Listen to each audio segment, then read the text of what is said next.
OnlyCops, and immediately Juan has come in to mess up my frame. Hold on, stand by. I have to go fix this. For the uninitiated, we are a conglomerate. I guess we would count as a conglomerate. Here, Juan, they can now see your jig.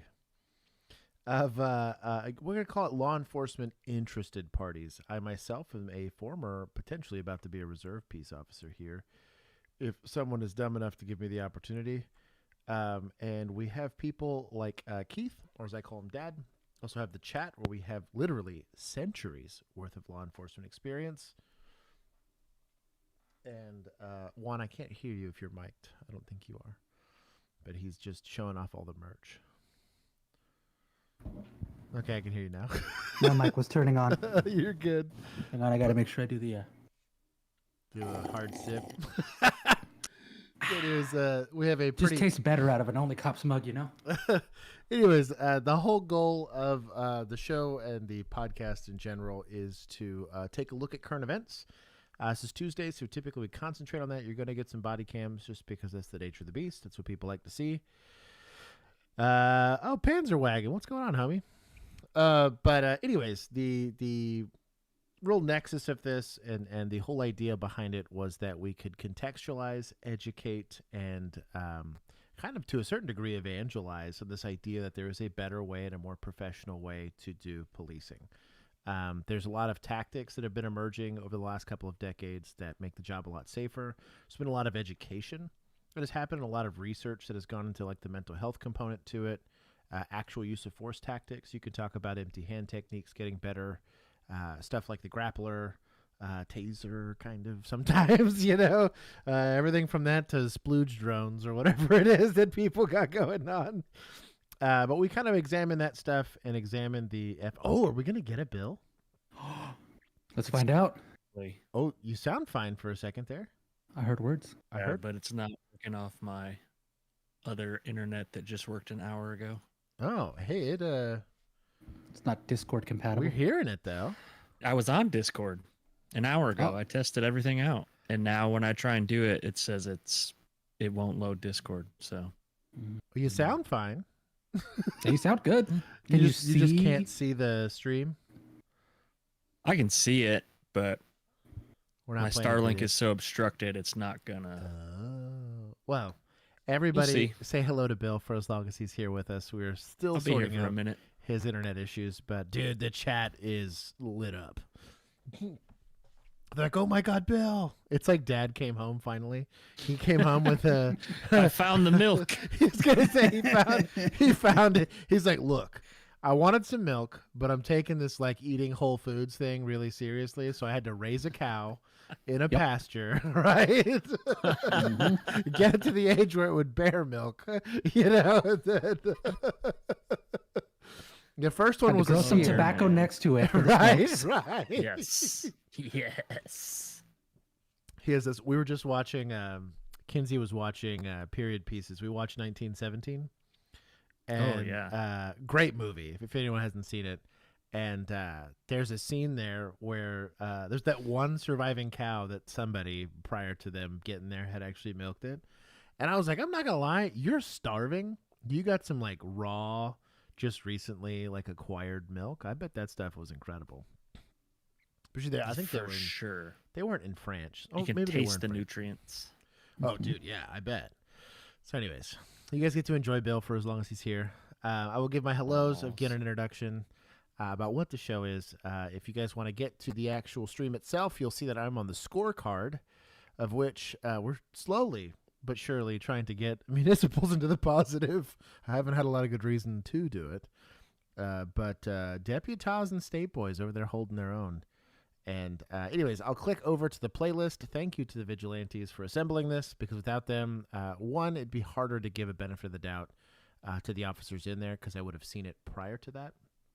I always like to try to watch these blind, because you can only go based off of what's in front of you and what you know, unless there's no call text and no context whatsoever for the call. And in that case, it's a little frustrating. But anyways, I say hello to everybody at the beginning of stream, because without them, I'd just be hanging out with my friends, which wouldn't be the end of the world, but I wouldn't be doing it randomly on the internet. So I'll say hi to all of them, and then we'll get started with it. Once you see me click away, you know it will start. You can go check out Juan's merch. Spirit of the Law is pretty Blessed strong. man asked me. Blessed Texas man asked what I was repping, and it's Spirit of the Law Spirit today. Of the Law. But we're getting to spooky it's season. spooky season. Yep. Yeah. So we've got Spirit of the Law. We've got Undercover Cop, which is a ghost cop. We've got Back the Boo. That's a new Back one. the Boo's a good one. Mm-hmm. We also have the Undercover Canine, which is a very cute little German Shepherd in a ghost outfit. So we got lots of good stuff. There was recently, Keith was on that podcast. You guys got a clip of the chick that was like hammered, and she was describing this guy that she was drunk and high, but she was claiming that somebody had assaulted her, even though there's like that they'd camera broken footage. in, drank her tequila. Yeah, broke in, drank her tequila, and assaulted yeah. her.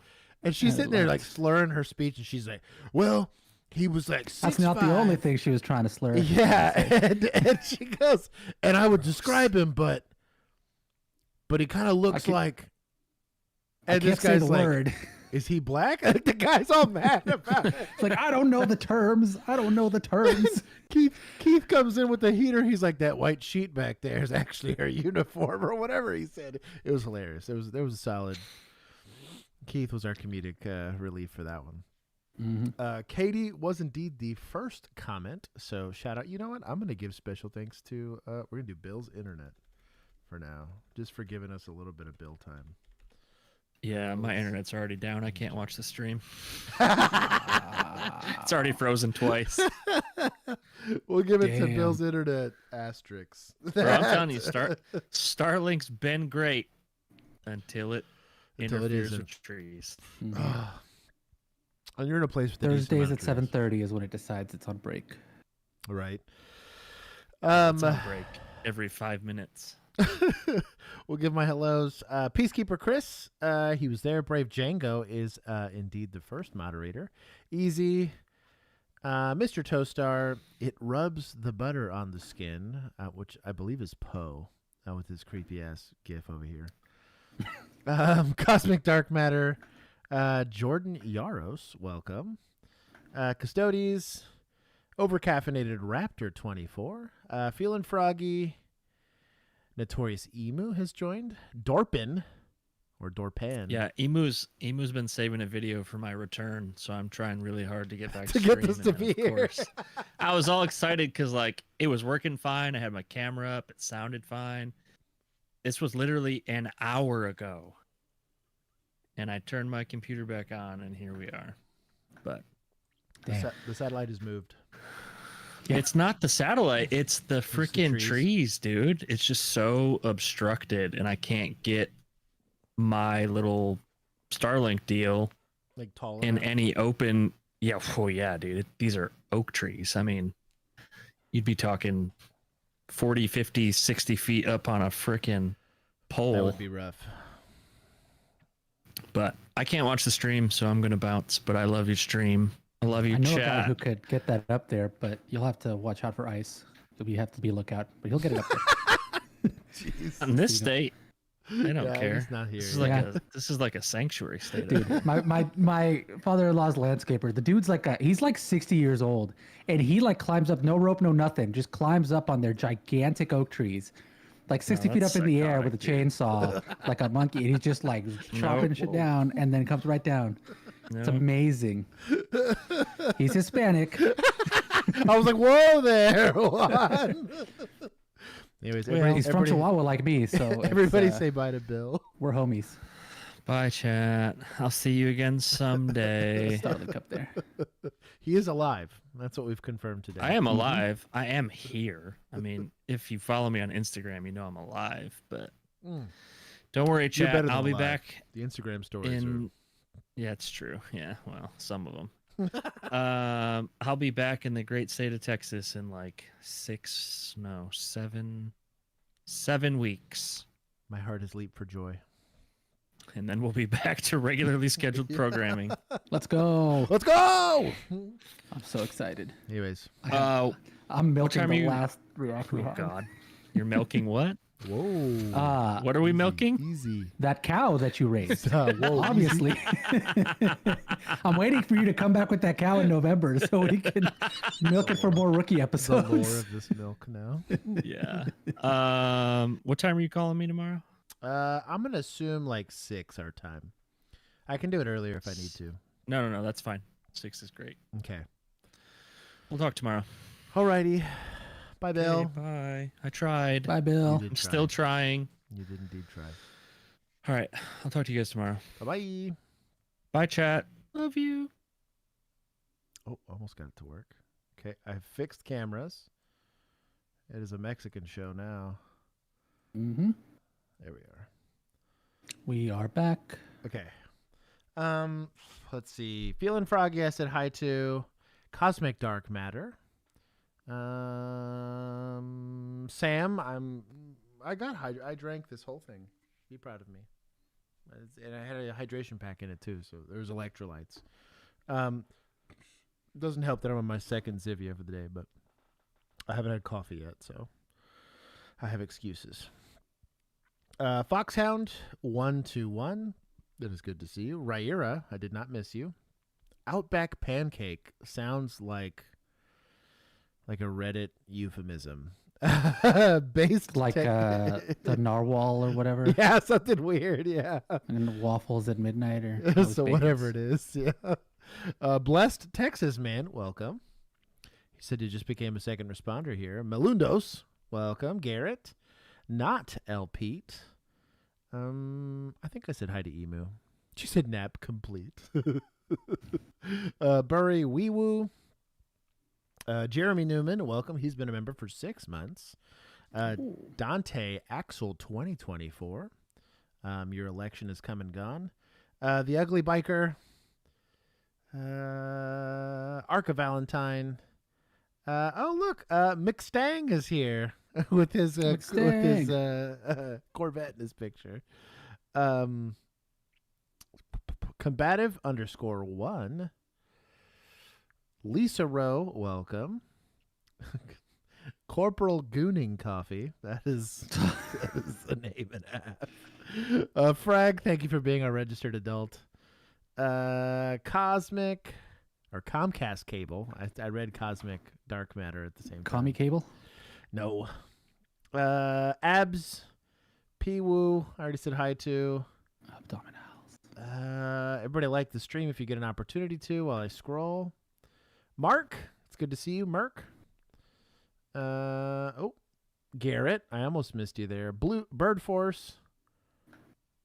Pat B.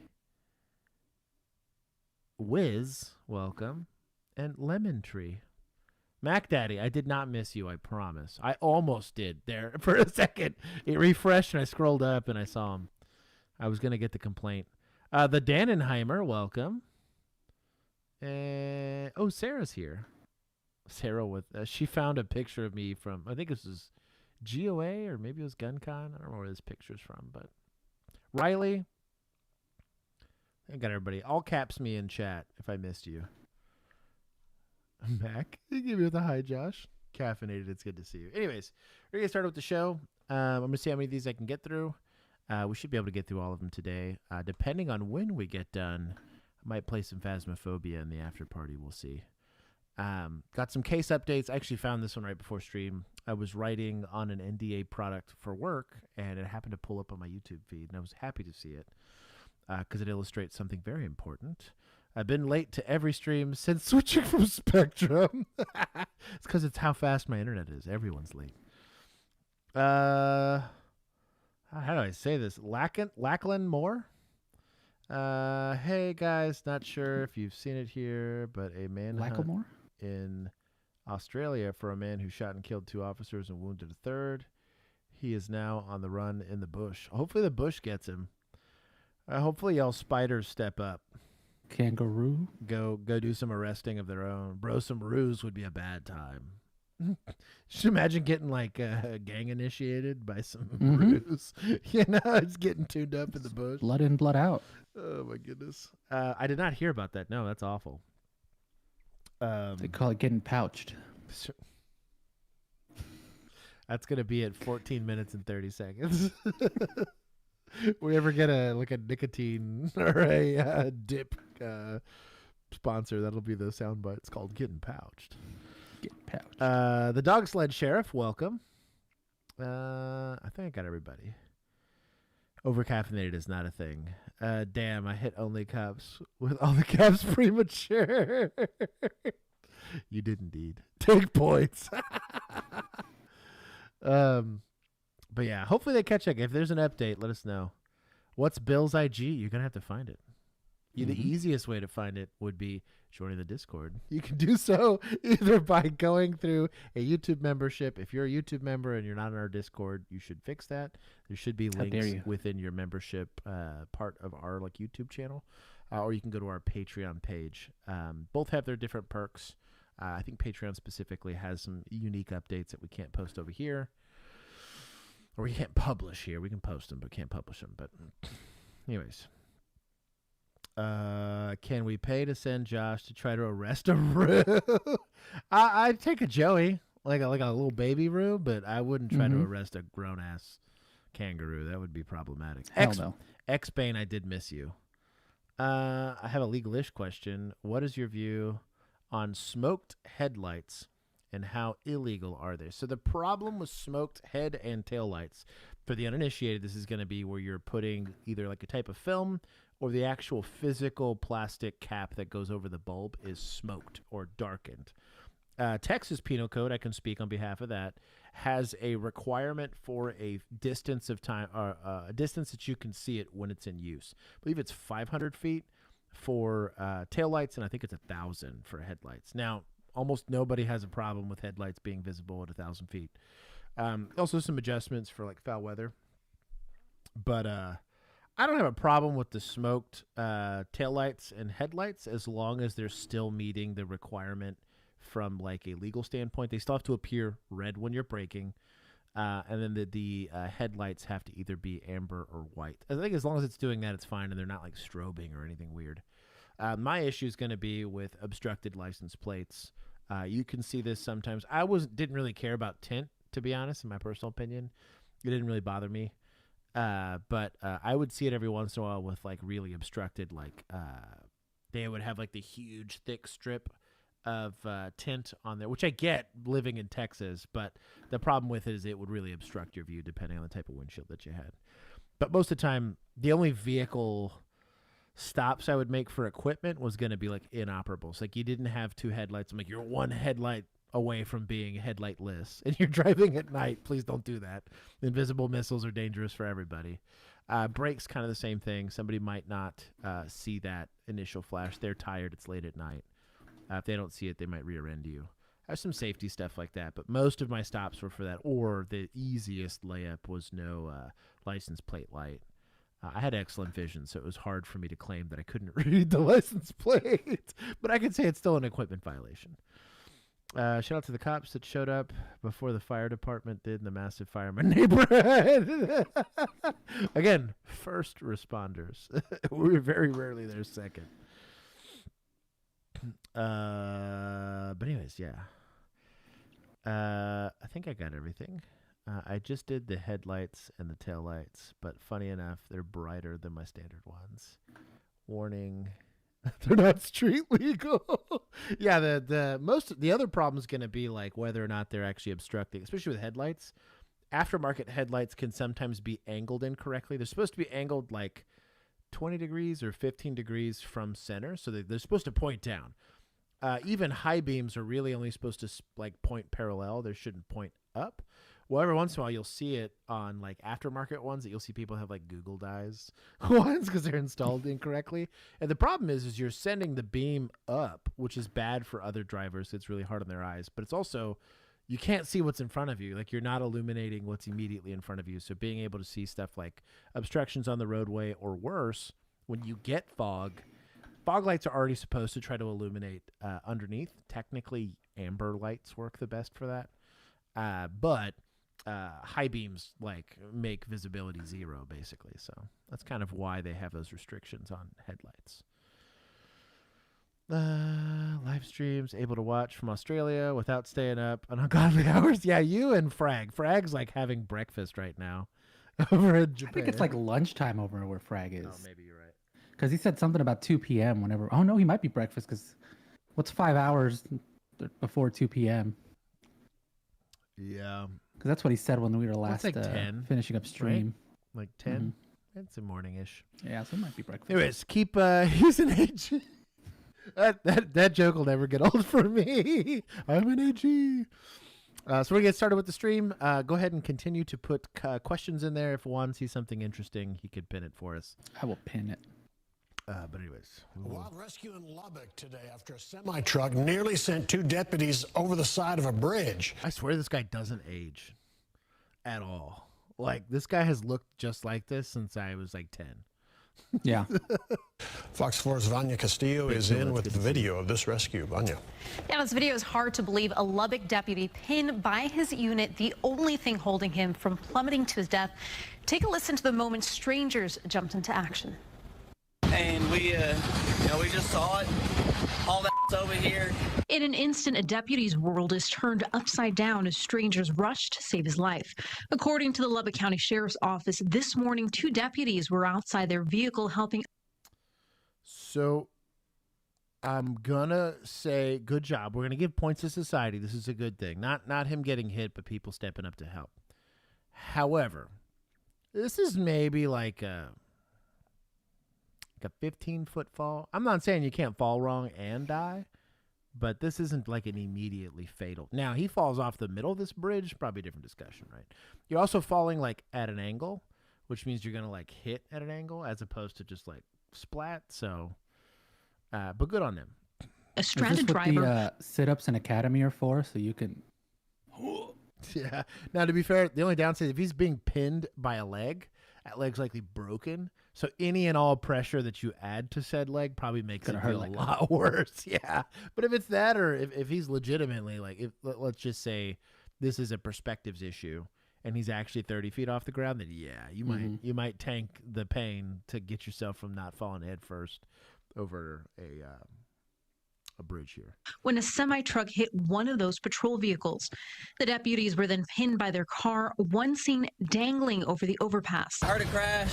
Someone had hit that tree. This mustache is a sin. I just can't. Give him points for the And pinned mustache. those 2 guys up against the wall. And that's when strangers rushed into action, running towards them with ladders while others struggled to try and pull them to safety. We got our ladder. The only thing we can do is just grab it and help out as best we can. The heroes able to wrap a rope around the deputy and pull him to safety. Now, the Lubbock County Sheriff's Office giving their thanks to everyone who helped support the deputies, Shout out to also saying society. that the 2 deputies and civilian who received minor injuries are all expected to be okay. The Sheriff's Office says the crash is under investigation. It's not clear if that truck driver will face any charges. Steve?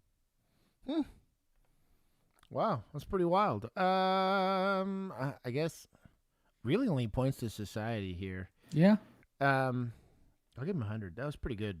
If he'd been wearing his yellow vest, they wouldn't have hit him, so take some I was points. gonna No point it kidding. out. I'm not taking points, but I was gonna point it out. I was like, neither one of them were wearing their reflective vests. There's likely a write-up happening. But anyways, They're not going to pay for the insurance claims because it's like, well, you wear your safety vest. for You real, wear your safety vest. have your safety vest on if you're out and about doing this kind of stuff. Just even if it's just for insurance, because sometimes you can't stop it. I mean, a lot of the officers that died, even while I was on duty, we had some deaths in DFW, and we had some that were OASs, but the vast majority was vehicles getting hit on the completely unrelated vehicles. Just, and there you go. Just be careful out there. He was a I have a huge axe to grind on this. I'm so glad I found this. police chief who tried to fire a controversial cop years before he was at the center of stories by the 7 investigators. So why did he lose his job instead? Tonight, that former chief is breaking his silence, telling 7 investigator Ross Jones why he believes city leaders ignored his warnings about an officer now accused of breaking the law. Some people should be cops and some people should not. Clearly, his behavior over Put the that on the course of the soundboard. last Bro, put that on the soundboard. I do believe That is the tagline of this channel. there's we get asked, given the nature of the channel, I get asked all the time, hey, do you think I should get into law enforcement? And most of the issue isn't that you're not a moral person or that you don't have the motivation to do the right thing or whatever. There is a temperament thing. It was funny. My brother, who grew up with me, is the person who's known me the longest in my life, did one ride along with me. And Juan knows him, so we have very different temperaments, right? And my brother is taller than I am. At moments, can be more athletic than I am. He has subjects in school that he doesn't have dyslexia. He can read just fine, right? There are certain attributes where you would believe truly that my brother could be potentially a better police candidate on paper, right? Pretty empathetic. He's less on the like kind of gun crazy person like I am, right? He probably raises a few less like red flags than I might, but his temperament's awful. It's just he's a passionate person, right? Juan to a certain degree, it was zero police experience at all, can have this moment where he'd be like, yeah, but fuck him. And he reaches that threshold probably a little too fast for what you'd want out of a first responder. Okay, fine. You want to stay in the burning building? That's on you, Doug. Like you don't want that. And none of these things. I would be out for failure to expect. Right. I'm not beating anybody, but I'm probably just like, you kind of earned this. You kind of earned this. What'd you tell him? But it would never be an excessive force. It would be it would be the lack of right. Yeah, the lack of any give a damn whatsoever. Yeah. So there it is. Yeah. But the idea behind it is that you do have certain person. It's not that they're bad people. They're just not cut out for that type of work where you really have to have an odd balance. You have to care enough to want to do something about it, but not so much that you have an emotional reaction to what you're doing, because that's how misconduct happens. Most people, in my opinion, would not side on like the type of misconduct that gets people hurt. You would have a lot of petty tickets. Most people are petty. I know this because I watch people get road rage. Imagine giving the power to pull them over and ticket them for road rage. Mind you, driving behavior is a lot better around you when you're in a marked patrol car, but in general, you would see a lot of petty policing. I'm not saying any of that would be illegal, but the most dangerous characteristic you could have is that overuse of force. You do have people that have they struggle with anger management and regulating that emotional response to either fear or to danger or to being upset. And I think that's where it becomes problematic. That's where you make the news the most. That's where you cost the city the most amount of money. 9-10 years hasn't gotten better. It's escalated. Melvindale Police Lieutenant Matthew Furman is off the street today, suspended without pay after being charged over 3 alleged assaults from the last 4 years. They all could have been avoided, according to this former Melvindale police chief, who said he tried to take Furman's badge nearly a decade ago and lost his instead. Weird. Now, the rationale here is what's going to really get you. And I have a huge axe to grind. I truly believe I came from likely one of the best police departments in the country, likely in the world. Arlington Police Department had by far the highest training standards in America, right? Our academies gave you triple the amount of hours you were required, and we had some of the most effective, well, for the most part, good FTOs that were out there that were teaching you how to do the job correctly. We weren't getting charges kicked, whatever. Were there exceptions? 1,000%. But I have one big complaint about the system they had in play, but I'll let this play for a second.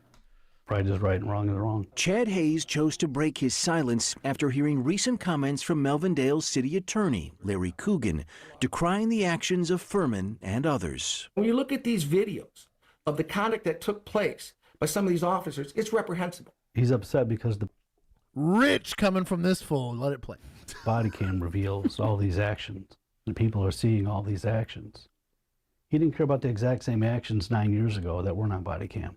To understand how we got here, you need to go back to 2016. That's when Chad Hayes was Melvindale's police chief and Matthew Furman was a corporal, towing lots of vehicles and racking up plenty of citizen complaints. I couldn't go in to the number of complaints that he generated from traffic stops. Dozens. dozens and dozens of complaints. In 2016, Furman would be accused of assault twice. In June, he would detain a robbery suspect who said Furman slammed his head into the police car while he was handcuffed. A lieutenant reported he witnessed this and told the man he would not sweep that incident under the rug. Another officer there said under oath that Furman went way over the line and split the man's head open. Furman claimed the man injured himself. The following month, Furman would be accused of using excessive force when he tackled a man to the ground that a fellow officer said had been completely cooperative. Veteran officers. So the complaints aren't the problem, because you're going to get a certain ratio of complaints depending on who you're policing, right? Especially depending on the level of activity that you have.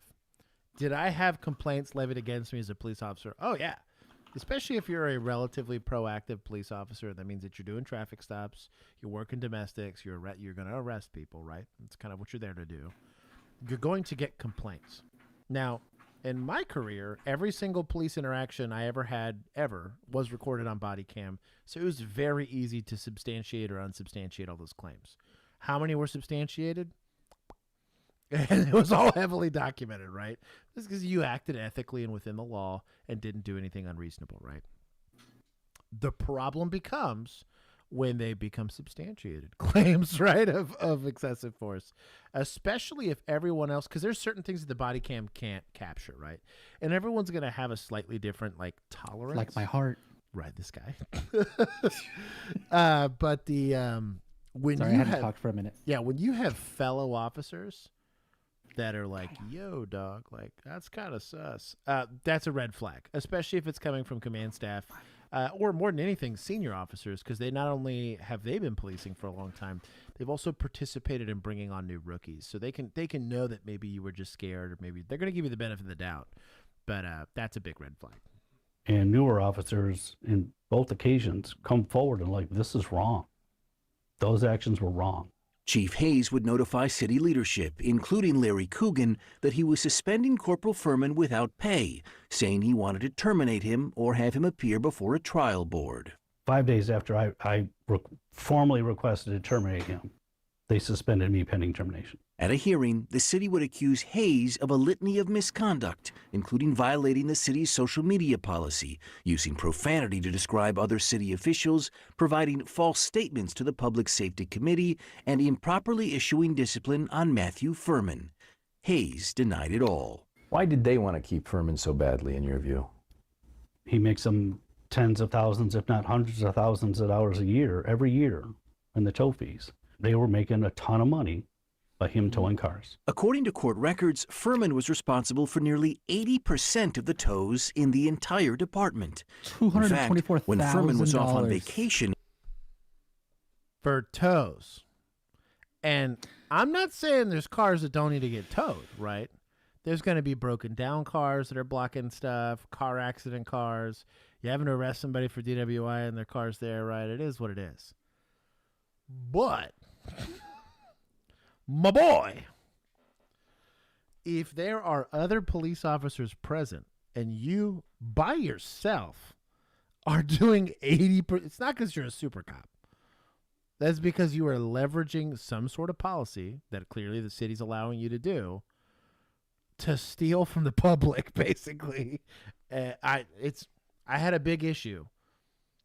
I had an issue with, and I made up a negative 5% probably of the towed cars in my city, but it's a big reason why I have issue with this specific. I brought it up in that one case we had last week where the guy had a suspended license plate, right? And I think the chick, I don't know if the chick was suspended or whatever.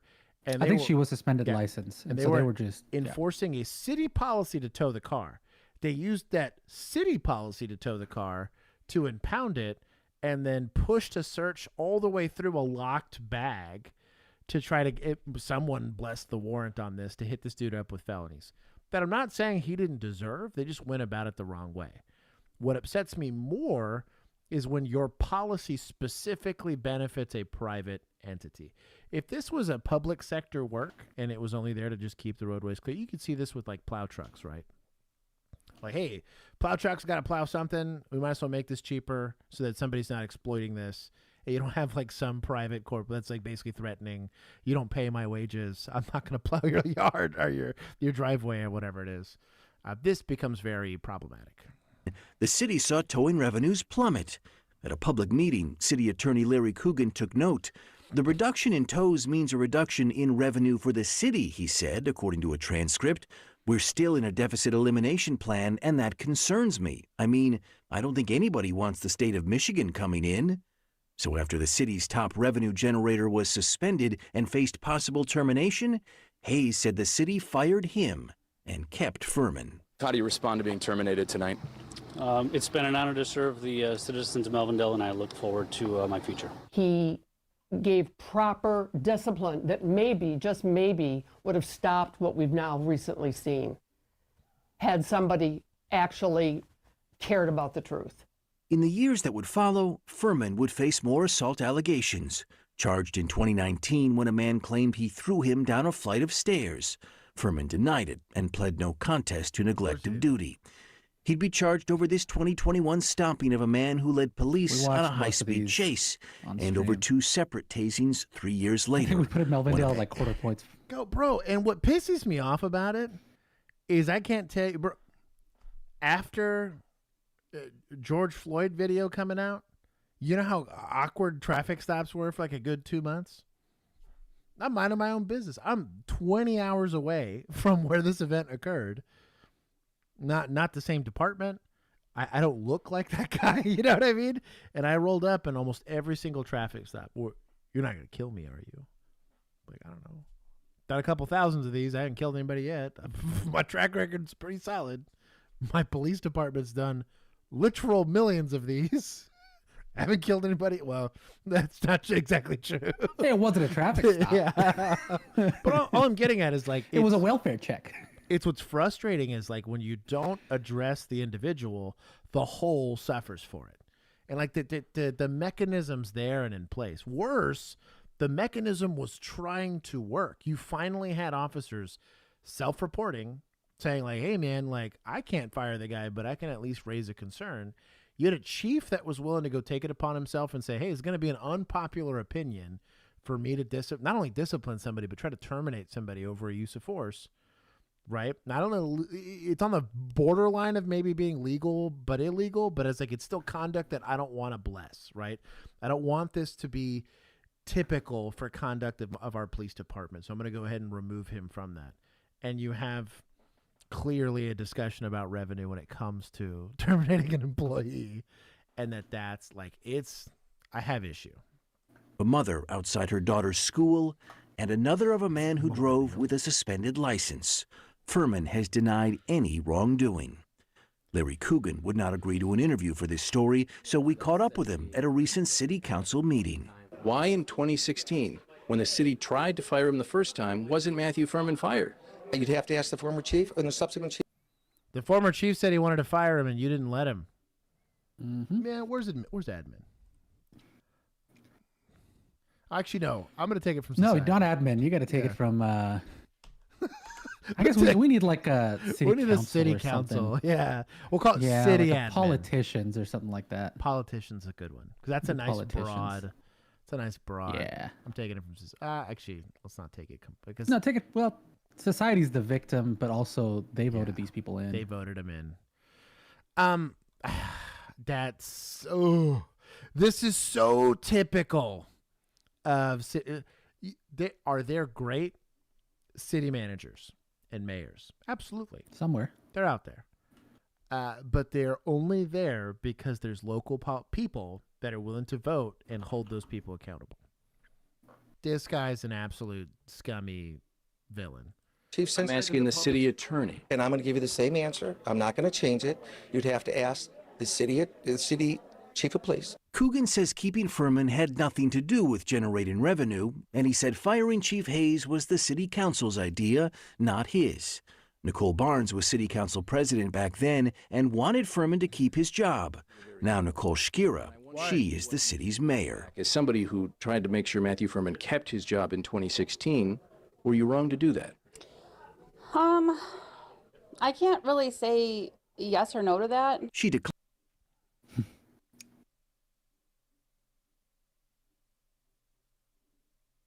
There used to be a Brady list for politicians. Everyone would be on it, but still. Declined to answer most of our questions about Furman, I don't really have a comment to that either right now. citing the pending charges against him. I make a plea to the citizens. You guys need to keep an eye on what is going on and what is happening with your taxpayer dollars. Ms. Barnes, who is currently the mayor, was directly involved in everything that happened to Chad Hayes. Everything. And everything that happened with Matthew Furman. People, wake up. Melvindale's mayor wouldn't say if she regrets passing up the chance to fire Furman almost a decade ago. And it's not hard. Like, let's say in hindsight, right, you don't know. And you're like, well, it seems kind of frivolous. Like, word on the street is y'all have beef, and this just seems like petty policing, like, you know, so-and-so slept with so-and-so's wife or whatever. You're just like, I'm not trying to get into that. And it turns out, like, it's way worse than that. And it happens. You get people, you know, oh, wow, that dude's a diddler or whatever. Like, there's no way for you to know. You can change your mind. There was Juan, you said this a long time ago about the term flip-flopper as a politician. And it was brilliant because he's like, I would like to think that if you got presented new information and it was compelling, that you would change your mind. Like, you know what I mean? Like, it's... Yeah, the idea that you have to have been born correct and then been that way your entire life is stupid. Yeah. You are constantly receiving brand new information, sometimes contradicting, sometimes stuff that is equally strong, right? And you have to make your decision based on what you know at the time. If new information comes up, it's okay to say, hey, back then I knew something, now I know something different. Yeah. You know, it's okay. It's fine. You can be wrong sometimes. Right. It is dumb to just, I think it's dumb to stick to your guns like that. That's so stupid. It's dumb to stick to your guns. It's dumb to not take accountability for bad. Like, it's not like if you didn't know, hell, I mean, you probably did know, but you can also still do the right thing right now because you still have power now. It's not like you're Chief Hayes over here who has no power to do anything anymore. You are the mayor. You can say, hey, we're going to do something about this now. I was not aware of this before. Of course you were. Yeah. But with these new allegations that have come to light, we are starting an investigation and we're putting him on a suspended whatever, and he's going to get fired eventually, right? But as scummy as I think this dude is for the abuse of his authority, right, and kind of being a D-bag about it, the people that kept him there, in my opinion, are worse. Especially for their justification on it. Because, like, he's a scorpion doing scorpion things, right? He's just out there, well, what do you expect? The D-bag probably should have never been at past recruiting, right? But it is what it is. Y'all won't punish me for it. You spare the rod, this is what you get. You could have gotten him the first time, or the second time, or the third time. Yeah. Sometime in the last, like, 16 years. Yeah. So anyways, I have beef with that. But today, City Attorney Larry Coogan admits he'd like a do-over. In retrospect and looking back, it would have been nice. It would have avoided a lot of litigation. Absolutely. Seems like I was right. It makes you wonder why they didn't care 9 years ago when their police officers in their own city came forward. Matthew Furman declined to be interviewed, but through his attorney, released a lengthy statement telling a very different story from the one you just heard. He said Furman's tows were always within the law and that he was encouraged to tow vehicles by Chad Hayes. He claimed Hayes retaliated against Furman because the chief favored a different towing company, which Hayes denies. He also said the claims of assault made against Furman in 2016 were false because they never led to criminal charges or punishment. Finally, he says attorney Larry Coogan told Furman in 2016 that he never should have been suspended by Hayes in the first place, and that he has a recording of Coogan saying Furman was being singled out and attacked. For his part, when you have a department full of officers using force, it's going to be pointing guns, you know, goosenecking the hell out of people's wrists, right? Empty hand, you know, potential punches, stuff like that. You got a whole department doing it, and you're being singled out, probably because you're doing something wrong, right? Like it is literally like, I don't know. I have beef with that. The discussion around he preferred a different tone. Also, it would be one thing if, you know, this was an otherwise upstanding whatever. We've seen the body cams of him being an absolute scumbag. There is not really a great defense of like, well, I was doing my job correctly. And they were just being mean to me. And it's what I hate more than anything is there's going to be a time where it's lawful but awful.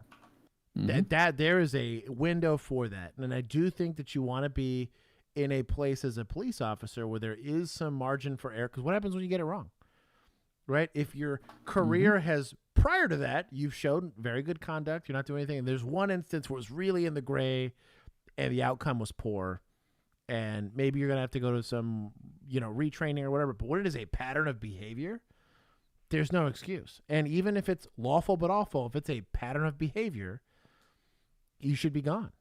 Because it's a conduct thing. What is the conduct that I expect out of my officers, right? Now you go working in Volusia and you guys are over there kicking teeth in all the time, fine. Go work in that department. There's going to be people that want you there, right? Or if you're in the gang unit or something cute like that, right? Fine. You're gonna use more force. You're gonna be in situations where you get to go tussle with suspects more often, right?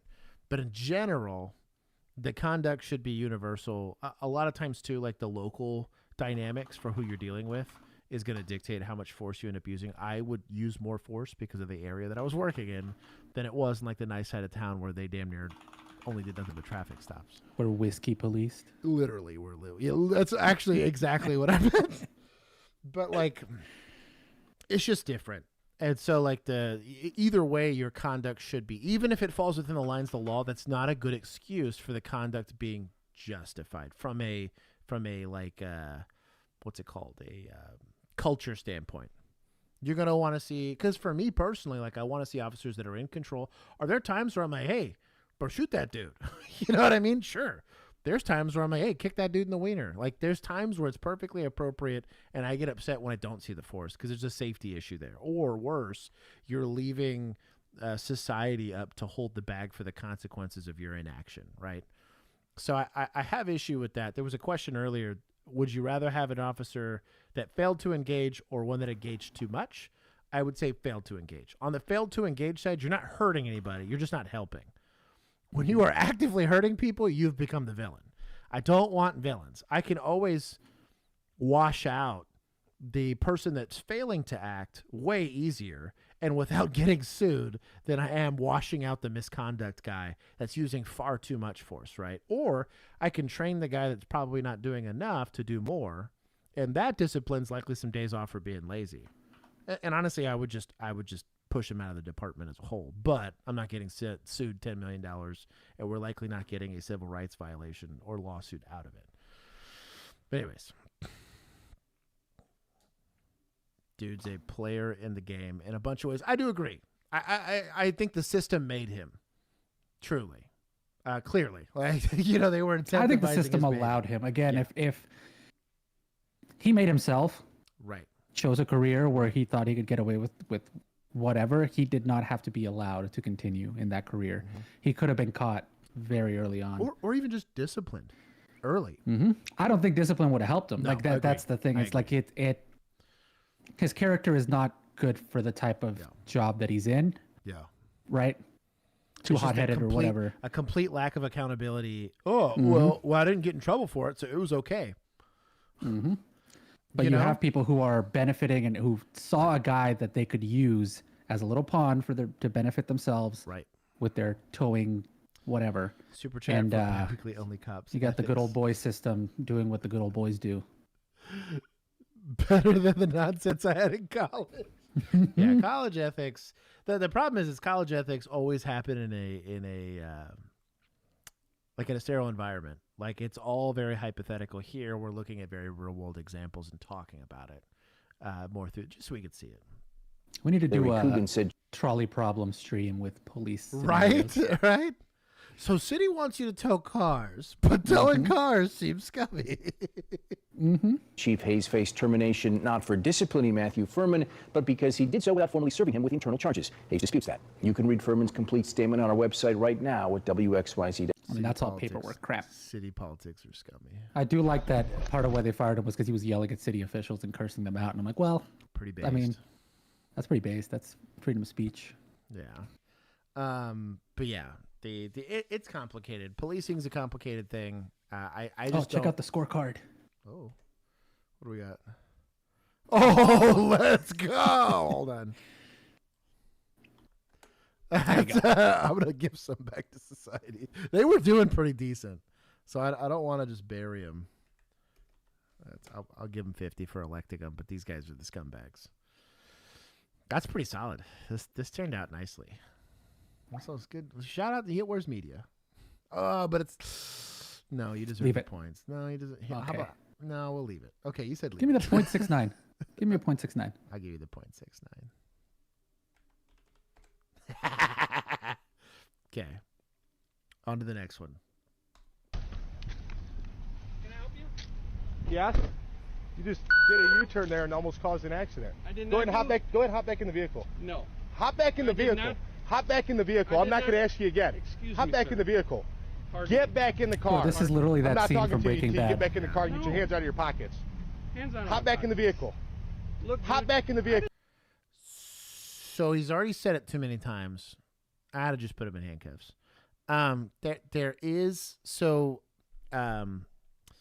There's two perspectives I want to come at this one. One from a de-escalation standpoint. I said get back in the vehicle. Very clear. I gave him very easy instructions. He told me no.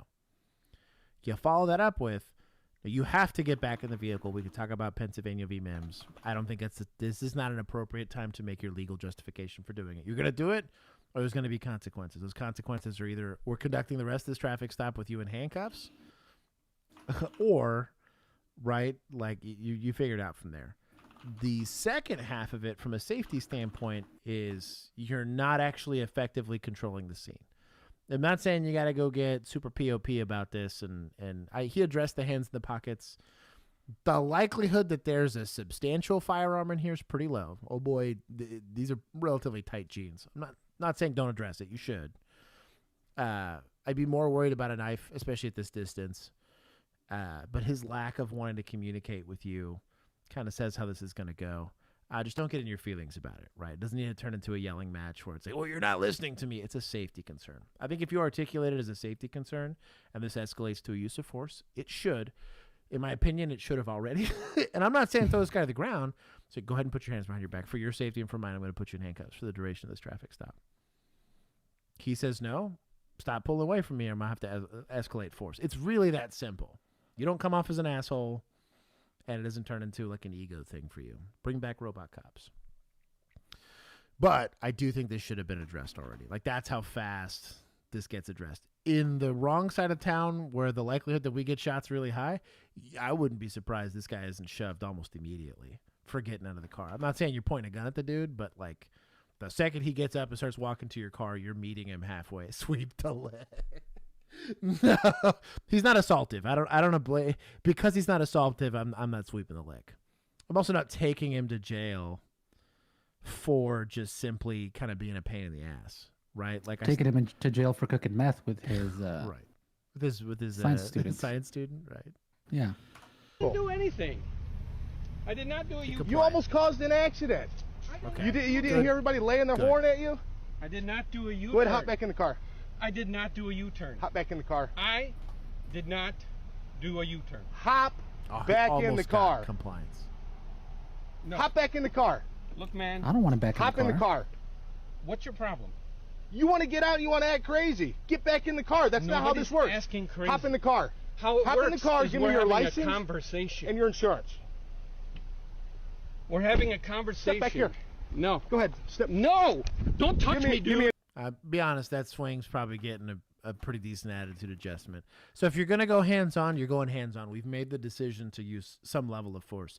Even passive physical guidance is what this is going to be called, where you're like escorting somebody. That is, you're touching them, right? Technically, even physically being there is an exertion of some level of force, right? If you're going to touch the guy, touch him, right? So like, let's whole ass the hands-on side of it. Someone pulls away from you like that, and the reason being is you're getting bad reps on individuals of which you have lawfully detained for an illegal U-turn or whatever it is. You get used to this. This is how you get punched. This is also how people get now you can sweep the leg. Yes, Chris. Put the toothpaste back in the yeah, I'm with you on that one, Keith. Yeah, I don't know. I don't like this idea of him going up to go reach from this guy, throws his arm away. You got to go hands on a lot more aggressively than that. Another one. I need to know. Get over here. I'm the sergeant. Get over here. No. Get over here. No, sir. You're making this harder than it has to be. No. Get over here. I'm asking you a question. No, don't you dare. Down. Turn around and get your hands behind your back. Don't you dare. You're making this way harder than it has to be. Look, man. Hop over here then. Walk to my car. I'm not asking you again. What's your problem? Who is this? No, you get back in the car. What's Get back your in the car, problem, dude? We pulled in across the street. Come back here. You're What's making your this problem? I'm not going to tell you again. Don't. I'm not going to tell you touch me. again. Again. I'm not going to tell you again. So we're trying to get pre-attack cues. Where before, I do believe the driver was relatively self-de-escalating, right? He was trying to be the bigger person here. I'm not going to say the officer didn't contribute to this in some way, shape, or form, but I do think if you go hands-on a bit sooner, maybe use a slightly nicer tone, you can at least, if it's going to escalate, you don't come off as the douchebag, right?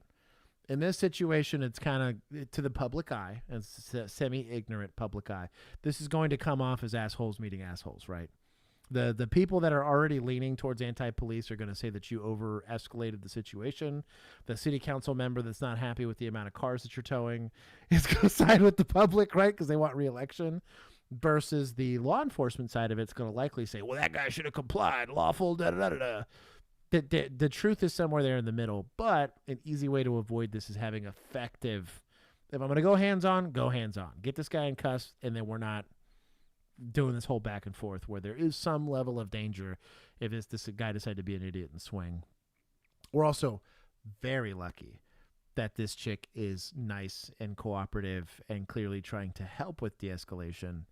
There's a lot of neighborhoods in my beat where the people that were showing up were there to escalate and fight me. So I look at this wishing I got layups like this as a call, because almost none of my traffic stops that became combative were this friendly.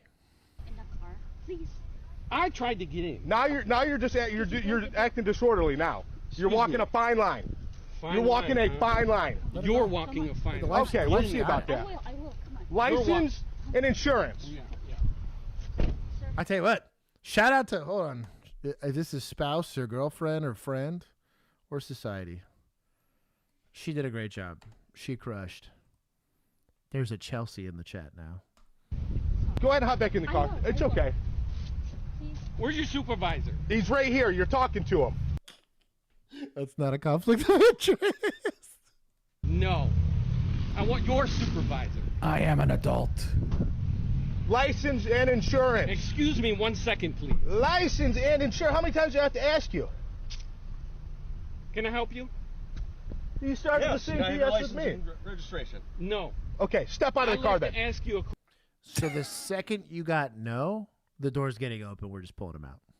So you do have in most states, and I'm assuming the state's the same as the rest of them, right? You do have an obligation to provide it. It's in his hands. He said no. We're now knowingly and intentionally failing to produce that identification, right? We already had the weirdness that happened before. You could go immediate disposition on a citation for an illegal U-turn. I think that's kind of petty policing.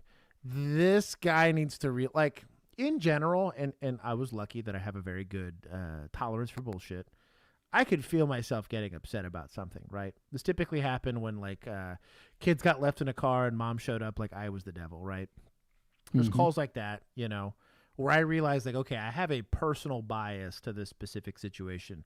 And if I ever got to a 6 out of 10 on upset, I would tell myself this needs to not matter, turn the feelings off again. I could feel it happening. Before that, your empathy should be there. It makes you more personable. It actually really helps in de-escalation because you're the part of your brain that's going to key in on, well, this guy, he wants to be talked to kindly, whatever. You'll key up on those things and it helps you with de-escalation. But you'd rather be a robot cop that's just doing the bare minimum for the social interaction than being tuned up and yelling, because it's going to, from the public eye, it's going to look bad, but also it's going to be hard. I have to eventually convince a jury this was a good idea if a use of force comes out of this. Let's say this guy produces a knife and tries to stab me and I smoke this guy here.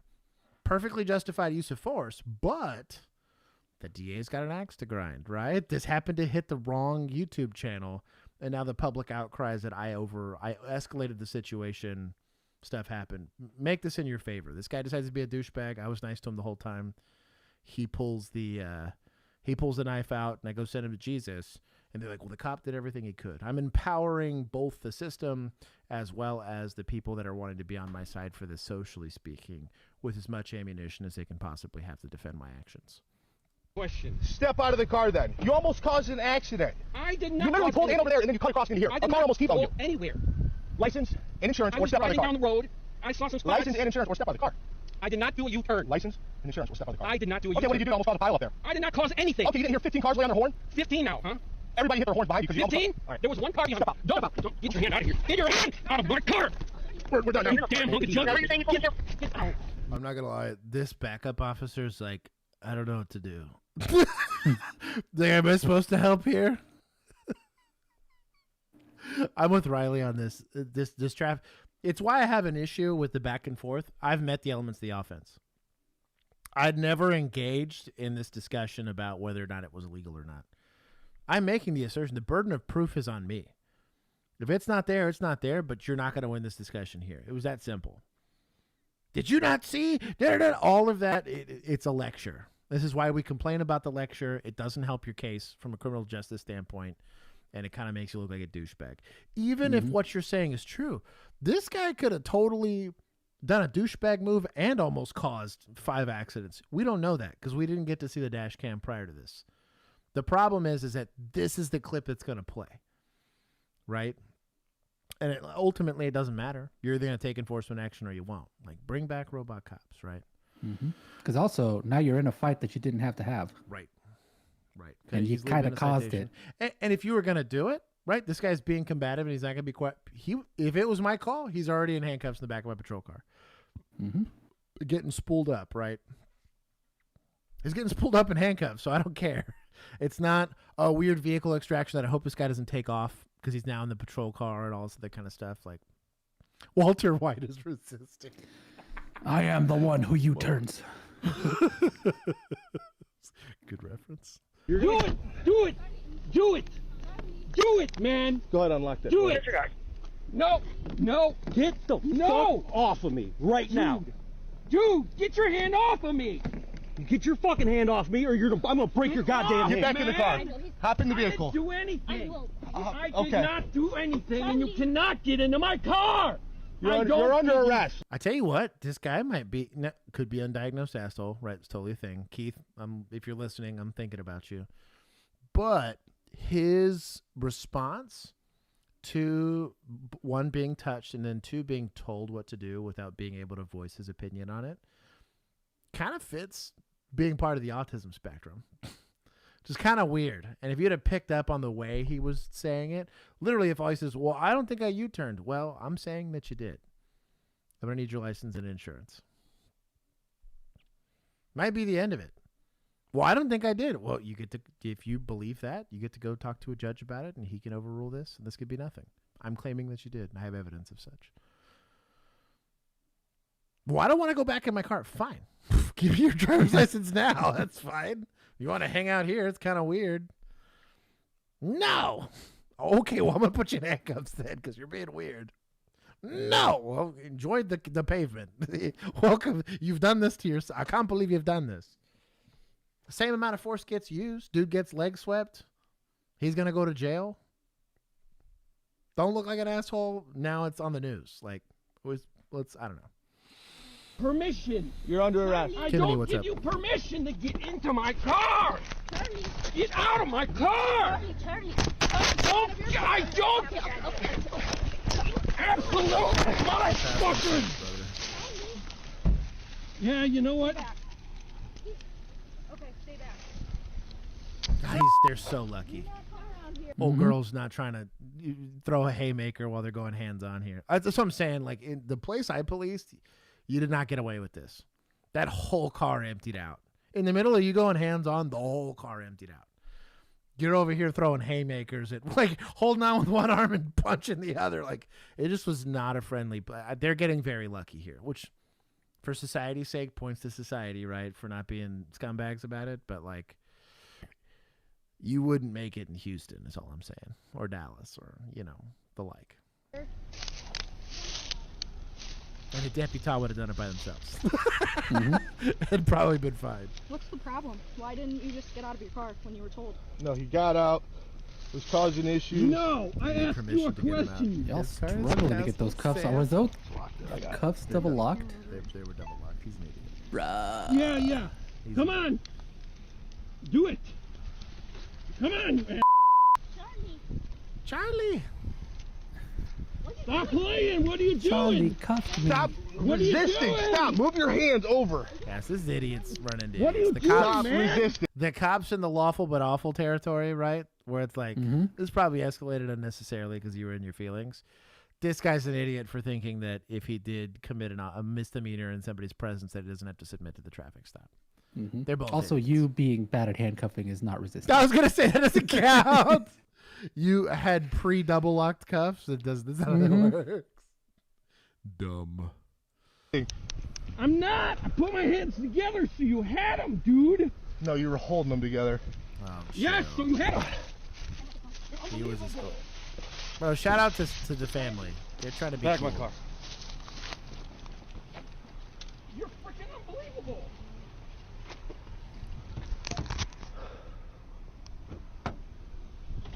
Sorry, I couldn't find you. No, you're good. You're good. Well, because he just kept driving around. Okay. Stop pushing. Tyler. You get a bunch of people You guys are memberships. What unreal. up? Gifties. Can you find my glasses, Miss Green? Look at me for a second. You got prickles. Do you care if I grab them off your face? You know what? You guys don't give a shit about anything. Leave it be. Well, she's trying to be cool. Yeah, he can hit those. Is that your husband? What? What was his problem? What? And I'm sorry, I didn't mean to yell at you. We'll step over here and talk. He's de-escalating I'll let you himself. talk to him in a minute. Let him cool off. Honestly, we're trying to find a spot, I swear. Okay. We're gonna go to eat. That's why he turned around like this. Okay. Now, when he gets hungry, he gets low sugar problem. That's Snitch. Is this not the most reasonable person? I guess opposites attract. That's wild. He's got low blood sugar. She's used to getting yelled at like that. That's what's sad about it. But Do you think he needs an ambulance for anything? not ambulance. He needs to eat. That's why he's the way he is. Well, Shout if out he to would have you, just girl. talked to me instead of I know, getting that's out why and I was- approaching me like that, that's a problem.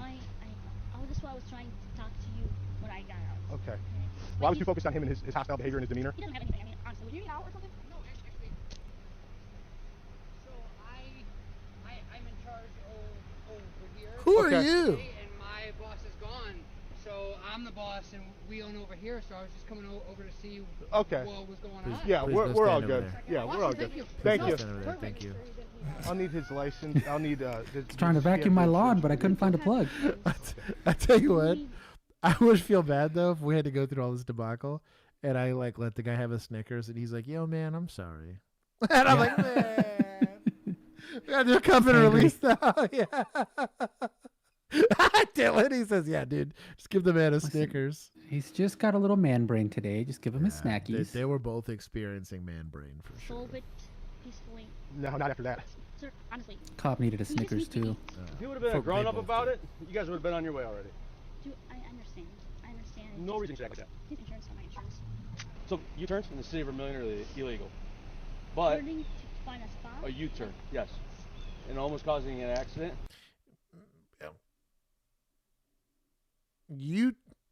How do you make U-turns illegal in a city? Because if you just prohibit them everywhere, like you just put a sign in every single possible place you could do a U-turn. Oh, I see what you're saying. I was like, because I've seen the signs, but yeah, no, you mean like That's citywide. the whole. That's what I'm saying. This is just it's citywide. Yeah. It's illegal. You're like, That's weird. No, I don't think that's real. that feels made up. I don't know, but as an ex-Bane picked up on it, he's like, "Yeah, dog, what?" Yeah, I don't buy that. It seems like sus PC now. Spirit of the law. You're going the opposite direction with Spirit of the law. It sounds illegal, you know? Yeah. Feels illegal. It feels illegal. The vibes thing. Some states make U-turns default illegal. Well, look at that. Millennial hitting us with the sussy. Hitting us with the facts there. But the way he handled this is why he's going to jail, not for the U-turn. We don't care about the U-turn. That's a minor infraction, you know, compared to this. I wasn't present for the stop, but obviously the officer had a lawful reason to stop him. He refused to get out of the vehicle when he was asked to do so. I mean, everything from this point will be taken care of at the jail. So he gets a bond or whatever, I don't know. I mean, you need an ambulance or anything? I need a Snickers. Do you need an ambulance or anything? What's your problem? I'm just checking on you. Do you need an ambulance or anything? What law did I break and who did I hurt? So I'm going to read you your rights, okay? You understand your rights? Why, you asking Has your camera been on the whole time? The whole time. Yeah. The entire, it's still on. I want to see it. Your attorney can get it. You have any questions or anything right now? You're unreal. I did not give you permission to do anything. I didn't need and your you permission. escalated. It's not. What do you think? You're God? Okay, so he's going to be going to jail. If you went out. Yeah, I don't know why he's Mirandizing him. I mean, he's not going to ask him any questions that aren't just getting his ID and whatever. I think he likes arguing for sport. That's my guess at this point. It's real common in small municipalities, right? That you just see kind of cops that are just used to doing things a certain way. They don't apply like some logic to the situation. Is Happy Sam? Well, is this your alt account? Was this the Sam that's asking me about hydrating? I think. Oh, really? Maybe. No, it's Happy Sam was a different Sam. Clip that, please, Garrett. Oh, I think it might be the same. No, it is the same Sam. Kimini, Sam. Riley, who did I not say hi to? The Dog Sled Sheriff, Angry Irish, welcome. We're getting the full spectrum of NPC. This is like watching a traffic stop happen on a 5M server where nobody's a cop and nobody's used to like touching grass and interacting with people. Did I miss anybody? Jazz gets 5. Oh, welcome. We haven't seen you in a minute. And then Sam, whoever this paperclip Sam is, welcome. And Jerry, hit me with a hello. Not me. There's paperclip Sam. Ivana, I did not miss you, I promise. But if I did, I'm sorry. And then Ralph Weeby. Raphael. Oh, Raphael. Raphael. I'll roll the R for you. The Ninja What's going on, homie? Oh, yeah. John C. Oh, everyone's getting mad at me now. Like, you missed me, but hold on. The Wolf of Wall Street. Training to be a cop, tips or tricks. Learn how to talk to people. I would work at Starbucks for like 6 months. Like a busy one. Don't do like your local Starbucks. Go to like one outside of an airport or one outside of like a mall where it's like really busy and you also get people. And everybody's stressed. Yeah. Yeah. Go to one of those. You get pretty good at that. Impromptus comatose. I'm saying hi. Impromptu comatose. I don't know why I pluraled the impromptu. Ivan, Gary Holder. I left there in 2017. Now I honestly don't remember. Zombie Killer. Who else did I forget? I think I got everybody. I said hi to John C. And Jerry. I think I got everybody. Yell at me in all caps. Andrea. IDK if you missed me, but hey, yo.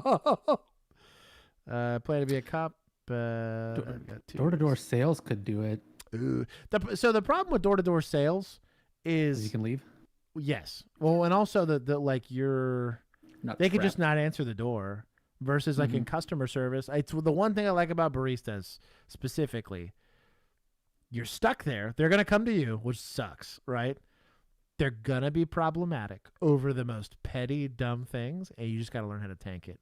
More than that, you're having to work with teenagers, which just are collectively like kind of scum and villainy in and of themselves. So you got to figure out how to like work with people who might be unreasonable. Mac, I'll say hi to you. Derek, 53. Can I get some more attention? Sam, chill. Before I'm old enough to go academy, so right now I'm trying to learn. You guys have helped. Welcome. This is the place to learn. I will shave probably 3 years off of your law enforcement experience needs, just because you'll learn what not to do at the very least. I legit worked at Starbucks for 4 days last week, and all I could think of was Joss was right about the customer service thing. Yup. I told you, dude. Like, customer service, because really that's what you are. You're just customer service that can terminate the client, right? Like, technically, it's just, You're a barista with extra steps that takes people to jail every once in a while. It's just the interpersonal communication bit of it. It's the same thing too. If you ever want to get like really good volunteer hours too, there's some training associated with it. But they have like suicide prevention hotlines. Great place to deal with verbal de-escalation. That's all you got. There is no going hands-on when you're over the phone, right? Volunteering at like a hospital to be like a nurse's aide. I don't know that they're gonna let you do it if you're not like in a learning capacity. But they have it like with geriatrics where they just got to keep them entertained. You know what I mean? They'll do stuff like that where they have like game nights. I do. It's a program called A4. I just started it recently. Or you go, it's a bunch of people, and there was something about it. There's some sociology behind it. In 4th grade, if you get a mentor, it's good for your brain or whatever. And I have a kid I'm not doxing, but some kid somewhere there in a school here in North Texas has me as their mentor that they see once a month. But you just have to learn how to deal with people. I don't know. That's all I'm saying. Barista with a cool Glock as well. I'm geriatric and we like to be entertained. You're not that far along, Emu. You're not that far off, but you're not that far along. Jess gets 5. Stop looking for a date. Sam Carpus, Chick-fil-A. Dude. So the problem with Chick-fil-A is the food's too good. It's like kind of hard to. You got to go be a Cane's. You were employee. only listen. You worked at Chick-fil-A for 2 weeks and quit. So don't give me that. No. I didn't quit. I got you that job. I got fired. It's different. Yeah. Damn. No, I got let go. What was it? I got hit by a door. Oh. We had a really bad winds that day. Yeah, that back door. So I was not old enough apparently to I didn't take the training or anything, but the like manager told me to go throw out the trash. Well, the door lock was not put in place correctly. Like there was something obstructing it. Oh, like the dumpster one? Yes, the big steel dumpster. Oh, that thing. Oh my god! It hit me dude. and threw me into the It hit me into and he the said, thing.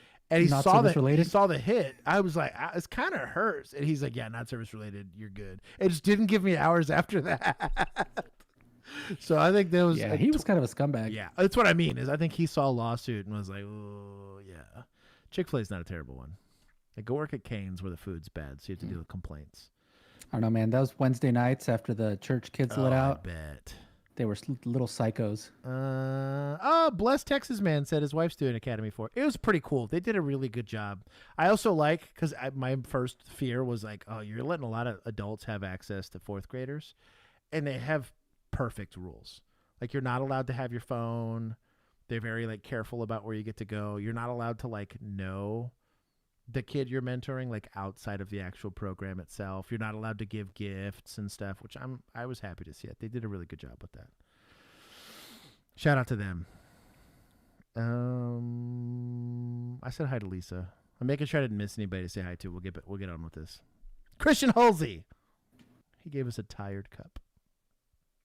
Anyways. Also Mark, good to see you. Pick your phone number. Oh, hi Mark. No.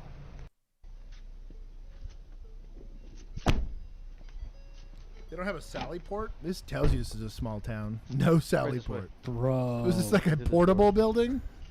You go in the second door on your right. What are we doing? Yep. Go ahead, walk over to the Remind back. me of the Marfa police station. And Bro, I forgot about Marfa, yeah. Like the Marfa police station combination KFC and Taco Bell over there. Stands up to you. I'll be right back and watch real quick. You ambulance or anything like that? Couldn't say something? No idea. I don't think so. Did we give this man a snack? I don't even think they can fit a vending machine in there.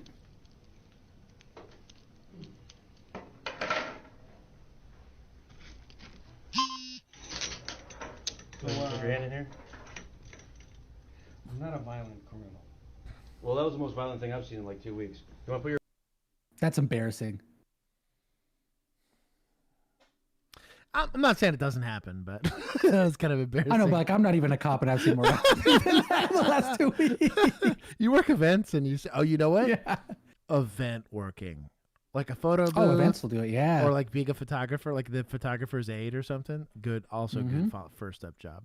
Honestly, probably more like if you're on the planning side because you get abused a lot more. I can see that. Just because it's more overtime. Jerry, thank you for this. Do you have something to ask? I always hate like text, like there's no text in it. He's thanking you for being you. Yeah, but like I like to earn it. I was beat as a kid, so I always feel like I have to earn everything. Compliments. I have a question. Want something. You want to put your hand in here? I didn't do Literally. anything. Let's see if we get charges or something. Should Let's see. All right. How you doing? Do you think this cop's gonna have nightmares? Charlie about was this charged with resisting arrest, with bond set at $2,000. PTSD. Just resisting? Weak. Oh, I'm not taking that many. Hold on. I'm going to take 20. I don't like seeing just resisting, personally, because that to me says that you did bad policing. There's a traffic stop that got escalated into use of force. Did the suspect contribute to said use of force? Yes. I think that guy's an idiot. We're going to take some points for suspects for unnecessarily escalating it. But I'm going to give some more points to society because the wife was an absolute Chelsea. Did he ask a question? I saw his name pop up. Just wanted to say thanks because he's going to law enforcement. Based. Wait, it depends. Hold on. Depends. You going county, state, or local? If you're going feds, leave. Unsubscribe. Mark, I already said hi to you. Mark got deleted. About to get timed out. And not by me. The mods are on your ass. Be careful what you're asking for. I really should. Anyways, yeah, if you have law enforcement related questions, there's a lot of very experienced people here. We have the deputy perspective. Keith's not here, but we have Millennial, which is just as good. He's like the HEB brand. Not Walmart brand, but the HEB brand, which is generally pretty solid. I took points. Okay. Yeah, municipals don't escalate stuff, and if you're having to stick with just resisting, you're not doing your job.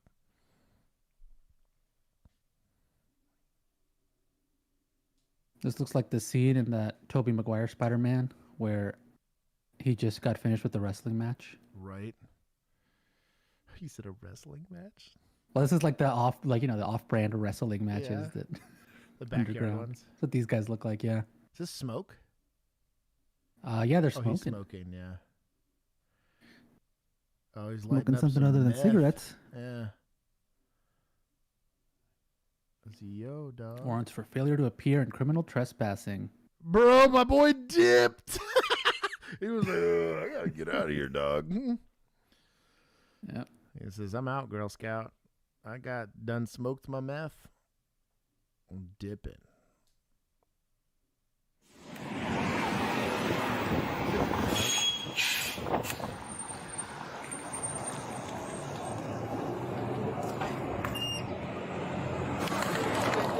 Except for a larger American male. Is he on a... Oh, okay, I was about to say, he's on a little scooter thing? What's going on? Hey. One of our officers saw you on the camera. So if you think he's using meth, that means he definitely has a lighter, potentially has a spoon, potentially has knives a lot of times. Let's be a little leery of this. Also, this jacket, he's now, generally speaking, homeless people tend to wear layers, right? They'll layer off, layer on. If you've ever gone hiking, you'll experience the same thing. Unless we think this guy's going to run, I'm real slow to go hands-on here, only because you don't know what they got. Spend some time inspecting, maybe asking, hey, can you just show me your hands or turn your pockets inside out before I go and approach you here. Camera smoking meth in the. I wasn't smoking no meth, I was just walking through. Well, they call that your exact description, so you're just going to be detained right now. I didn't do nothing. Go ahead and put the hands on your back, please. Gloves? I didn't do nothing. Can you just go ahead and put your. No, can I call? Can I get some help? Don't grab. No. What did I do wrong? Where am I going to? Detained. Put your hands on the back. That's okay. Where am I going to? Put your hands behind your back. What did I do wrong? So again, wrist focus. I just wanted to show it here. We got 3 hands on the wrist and only 1 on the elbow. Let's not be wrist focused. He's getting If you put your hands behind Yeah. your back, we can tell you. Put them up against the wall. And honestly, he starts pulling like that, just go straight to the ground.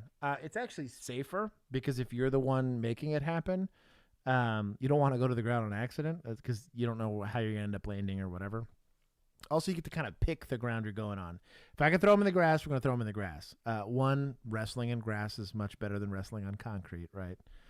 And two, it just prevents injury for the individual and for yourself. Gloves would be advised. Go on the ground now.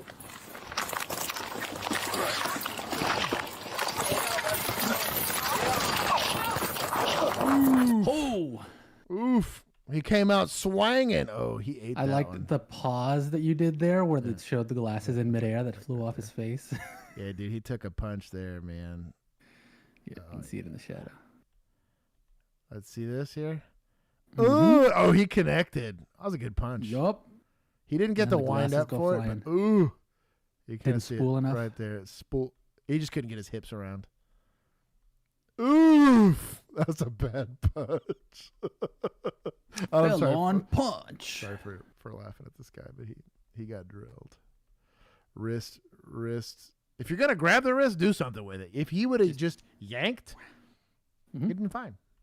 This guy ate a punch here, too. He whiffed. And on actually that. here, from my limited experience in 11-year-old karate, literally, you got your wrist here, push on his Oh, yeah.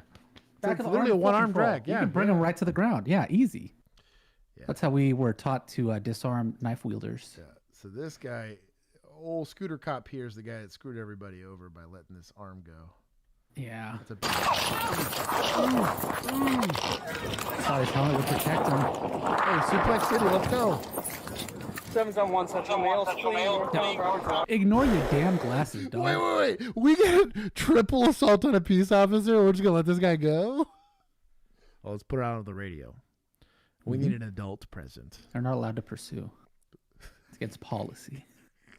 We're not getting this guy? Yeah, we're good. Are we not getting this guy? Yeah. Are we good? Are we not getting this guy? You gotta give him a head start now, unless you're getting your car. He's running towards the Salvation Army lot. Oh, yeah, hop on the scooter. The American Rail. Can you imagine? Like the Get a jeans. kick. Yeah. Long hair. Sideswipe.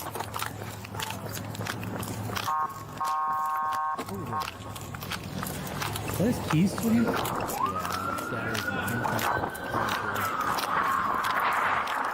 West side of Salvation Army. Nickel 2. We're down behind Salvation Army west side.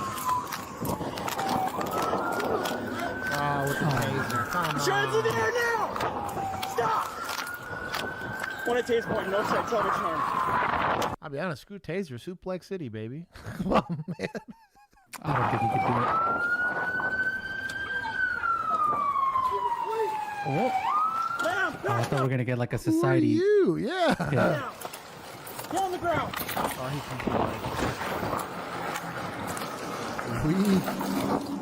Get your arms out in front of you. Whoa, hey, easy, Chelsea, chill.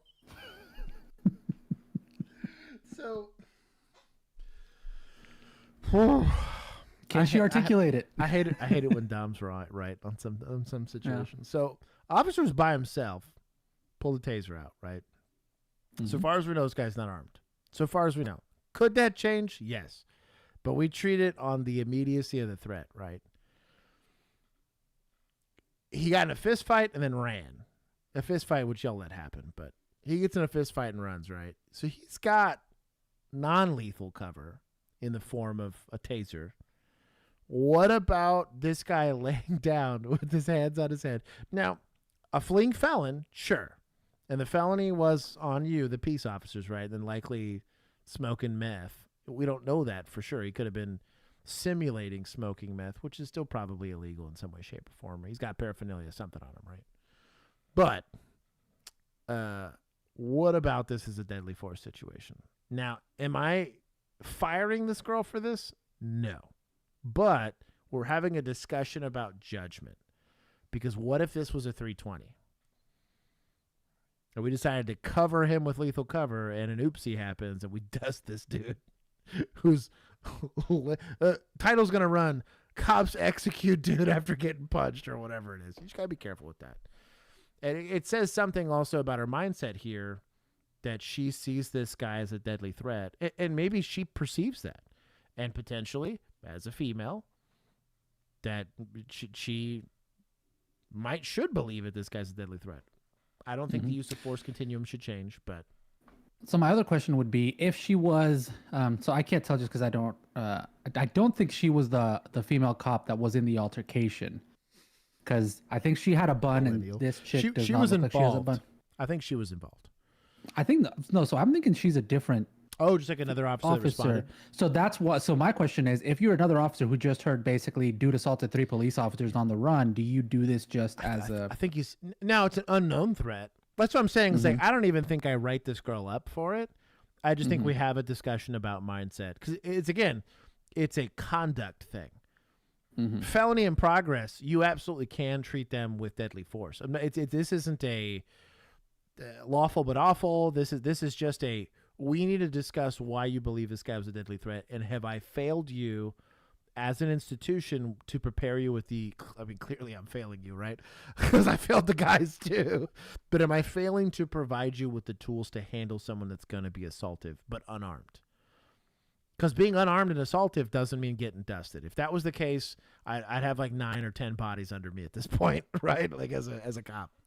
And I've been assaulted by guys way bigger than me. So like that's kind of my issue. Put your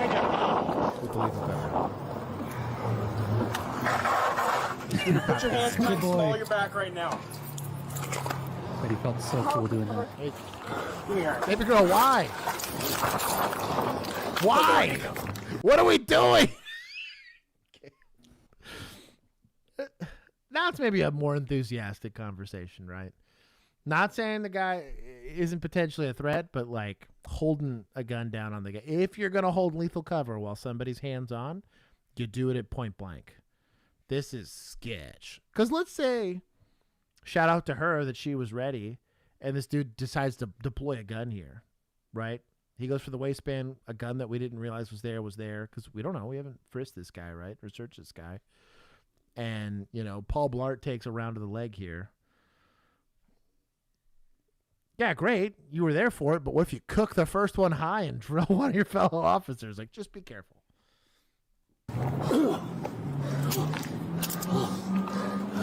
Focus up for that. Says you're 1 million. Holster up, yeah? Go my way. Check the sides here. The chief of police. I was under an investigation. Officer, man. Can't wait for him to reach in there with no gloves. On a drug arrest for meth. What? I'm the chief of police. Sit him up. Sit up, man. Bring your knees to your chest. You're illegal detaining me. I'm undercover. Get up. I'm undercover. Get your knees up now. I don't give a damn. I'm undercover. Sit up. Fun fact: if you're undercover, you don't say undercover. Clear, no report call. He thinks chiefs do police work. That's how you know he's not a cop. Oh man, that's funny. Kivany, yes, actually, I now have, I think it's 2,900 hours worth of police training, of the equivalency. Still waiting for T-Cole. I've paid them my money. They have to say, yes, you took all the classes we asked you to take and passed them. Even though there's a digital version, you can look up literally my name through T-Cole if you knew what my full name was. And you can literally see my service hours. It's so stupid. But I'm having to pay somebody $250 to do what I can do for free. Oh, yes. You have indeed done all the training we gave you. Stupid. You want a 600? I'm a DA. Jerry. I'm a DA. Let's see what we got. I order all the chief of police under investigation on why I'm arrested. 3 counts of assault on peace officer now. Good, that's it. The scooter cop's got Take seat.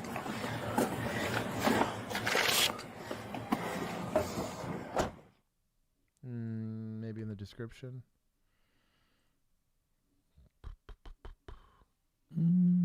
Oh, here, I got this big. Officer Jensen from the community engagement team. Wow. Person driving a black vehicle is actually a citizen that witnessed the encounter and was trying to provide assistance. Dumb. Did 5 years, of which he will need to serve 2. He'll then be on supervised probation for the remaining 3. I mean, he got in a fist fight while he was high on meth. That's methy behavior. Let's see. It was how many Officer Dean who had a comments firearm drawn to provide lethal cover. you make before Josh realizes you're here. Who's here? Oh, Mom's here. Hey. Also, Mr. Liger Strike. Brandon Rhino. I got everybody. I've said hi. Who have I not said hi to? Ivan? Shout out to the chief of Metropolitan Police. I like it. Metropolitan Police. That's pretty top tier. Where's chat? That's great. That's top tier. Give that a like. I like that one. Metropolitan Police. 5 comments. Django, stop making fun of me. I have dyslexia. Josh, come back to the city. We'll see about city policing. I want to, because that's where my heart is. Just got an update on the Ozzy shooting. This stuff rarely happens, so it made national news. Search is now 23 days old? Bruh. Oh, my God. That's pretty wild. Not sure they're gonna catch him. He's dead. If he's been in the bush for 23 days without help. Gonna find he gone. The remains. Yeah. Shoot up remains. No kidding. Blart 5000 is part of the citizen engagement team. It was the same female officer, according to Riley. Yeah. So I thought she had a bun in the original altercation, but I guess not. I'm gonna take 20. It's pretty poor hands-on skills. I thought the detention was fine. Saw him doing meth. He matched the description exactly. They have pretty good video evidence of him doing meth. Going hands-on was pretty poorly. That earned you a punch in the face, right? Punch in the face happens. You just let him run away. The fight should have never left that sidewalk, truly. Guys willing to punch you is willing to punch society, right?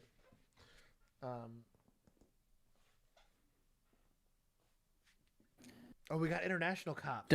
Yes. Yeah, I added an international cops one because it was requested. Very nice. First time, Dakota. This is bear spelled like the paint. First time getting a start by the stream. I love what you guys do, and I'm so glad there's a reliable source to pick apart these bodycam videos. That's not media bias. He means or whatever. me. Yeah, I was gonna say he means Juan. I'm the reliable source. To those of you who served in policing, well, thank you, Dakota. We try. We cover almost all of the major. It's weird too because I'll watch all the other cop people, and it's like a week or two later that they cover all this stuff. I was like, we cover it during stream. Yeah. Who you really need to thank is the vigilantes. They're putting all this stuff together. They sift through all this to try to find. We also cover way more than anybody else. We need to put it on clips so that people who don't want to sit for 5 hours can also see it. But yeah, if you're pre-policing, I wish this just doesn't exist. Period. One, body cams were still relatively new when I was getting into policing, or at least the proliferation wasn't there. And there was none of this. Or this you got was either so far slanted in the law enforcement side of things, or so far slanted in the anti-cop discussion that you didn't really learn anything. It was like we already knew what we wanted to say about it before you watched it, kind of thing. Like if you imagine if you couldn't lie on TV, but you didn't change anything about political ads. Well, why would you vote for anybody? They're all terrible. Yeah. You know what I mean? They're all chomos and whatever. The way political ads run, at least here in America. If you guys ever want some good entertaining television, just YouTube campaign ads. It's wild. Especially the more local ones, not so much. The national ones are pretty ridiculous too. But county there's and some, local? county and local. Even your state reps or for bigger states, your congressman can get there because there's a lot of them. Bro, it was the Ted Cruz. Who did he run against? Which time? This last one. Beto or no, not Beto. No, not Beto. Allred. Yeah, their ads got saucy. Like both of them, bro. There was They were getting petty, mudslinging. That was wild. And the only reason I saw most of them is every time I go to get my hair cut, they have just TV playing there, or I go to my parents' house because I don't watch cable anymore. If I can't stream it, I don't watch it. Anyways, welcome. We'll keep going. In a car.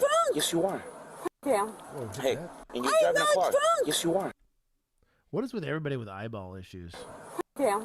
Hey, you gotta be behind that wheel. I'm gonna charge you with DUI. Understood? Well, I will park this. No, you're not driving that car. You're not driving that car. You're right here in Uber. You're not That's an driving that effect car. of the Botox. Call someone to come pick up the car, or Uber it out. But you cannot drive this car. Understood? You will not be a ride. Huh? No, I can't offer you a ride. I'm working the detail here. So, and in the situation that's going on here. I'm a pet. So you're calling me a fucking pedophile because there's a fucking 17-year-old kid that you hit with your chest. I did not hit him Yes, with you my did. chest. Hey, lower your voice, lower your voice. And we're gonna step over here. I was nowhere near him. Oh, it's Hey, this I saw one. the video, ma'am. Oh, the gift I sent to the vigilantes show me for what this I was did. hilarious. You hit him. He's here. You're here. No. You walk not up. appropriate You go for like this, hit him, and then walk away. I No. did that. Okay. Hey, this is up for discussion. If you want to argue with them something about a refund over there, It's not about the refund. all right. You hit the kid I did with your not. chest. So that's battery. If your boyfriend's a cop or whatever, you know what battery is. I do. So that's battery. It's unwanted. Phrasing. Please, God. You know what getting battered is. Your boyfriend's a cop. I hope he's a deputy. I take a couple of points for whoever's dating a girl here. But yeah, the phrasing was pretty atrocious. Yeah, have you heard about the 40%? Bro. I bet you that ratio's gotten better since that study. But when I heard it the first time, I was like, yeah, it doesn't surprise me. I've met who I work with. I think there's just fewer people getting married overall now. So it. Well, also, the amount what shocked me, and this is very anecdotal because this is just my personal experience, the ratio and the representation of specifically lesbian couples that were involved in domestic assaults were wild. Like, bro, they threw hands. I had literally one couple. I collectively arrested them like 7 times. Damn. It was one, then I have to arrest the other, then then I go to a different, and they just kept moving to different apartments, and it always ended up being in my beat. So I think one of them worked there, and that's who was kind of paying for it all. I think they liked that you were the one responding. They're like, we got a reasonable one. And dude, by like the we got to go to jail. Yeah, by the 5th time, they were like, "Oh man, it's him again." I was like, "Bro." Like, oh, you know what'd be funny is if they're like, we can't afford an apartment outside this beat, but we're just trying to like. That's exactly lose what it ya. was. That's exactly what it was. Because it was the only place that funny. would have approved it anyways, because the amount of arrests they had. Okay, I'm headed to bed. Also, like the stream, less than 70 likes. Tyler. Damn. Like for Tyler. Shameful. Thank you for monetizing the unmonetizable stream. Lachlan, to join the Patreon to join the Discord through the Patreon, you need to connect your Discord to your Patreon. Mac. And that'll get you. It'll auto connect you. Yeah. To the Discord. Yes. If you can't figure it out, if somebody from mods or something like that can kind of tell them how to get through it. I gotta get through this video. Also, if you're a Patreon member who is in one of the tiers that get you merch, make sure you put in a mailing address, because I've gotten complaints that people not getting their merch and then they never put in a mailing address. So how the hell are we supposed to get it to you? I bet there's a lot. I checked the other day and I was like, there's a lot of people in here that they have rewards. There's just no mailing address. So, Michael, welcome. Another Michael. You're the only one today. Also, Jared with a slang rock. Shout out to my wife today. I got animal crackers. Let's go. Kinsey's telling me she's deciding right now what dinner's going to be. Touch to somebody else who didn't want it. He did not want that touch. You touched him. He went and complained to the staff. All they want to do was get you out there, and they didn't even want you to trespass. They just want you to get out there, and you can come back. Since 2017. But that's what happened. So listen. So now you're not going to let me go home. You can't drive this car. This is my car, though. You are intoxicated. I own this car. Yes, but you're intoxicated. But it's mine. So if you can have somebody else. How about you just turn a blind eye and let me go? No, I got a job to do. Which one is blind, ma'am? Like I know your boyfriend does. Like, you know your boyfriend And he does. lets me get away with murder. Yeah, I'm not going to. I don't Well, care. he does. I don't care. I gotta go. You're not driving that car, ma'am. I'm getting my shit. Okay. Can I get my shit? Prototype. Hey. You don't hey, run me. Hey. You don't run me. If you try getting in that car and driving, I'm gonna take you to jail for DUI. My shit. Yeah, 3-0. Yep, that's your best bet. Then I'll leave my shit right here. All right, and I will tow it. Unless you want to. And I will tow it. So you're gonna tow my shit? Get somebody to drive it. I just got kicked out of here for no reason. You're gonna give me shit. Lower your voice. I'm not screaming at you. You're being a sucker. Okay. You're being a sucker. Okay. Grab your stuff and then grab an Uber. Because if you turn this regional dialect is crushing me right now. You're being a cocksucker. That's how British people probably feel when they hear my voice. You know, like the Aussies or whatever. So you're gonna tow my car for being parked illegally right here? Get someone to come pick it up. I don't have anybody. He's working. Hey. He's on duty right now. What's his name? Because I'll happily call him over. Joseph Chiappa. Okay. Call him up. I will. Give me a second. Grab your stuff and sit over there in the corner. Tell him to come get my f***ing car. Get your stuff and go sit over there in the corner. You don't tell me what to do. I will take you to jail. Tell me what to do. I can take you to jail, that's for sure. You want to go to jail for DUI? I'm not in my car. That's what I'm saying. The car is not on. So you cannot. Sit over there. You cannot What was the legally thing we give learned me a about? DUI. I mean, I can tow the car though, right? It's operating. Yeah. Something like that, whatever. AWI or whatever it is. AWI, something like that. Yeah. Something. Actual, whatever. Control or something. I don't remember. Whatever that sussy law was. Unless then tow my car, it'd be cheaper than a DUI. Sam, that's what I thought. Bad batch Don't of get behind the Botox. wheel. You want to grab your stuff or not? You want to grab My your keys, and I am not behind the wheel, so therefore it is not a DUI. That is one of the things when you date a car, you realize it. Tow my car, a couple $100 tonight, we're good to go. Tow my shit. Okay. Blow me, APC. sucker. No, thank you. Blow me. Nobody wants to do that. Just stand on the curb. No. Yeah. He said nobody wants to do that. He's being petty. No. Tow my car. And if they damage it. 316.072. If you stand on the roadway, I have to give you an offer to get out of the road. You have to take a job for that. So your best bet is to go over there in the curb and wait for someone. Wait, is he threatening her with pedestrian in a roadway? Mega based. Give him points. This is PD. I'm That assuming is so based. This feels like PD. This seems petty, but I like the pedestrian in the roadway threat. He's being really patient. I'm assuming he might also be on a part-time. This is really common. Places that sell alcohol, most states require that there's a police officer present. Most of those get consumed by part-time gigs, which is like an overtime shift, but I never did. He's just trying to get her out of there, so didn't have to deal with it. Yep. Prevent the DUI. Is that someone coming to pick up the car? Call this reactive policing. This sucker who claims to be a police officer, supposed to serve and protect, is going Is that a boyfriend? going to tow my car. The same f***ing fat that was in the movie. Let me get you in front of Cop Theater for one. Welcome to my life. He's gonna tow my car and I'm gonna Uber back to my house because he's being a f***ing asshole. Apparently he has no f***ing respect for f***ing law. Or maybe he's Johnny law. He ain't shit. Okay. Hey, I need you to identify yourself, ma'am. This is my car. Run my tag. I'm surprised he's not doing anything about the assault. Because she's going to have to get identified anyways. It's a misdemeanor outside of his presence, right? So we're going to take a report. We're not arresting her for that because we couldn't see it. We're going to have to get this, like, the security camera footage and all that and whatever. But we'll see. Get my name. I need you to identify yourself. You need to be careful. I don't need to do shit for you because you're not being respectful right now. You're legally detained. You're not being respectful right Says so now. on the screen. You're not being respectful. I am not my car. You said you were towing my car. Yes, and this is I told you. you're the one getting the ticket. And I told you to tow my car. Yeah, I don't know everything. and I need your ID. For what? To identify you. You have my tag. You're the one who committed the traffic infraction. Are you refusing to identify? I'm being serious. Hey, are you refusing to identify yourself to an officer? What I'm refusing to do. Hey, this only thing.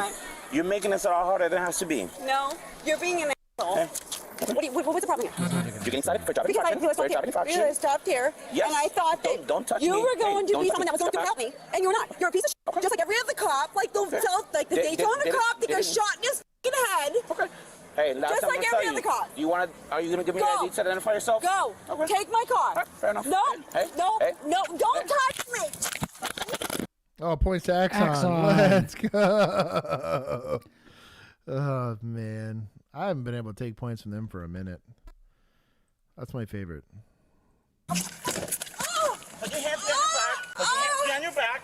What the f*** are you doing? Your job is done. It's an hour and 48 minutes for those of you clipping stuff. Your career is over. Ma'am, stop persisting. I'm not. Oh, we got you cell have no phones. reason to detain me. Shout out to society. Oh, Get wow. away They from can't hold me! a phone straight. Put your hands This is an approved technique. What the f are you doing? Oh my god. Sit up. I hate your f***ing guts. Okay. You piece of shit. Okay. You know what? Maybe that poor cop that got shot in the face should have been you. You sucker. Oh my God. You just broke $300 glasses. You f***ing Puerto Rican. You are not worth this shit. Her bringing his ethnicity into the picture is going to make this potentially retaliation. You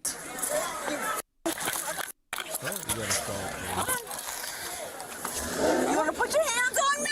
No. You want to put your hands But she's used to this. on me? Took me too.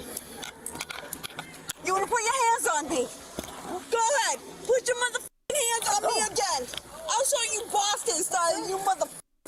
You think you're stronger than me? Hey, look at that shit. Abuse! Abuse! You're a liar. Look at that. Look at that. Does he need us to call backup? Like, the f off me. Get off me. Put your feet inside the car. Trying to get her away. She's still screaming, making a scene. Tell my story. Doesn't want to identify herself. Keeps saying fuck you, fuck you. So when I try to take her into custody, she's like, with me, put her on her. Look at my face. And then gets put on her floor, continues resisting, hitting, we're trying to kick and all that, kicks me in the groin, and then continues Are they acting like this, PD but with tan uniforms? They look like county. They do, but the car said police. And then once I get your phone number, I'll send you a link to where you can upload the video. Can I just see it real quick? Yeah, absolutely. Oh, shout out to her. She's the one that got the video. Yeah, or society. Let's go. I'll give points to both society and media here. Only a little bit on media here because she did an okay job. I'll leave the 69. Yeah, I was wondering if maybe they were counting because tell you what, I will take it all the way. It'll be his badge. It'll be his badge. You don't put your hands on a woman like this. Ma'am, please have a seat. No. It was like halfway through when I started recording, but you want to watch it. Look at my face. So how do both sides of my face get straight? And so, you're officer. You're Police. Says police. Mm-hmm. Yeah. They look like county. Dayton Beach. Oh, okay. So from the beach. What if it's like the mixed the county police? Because if it's is she from Boston? But this is Florida. I think she's touristing. Yeah. Well, something smells incredible. I'm smelling the food's getting to me now. Yeah. So she's gonna catch the DUI charge. You saw her drive, right? Yeah. Nerdy. I saw her pull up, and I was like, "Is that her?" I was like, "Please don't let that be her," because I knew. Okay, yeah. So they have these kind of like grayish uniforms. So they're not actually tan. They're like a. It's like gray. It's like a bluish gray under the right light, but like a gray under normal light. Battery on law enforcement, adjudication withheld. That means they're holding this. They probably gave her some sort of probationary clause here. Driving while under the influence, disorderly intoxication, resisting an officer without violence. Unattended vehicle. That's petty. That's got dismissed. Yeah. Well, that was probably going to be the only one she got if she hadn't. Yeah. Been because they didn't even charge her for the assault on the kid inside for the booby slap. Yeah, they completely ignored the booby slap. Was charged with battery on a law enforcement officer, driving under the influence, disorderly intoxication, resisting without violence, and leaving a vehicle unattended with keys in the ignition. She pled no contest to all charges except leaving a vehicle unattended, as that charge was dismissed. She was sentenced to 3 years of probation and ordered to pay the court $770. It's amazing how entitlement. Oh, that's not bad.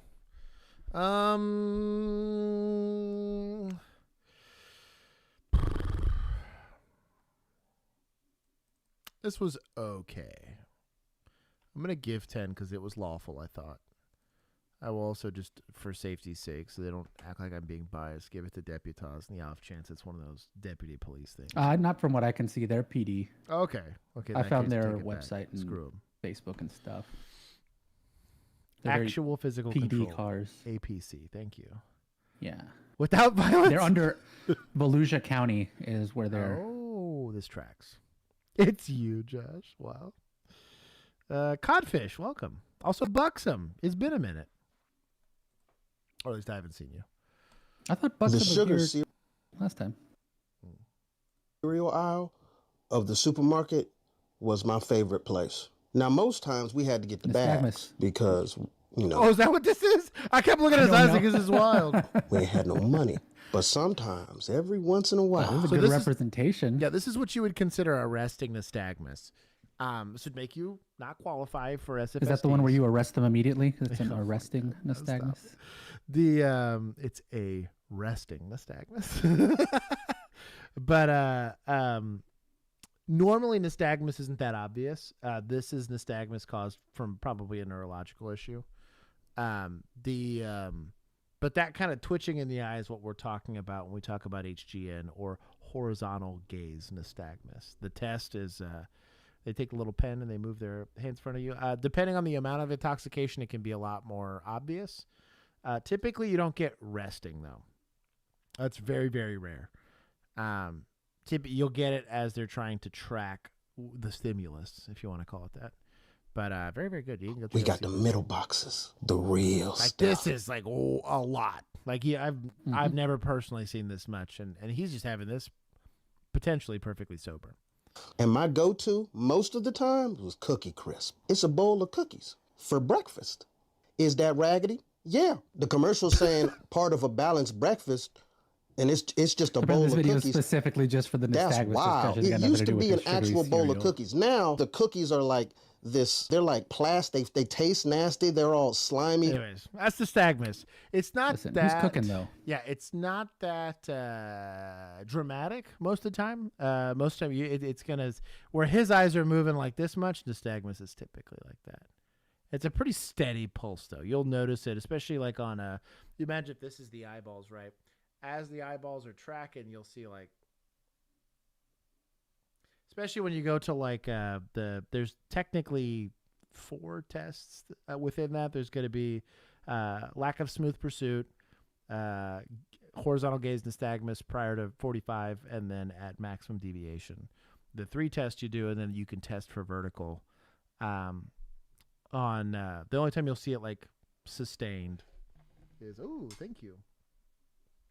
Okay, we got over easy eggs with sausage today. This is very, very good. You having breakfast Points to with Mom. Frag? No, I'm having breakfast for dinner. I said Mom. Points to Kinsey. No drama getting started for that. Already got to go to bed. Love the live streams, Jerry. We don't deserve you. Thank you for the super chat.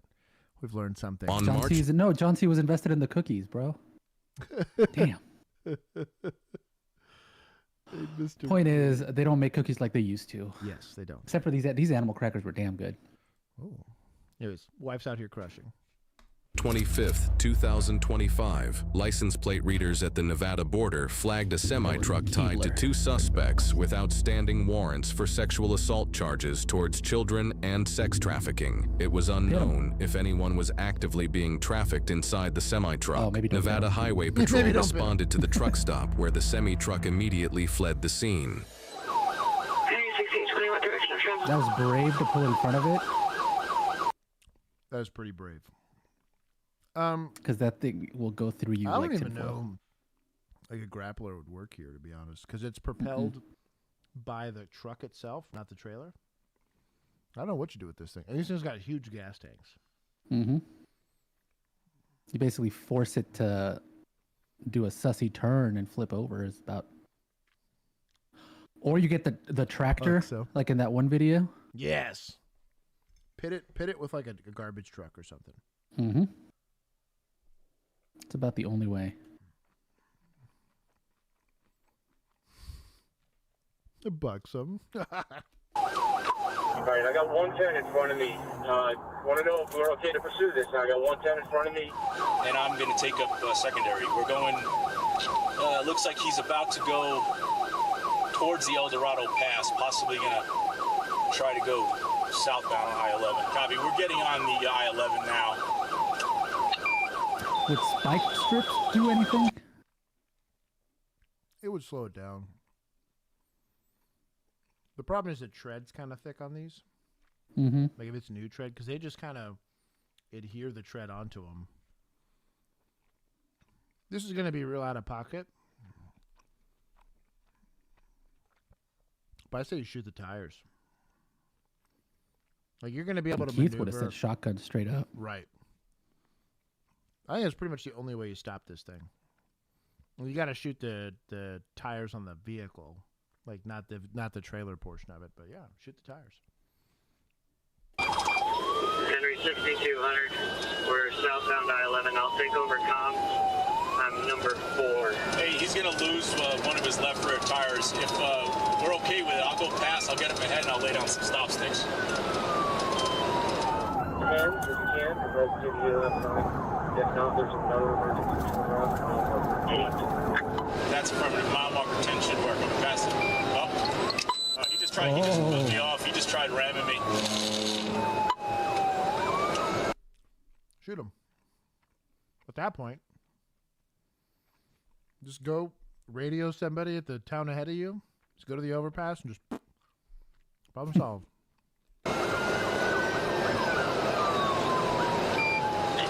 89, 90 miles an hour, still light traffic. Vehicle is in the number 2, southbound. Just tried ramming 820 off into the center median. Henry 3094. What? Ramming 820 off into the center median. Henry 3094. Thought he said, I approve deadly force. I was like, beast! Henry 3094. If you can get somebody... You're lucky they haven't terminated this pursuit.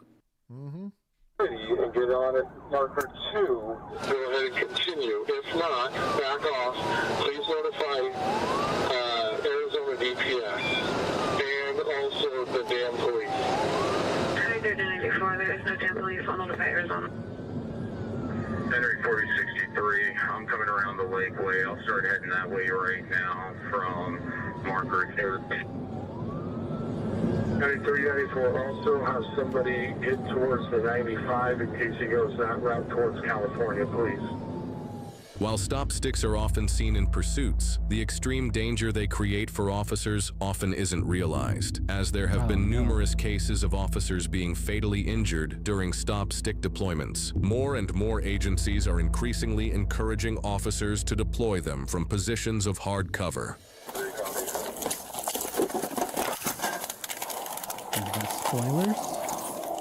Right.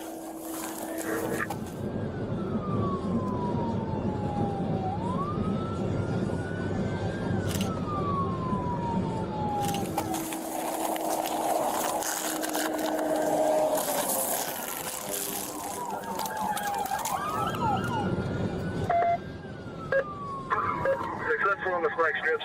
Vehicle continuing southbound to number 1.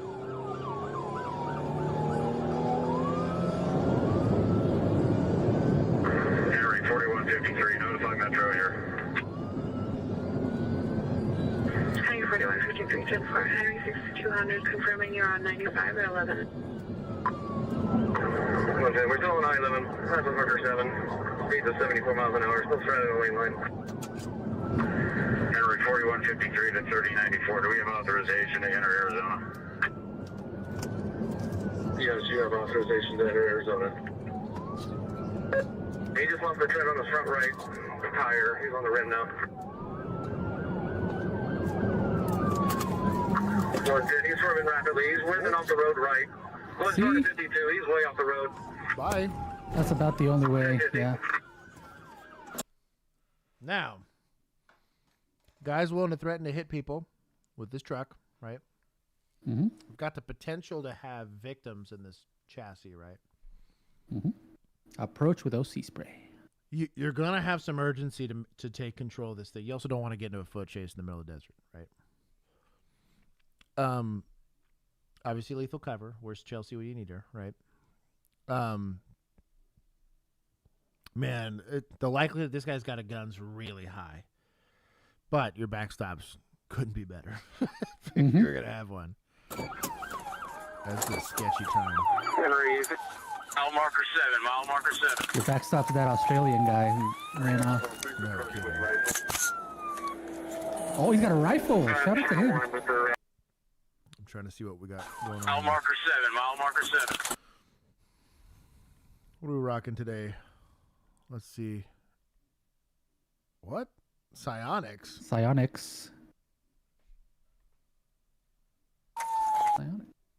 Ooh, Duty RDS. Ooh, that's a little cringe. Psionics. The finest AR-15 platform is what they say. I call cap. Trusted by 400 plus law enforcement. I noticed they don't say law enforcement departments, so only 400 officers trusted. I don't recognize the can either. This is all weird. The Duty RDS is very mid at best. I've watched like 3 of these die. Aim points are normally like the most bomb-proof optics you can get. This is the exception. And it's mostly the battery dying is the problem. Car ready. Oh, what a weird.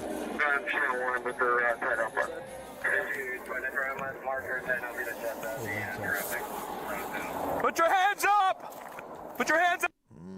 Oh, these are troopers? We're all in danger here because there's a 320 in the mix. Out of the window so we can see them! Take it easy on yourself! Let us know you're alive!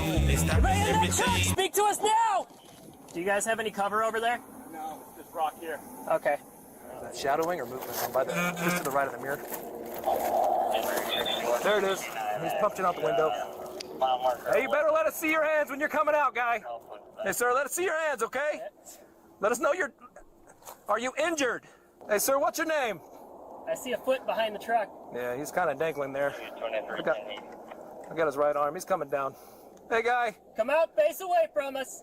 Just come on out, guy. Just make it easy on yourself. Sir, just come on out. There's no way for you to go here. We'll get you some medical attention. Come on out. Stay there, man. Don't go anywhere. Sir, there's no way for you to go, man. You're going to be in the middle of the desert. Stop.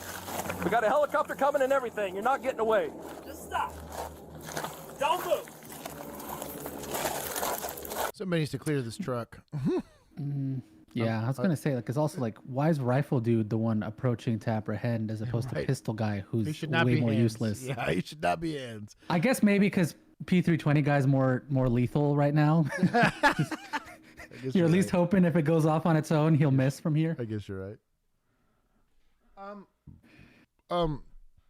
Rifle Guy can just hold cover on this dude.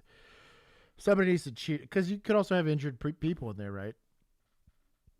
Mono Cereba. Yes, indeed. Face away from us. Turn around. Do it now. Turn around. Do it now. Give him a boop. On the ground now. You're going to get tased. You're going to get tased. Get on It's the not ground. going to feel good. Quick little kick. Get on the ground. You're going to get tased. There's somebody else in the car. Is he a Kimbo in the taser? Oh, Bro! my Oh my God. god! Oh my hero! Bruh. It had to be a cop. That is some aura right there. Yeah, the one, the one PD that shows up immediately goes. But take 20. So what's he? Is he pointing his gun at the truck and his taser at the suspect? Is that? Yes. And what's that? Okay. Technically, it's in a Mexican standoff. Given the circumstances, you do need lethal cover on the truck because we have no idea who's in there still. Mm-hmm. And he is trying to provide non-lethal cover for the suspect, but I guess it's pretty suboptimal. You've got 3 people here, so Right. maybe don't do this. Put your hands on top of your head. You okay? You got me? Yeah. All right, you got him? You got her. Yeah, I got her. Here, you got me? Yep. Got it. Put your hands on your head. All right, you just told me to chill out and you're not being chill. You just told me to chill out. LAPD handcuffing style. Yeah. Got it set. he's not that big. Thank you. Most of the time when we double cuffed, it was a shoulder mobility issue. They just didn't have the mobility to put their hands behind their back very well. Also, hinge cuffs tend to be a little bit shorter. Anybody else in there? Ready? 1, 2, 3. Up. Turn around. Walk up the hill.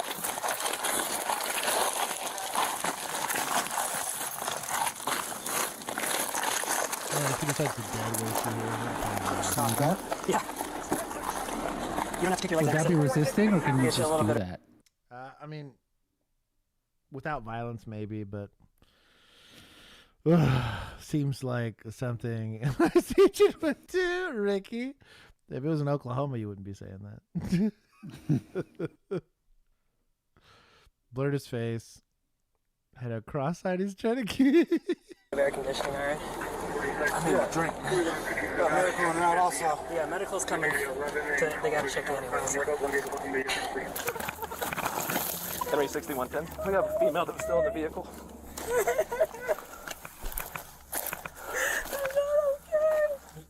Where's it hurt? We have a female adult that's also injured. It just came out of the vehicle. Anybody else in the car with you? You think you can walk? You don't have to if you need to. That's wild. Is it phone? Yep. Put your back here. Now, given the charges, it's not unreasonable to assume that this lady's a victim of some sort. However, there needs to be at least a detective, somebody that asks her a handful of questions about what her involvement in this is. Normally, specifically when you're dealing with kids, kids don't trust adult men. In general, they're taught that at a very young age, which is a good thing. I'm okay with that. But they do trust adult women almost universally. And grooming behavior, though often the actual like assault side of it tends to be perpetrated more by men, grooming behavior is often both perfected and implemented by women, whether intentionally or not. She could be doing it under duress, right? We don't know that. But let's be smart about the line of questioning you do when there is that nature of offense and we have an adult female. If it's a minor, it's a little different, but... Just grab a seat. What did you hit, steering wheel? Yeah. I was trying to make it to that bridge with the water. I should have cut that guy off. I knew when he got past me, why did that guy just pull up to me and start talking to me, you know? What, the other cop? That guy right there. He just pulled up in the truck stop and just started wanting to talk to me. You know why? Because you got warrants. If we can settle things at the lowest possible level, we're always going to try to do that first, you know? If you're willing to talk to him and have a conversation, then we'll take that route. But if you want to run from us, then we have to take this route. He was locking me up. There was no way I was getting out of that truck. Right. Where were you headed originally? What do you mean? I mean, it's where you're hauling window shades, you said? Yeah. Where are we going? Utah. Do you want to go to the hospital if they ask you? Sure. It's up to you. Yeah. What do you want me to tell them, like, for your head, or is there something else bothering you? I don't know. I think my legs up too. Which one? Any cuts just on your hands and stuff like that? Looks like you got a good knot on your hand. I'm scared. What are you scared of? I don't know what's happening. So it sounds like he does have a warrant for his arrest, and that's why you're trying to make contact with him. That makes sense. Okay, this morning, the lawyer's supposed to call me. Yeah. That's her. All right. Not too bad. This is Tony, his wife, 3 years. Said they were supposed to be turning themselves in, but we didn't make contact. He talked to his lawyer this morning. This is wife? Mm-hmm. My suspicion stands. So, cuff her. Just saying, like, I get it. Like, oh, woman, potentially victim, potentially also suspect number 2. Given the... See, Frag gets it. Frag gets it. Because also, she did just say they were going to go turn themselves in. Right. I think she also probably has warrants for the same thing. Some involvement and all that. Because she might not be on the truck, but she's potentially implicated in the actual case. Because he's probably the only registered owner of the truck. They were delivering window shades next door to where they were going to turn themselves in. Right. I'm sure. 100%.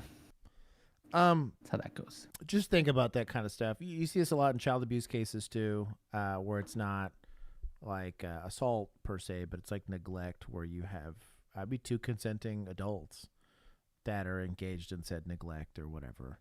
You just got to be, again, we treat everybody equally under the law, right? And so, like, looks like a duck, quacks like a duck, whatever, they ran. At the very minimum, as a passenger in a car that fled, let's for scene safety say handcuff her and frisk her to make sure that she doesn't have any weapons on her. But we got to think about what her potential involvement might be, run her. And I bet you run that ID and it's like, ooh, she's also got warrants for the same offense given the nature of the crime. So Michael, no, I didn't see it, but they probably skipped over it. A little bit of shock right there. Yeah, I'm sure. So we got a female with no seatbelt on. She's his wife. Okay. Green card is on the passenger seat. She didn't have a chance to put a seatbelt on. And yeah, 92, 32. in the last like 50 Just a head injury? miles. Minor cuts. What about here? He's got a pretty good facial cut. Find out if he has any weapons in the trunk. So keep pushing out, doesn't sound like you're going to get any trouble, right? So it's just... Just going to make sure you get the help you need, okay? So how long were you guys there at the truck stop for? Just a few minutes. We just got there. Just got there, and that's when we rolled up. Were you guys fighting over the steering wheel at all or anything like that, or did he purposely go off the road? No, the tire went out. Yeah, I noticed he's starving. Yeah, the tire went out. Yeah. I got a female passenger over here. So as a trained observer, things to consider. Why would she say she didn't do anything? Weird statement to make. Right. She's confused about what happened. You mean no communication whatsoever happened in the couple of minutes that this pursuit lasted? And she said she didn't have time to put on a seatbelt, which seems dubious at best. That's some questions to be asking here. She was unrestrained in the front passenger seat, right? What's going on today? All right, what's your first name? I can't hear you. Tony. So were you seatbelted in the vehicle? You didn't have a chance. Okay, did you hit your head? Did you go unconscious during that time? Or do you remember everything? Okay, gotcha. So we're going to get you down to the hospital. You want to get transported to the hospital, right? Are you having any pain right now? Where at in your head? Right here? Yep, you got a good knot right there. Elbow? You're still able to move everything? Do we have any pain here? No, look all right this way. The driver, 39-year-old Michael, was wanted for coercing 2 children under the age of 15 into inappropriate activity. He now faces additional charges, including kidnapping, assault on a protected person with a deadly weapon, disobeying a peace officer resulting in bodily harm, reckless driving with disregard for property or personal safety, duty upon damage to an unattended person or property, and obstructing a public officer. The passenger, Tony, was previously charged with 2 counts of cruelty towards a child. I hate being right, but I am more often than not. It's like I've done a few of these. But had since bonded out. She faces no new charges relating to this case. They remain innocent unless proven guilty. And I will say, men in general tend to be the perpetrators for that type of crime. It just, for being only 50%-ish of the population, in general, for crime, tend to be pretty overrepresented in the conviction process. However, part of this has to deal with just men being stupid. The other half of that is the way that law enforcement interacts with women when women are actually the suspect. I have seen many a time. Gabby Petito is the most famous one I could think of, where I was like, Gabby Petito objectively was the aggressor in a domestic assault, and they let it ride. And she died days later when she should have been in jail. So, enforcement action matters. But you treat everybody the same way. What does the evidence tell me, right? Does her story make any sense whatsoever? I didn't know what was happening. We were just there for a little while, you know. I don't know that my husband of a couple years didn't just get done, you know, kidnapping he has warrants, teenagers and all that. Like, come on. Especially if you're like in the truck with him all the time, because this is likely when the offense occurred, right? You knew. Now it'd be one thing. Nowhere else to go in that truck. If you were home, and that's when this happened, you know. That's not even a sleeper truck, so it's not like they were. That's what I mean. It's just like, where would you have been that you didn't see it, especially if you're going with him for this stuff. But I love him, Sam. I'll give State Boys some points. It was good. Good spikes. It was a safe conclusion to the pursuit. Nobody else got hurt. Minus our 2 suspects. I heard he took. I will give back 10 for the taser gun display. For the akimbo. Yeah, the akimbo was kind of sus. We're gonna take some from society because there was likely opportunities to hold old boy accountable. Again, we spare the rod. What happens? Continue stuff to happen, right? Let's protect kids, please. Fucking around. Who is it? You gotta walk around.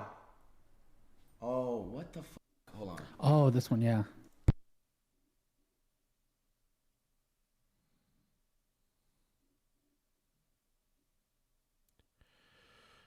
Who is this? What in the DEI hire? Were they hiring small people?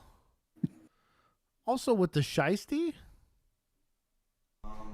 Living here, 6. How many people are in the house right now? Oh, I don't know. Probably like 9, 10. I couldn't give you an accurate number though. Do you know Betsy? Like probably 9 or 10. Ron's here. Living? Yeah. Silky's here. We had a chase yesterday and last night, and we are trying to investigate who was involved. Okay. And they came to your address and. We believe you're harboring a fugitive, so. Correct. Okay. That's why I'm here today, so. Yeah, take a look. All right, well. Some old timers. Okay, I think you guys can just chill for a minute. Believe you're what? Harboring a fugitive from a high-speed chase. From high speed chase. Yes. Like person? Yes, like Here? a live person. Yes. That the call said he was here. I report that. Person? No, the one that we just got out. I don't know that person. I've never seen that person in my life. Okay, do you have an idea on you, please? that I can Yeah, check? yeah, it's upstairs. Okay, in my what is your back. name, only? I'm Alex. Oh, Alex, okay. What is your name? Mine. Mine, okay. Behind your head, please? Oh, Okay, okay. yeah. They're getting him with harboring a fugitive? I think you skipped part of it. Is this there it is, right there. Don't move, stay there. Stay there, please. This way, motherfucker. This way. Hey, Bill. Moving. Move. Extreme cooperation. Okay. Sorry.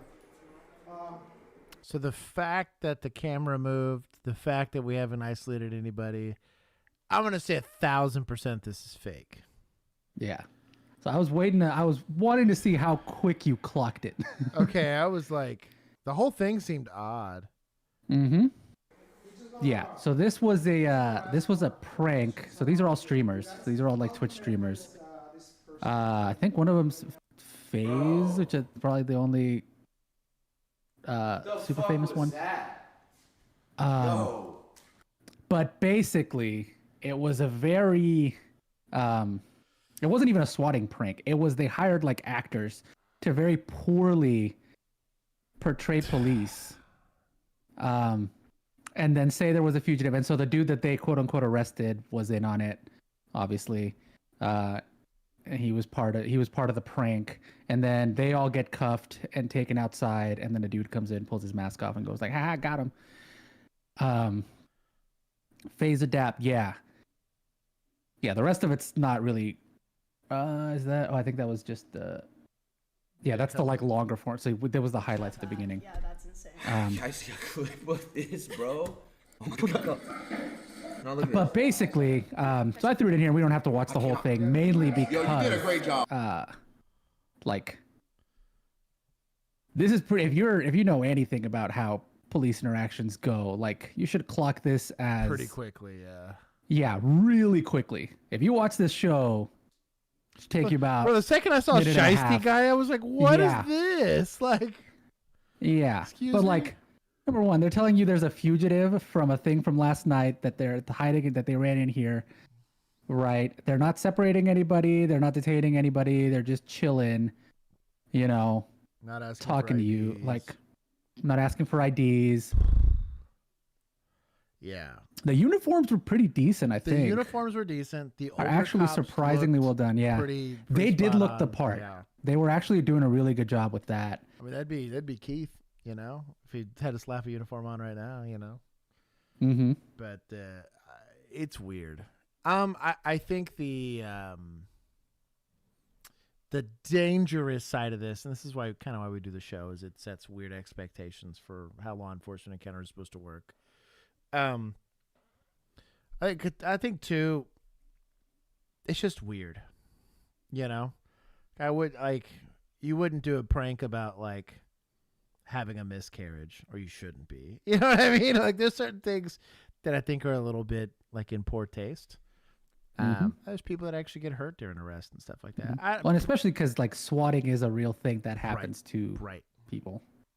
But if this is the brain rot your kiddos are watching, you failed them already. So it is what it is. But Accused of striking a man with his truck and leaving the scene of an accident has now been disciplined. That's right. 19 investigator Mike Mason broke this story. Has an update today, a story you'll see only on 19 News. Sergeant Paul Stein has just been reprimanded for an incident that has been causing him and the department lots of legal turmoil. Brooklyn Police Sergeant Paul Stein has now been disciplined for a shocking incident that was all caught on camera. It happened on April 30th while Juwan Wyckoff was driving along I-90 in Westlake. He says a truck swiped his car, then raced away at speeds topping 100 miles an hour. Wyckoff says he had no idea the truck's driver was Brooklyn Police Sergeant Paul Stein, who was on his way to work. After the crash, Wyckoff grabbed his cell phone and followed the truck as it exited the highway, racing recklessly through residential streets. Here's what Stein later told detectives. Were you aware this guy was chasing you the whole time? Oh, yeah. I was trying to get away from him. Okay. Because he was driving like a bat out of hell. Stein told detectives he fled because he feared for his life and wasn't even aware that his truck had struck another vehicle. Westlake police later cited Stein for improper lane change, but not for leaving the scene of an accident. Meanwhile, at the Brooklyn Police Department, surveillance cameras captured Wyckoff confronting Stein. Video shows the sergeant shoving Wyckoff in the face and kicking his leg. Brooklyn Police Chief Scott Milkey conducted an internal investigation and cleared Stein of his actions during the confrontation, but regarding the traffic incident, he found Stein did break state and local laws, his conduct was unbecoming, and his actions contributed to a preventable collision. Last week, the chief issued Stein a written reprimand for his involvement in the traffic incident. In the agreement, Stein admitted he violated the department's standards of conduct. However, it states he's not taking responsibility for any civil actions related to his conduct while off duty. The agreement goes on to say if Stein has any future traffic violations in the next 2 years, he could face They will be as a civilian because you are no longer a police officer because you're getting arrested for leaving the scene of an accident. I like the part where what he will face as his like extra consequence is a 3-day unpaid suspension. Like that's the top end of the consequences if he has another. That's fun. Bro, ACAB, this is why people feel this way. There's zero accountability there. They had to chase that dude till the wheels fell off. Fleeing the scene of an accident. We don't know. Maybe he's got friends on city council with the tow truck company. Echo Sierra, union doing union. It is my favorite part about being in a right to work state, and it never gets leveraged because it prevents this kind of BS. Mm-hmm. Patrolmen's Benevolent Association. Jeez. Yeah, I got a 3-day unpaid suspension. We reached out to Stein and Chief Milkey for comment, but haven't heard back. Meanwhile, Wyckoff's attorney plans to file a federal civil rights lawsuit. We'll, of course, stay on top of this. Bro! Okay, I got to take some from municipals because it's them, right? We were doing. Eminem wants to know, am I violating any law if I watch this on the way to work? I say no. I'm going to say no. But I'm not a lawyer. I don't want to. Just got to make sure it's in front of you so you can keep your eyes on the road at the same time. Like this. You got to take some from admin because that's. Look right like this, so your eyes can see the road. Stop. What causes apparent lack of accountability? So it's not just American policing. The problem is because you see this in politics, right? You'll see this. Look at what's happening in England, right? Where you get laws that clearly aren't popular. Well, you're the ones voting these people in to think they would be the people approving these laws, right? The issue with governance, and this is really where this becomes complicated, right? Governance, whether it's your mayor's office, whether it's your principal at your school or whatever, is typically they should be beholden to the people that are putting them there, right? The principals are there because parents are allowing their students to be students there, right? Because you got so many butts and seats, pays for teachers, the faculty, whatever. And in policing, really you're beholden to the city manager's office, not the public. And that's where it becomes kind of problematic. I do think there needs to be some level of double blind because it is a hard situation. Police are put in a hard situation, but like you should be able to just put this on the next ballot to vote for whether or not this guy gets to keep his license and not get criminally charged if they're not going to do it themselves. You should, as a citizen, be able to be like, yeah, but that guy's a douchebag, so I'm going to vote, put it up to a vote to see if this guy should see consequences. Because clearly the city manager's office and the mayor aren't doing anything about it. The DA's not doing it. Because the DA could have stepped in and said, no, you know what? We're going to take that case. And we're going to prosecute for they're allowed to overstep that because it's their job to prosecute on behalf of plenty of different. The state could come in and technically the checks and balances aspect of the thing. Biggest problem is most of these people work with each other. They need each other for XYZ thing as part of their job. Right. Clearly, like the city council needs the cop that's towing everybody for their budget so that they don't look like they can't, pay for things.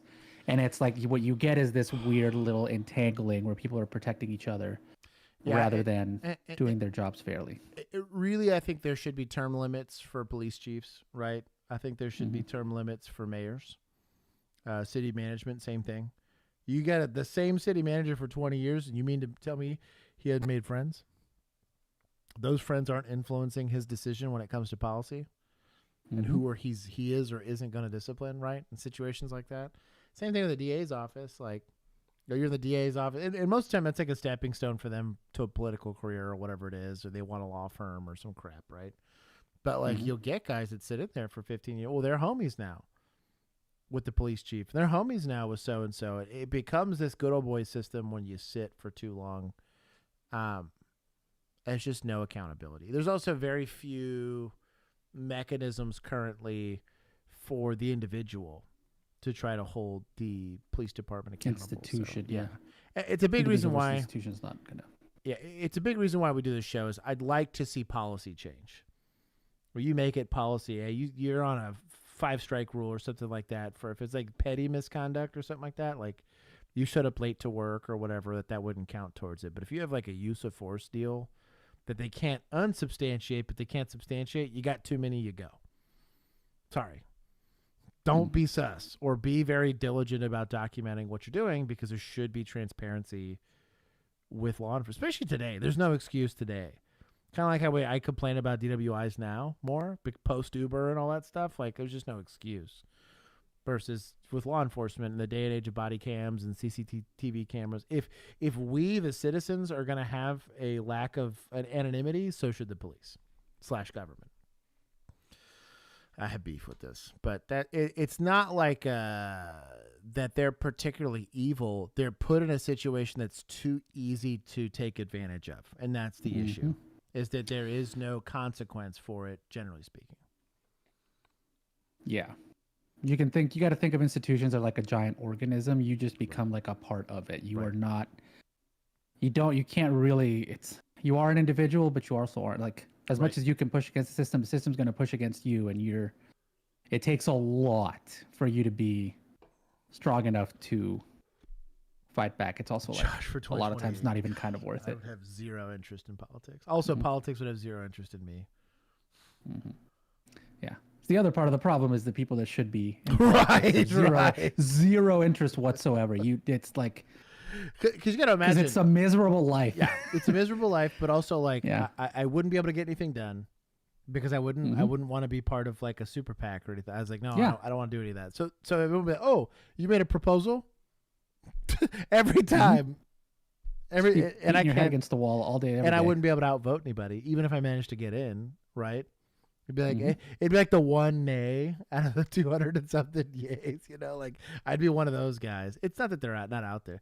Sheriff, I might consider, just because I could. Yeah, like that's why I always push local stuff. You can make big differences in your life. You can become a city council person pretty damn easily. You do a couple of Facebook ads, and all of a sudden you're there, and you can make actual impact on the lives, the day-to-day lives of people like your neighbors and your friends and your family members and your community. So versus to address specifically Feeling Froggy's point here, most people are actually good.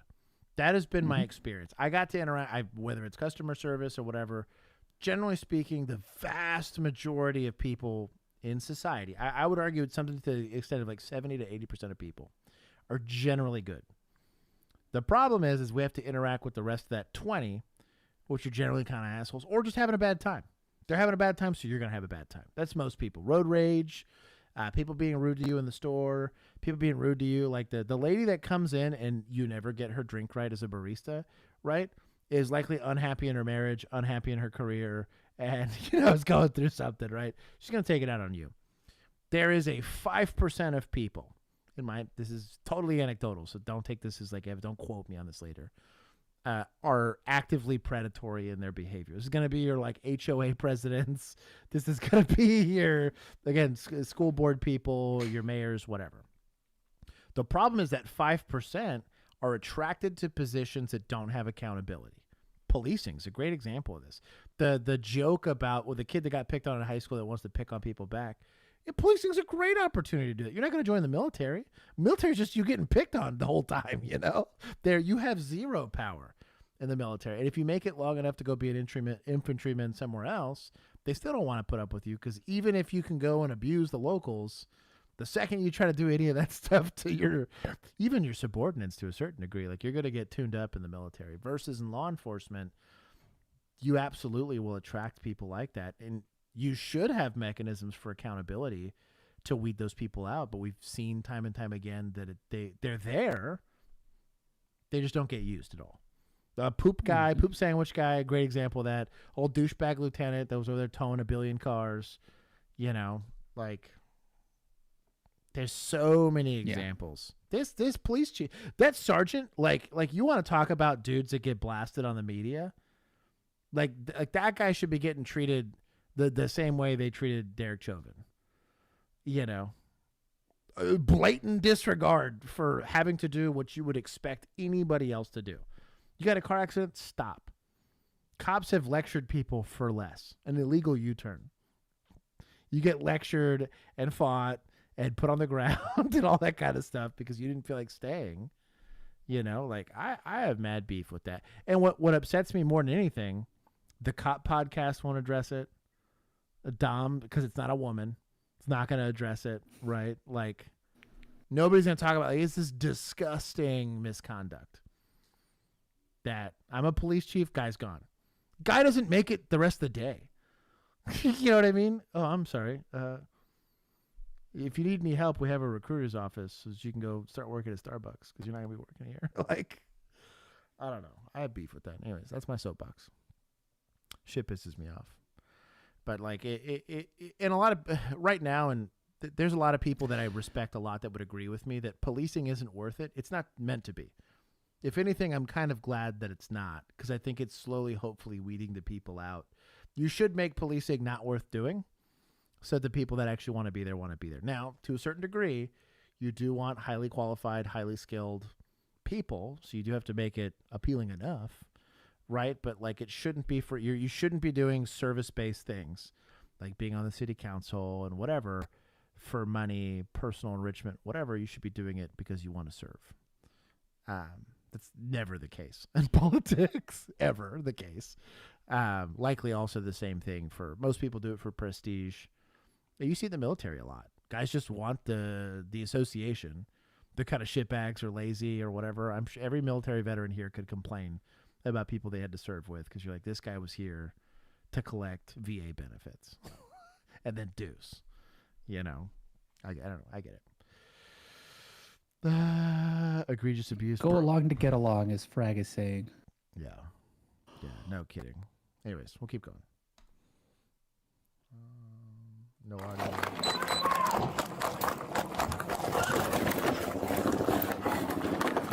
That's a hard fence to jump over. Yeah.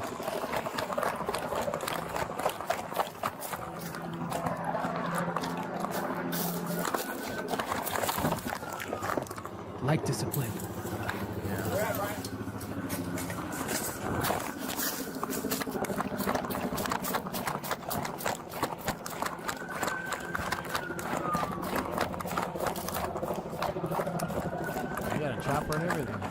Yeah, I was gonna say, Get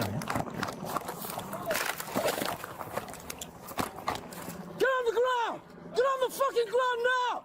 Get on the fucking ground before I fucking do it! Get on the fucking ground! On the ground! On your...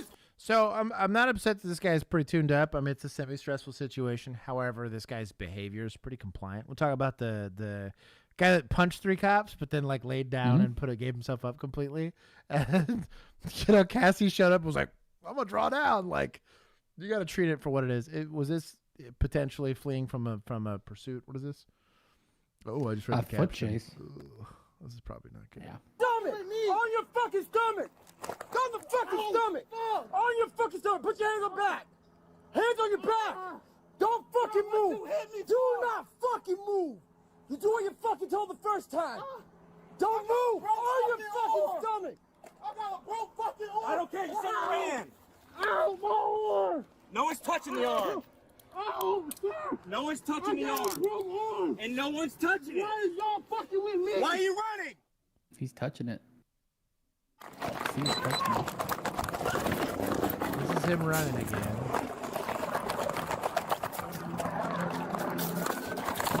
Oh, look, he's so fast.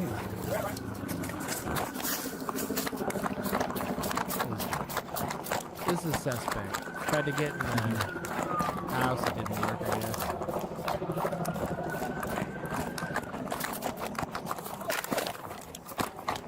Get on the ground! Get on the fucking ground now! Get on the fucking ground before I fucking do it! Get on the fucking ground! On the ground! On your stomach! On your fucking stomach! Oh, yeah. It's not gonna be blessed, yeah. Nope. I remember this one finally. I think Christy showed me this one. So is there an appropriate time to kick somebody in the head? Yes. Daniel San. That is not an approved move in a karate tournament. This is not one of them. So force has to be considered reasonable, right? And equal to the situation. I'm not saying you don't approach this guy with a gun out, which is technically a higher level of force, right? However, a kick to the head, you got to imagine like a baton strike. A baton strike to the knee is not considered deadly force. Baton strike to the skull is. I might as well shoot him at that point. Like that is the way it's going to be treated under the eyes of the law, right? So, guy runs. Could have been a heinous crime, right? Let's say he robbed the bank and killed a 6-year-old, right? Let's make it a heinous crime.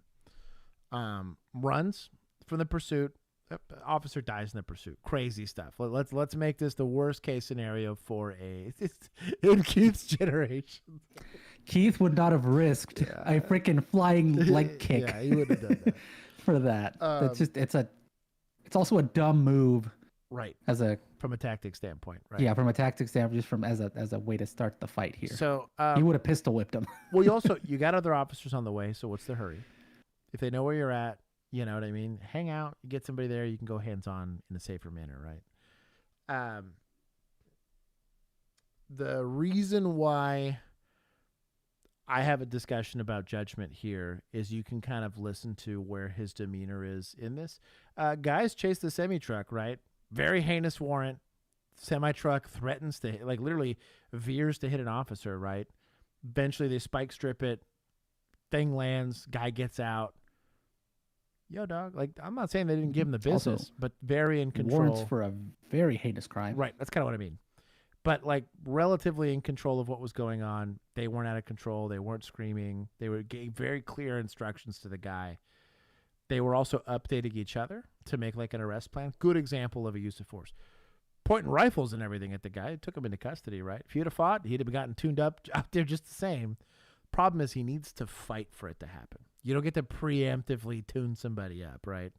That's kind of my issue with this kick is this guy, though he ran, and regardless of how heinous the crime is before, we talked about this a lot in active shooter response, right?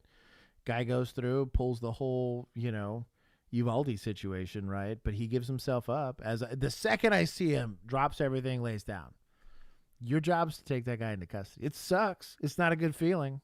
Because you're like, hey, I could give this street justice right now. But, like, the expectation's going to be that if this person's no longer posing a threat, you got to go do it. I understand the personal conversations we want to have about that as people that have apprehended suspects of heinous crimes, but like your job is to enforce the law, not induce a punishment, right? So there's real ethical discussions to have there and some ethical complaints I have. And with how tuned up, I'm not going to show the kick again because I'm trying to avoid us getting kicked off the internet. But if you listen to his voice, does he sound? It's how pursuits get terminated. Guy takes off from me, good warrant, good everything. And I got on the radio, oh, he's going. Hold on, let me get my seatbelt on. So what are you chasing for? Give me a second. Hey, would you go ahead and terminate that pursuit? Like, you get killed immediately. Like, so like, well, he's screaming on the radio. He seems pretty amped up. He's not articulating himself well. That's the officer that's going to blow through an intersection, right? Not see the red light, kill a family of 4. That's the officer that's going to go see something, say something, and induce a shot you maybe don't need to be taking, right? And that's lawsuits waiting to happen. Kind of the same thing here. We'll just kind of listen to his articulation. Get on the ground! Get on the fucking ground now! Get on the fucking ground before I fucking do it! Get on the fucking... Do what? If you gave a specific threat, I'll shoot you. And you see it all the time, and I don't have any complaints about that. Hey, you reach for your waistband, I'm going to kill you. No problem with that. But you can deliver that in a demeanor that seems in control. It's even yelling. I'm not saying from an officer presence standpoint. I've blessed yelling plenty of times because sometimes it requires that, right? Guy skins a blade, starts threatening to run you down. Yeah, hey, at this point, we're trying to go after like the instinctive animal part of his brain. I got to make myself as unappealing a target as possible to maybe prevent him from stabbing me, right?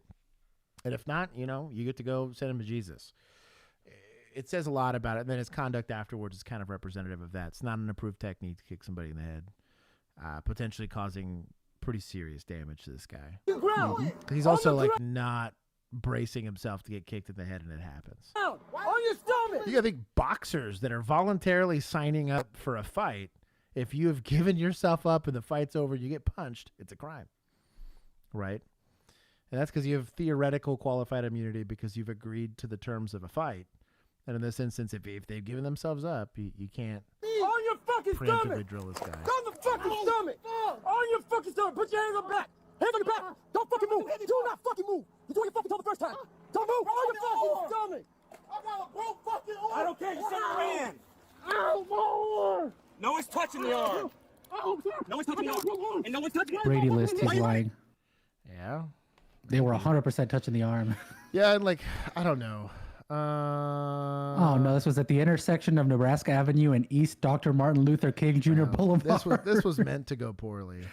And I'll be honest, I'm not going to go off and say this is a bad officer, right? I don't know what the situation is. I don't know. I'm trying to read here to see what they were running. This goes to kind of Froggy's question too of like, it isn't always necessarily that like these are not necessarily evil people trying to do evil things and therefore they go and find a location where they can be evil, right?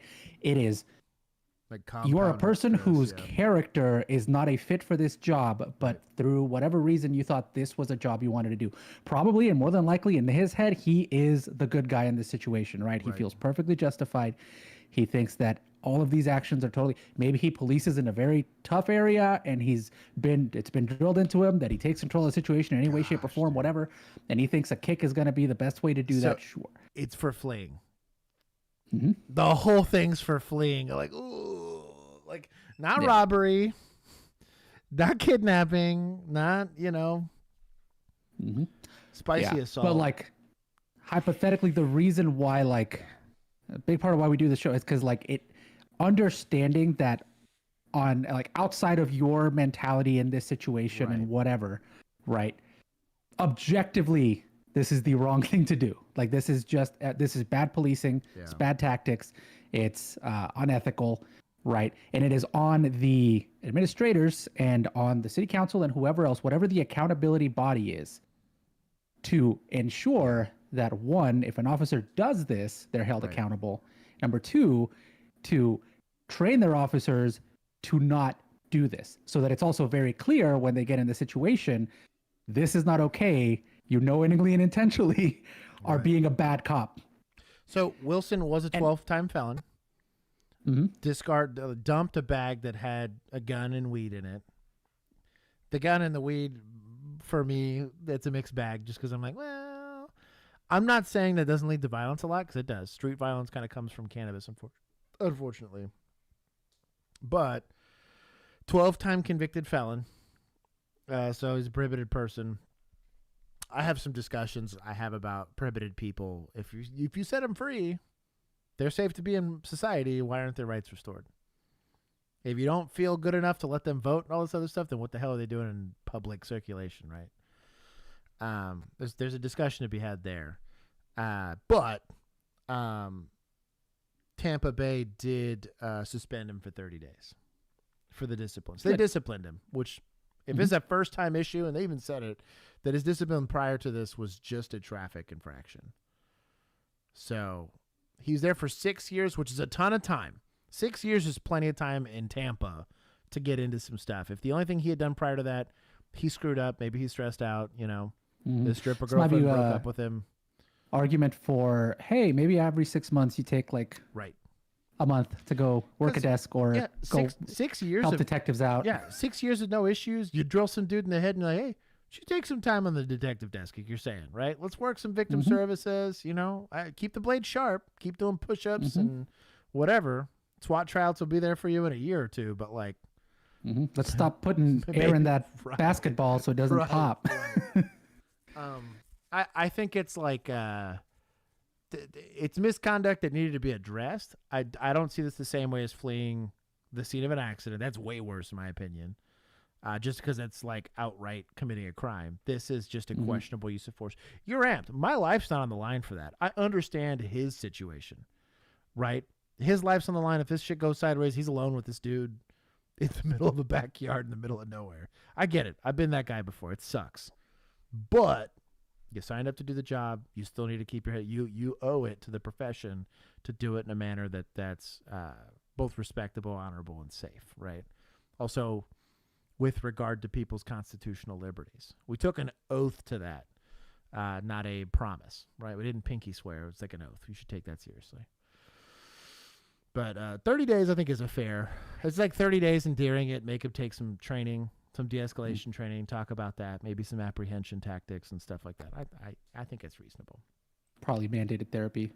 Yeah, just talk about it, dude. What else you got going on, man? Yeah. So I think it's fair given that there was not more damage, but that could have gone very poorly.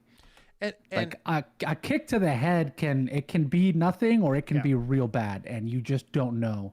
And the reason I feel comfortable making this critique, right? Because a lot of people would say, well, I don't want an armchair quarterback. I've arrested violent felons for plenty of stuff. Guess how many got kicked in the head? Not saying I didn't have to use force. I've injured people, taken them into custody. It was all based on approved techniques. They weren't getting MF'd. The more force I used, typically the calmer I got. When I was threatening to use force, it was all the way elevated. I tried to make it seem as unappealing as possible. That's when the MF and do it or you die kind of comments happen. The second I went hands-on, typically it was pretty calm, but I built that way. I'm capable of that demeanor. Maybe it's not for you, dog, I'm going to give points to admin for once. Are typical police boots steel toe? No, those were prohibited. Super prohibited. That's what I was wondering, because Ricky steel was toe asking. Killed him. Yeah. Yeah. And I was like, I did that. That was a thing that I'd never even thought about. Yeah. And then Ricky brought it up. I'm like, oh shoot, that actually. Yeah, that would be. I was wondering if there was, because I was like, for a lot of jobs it's required, and I was like, I don't know. We weren't even allowed to have anything hard on our gloves. You could have padding, but you couldn't have they had these really wild. They were popular during G1. Oh, is that why you got those metal implants in your knuckles? Yeah, exactly. Yeah, right. Just some built-in knuckle dusters, Yep. But no, they. Anyways, it's police You misconduct. got that Assassin's Creed switchblade coming out the bottom of your wrist. I think it got handled well, but there's definitely some arguments for maybe we take some R&R and step away from policing real quick. Mm-hmm. An officer with a maybe Key send West people to the Police training center, especially if they're good. Imagine you just go do 3 months at the training center. Go get some rookies up to snuff. Well, especially because if your experience is coming like fresh, like you're not the 15-year guy that's managing it.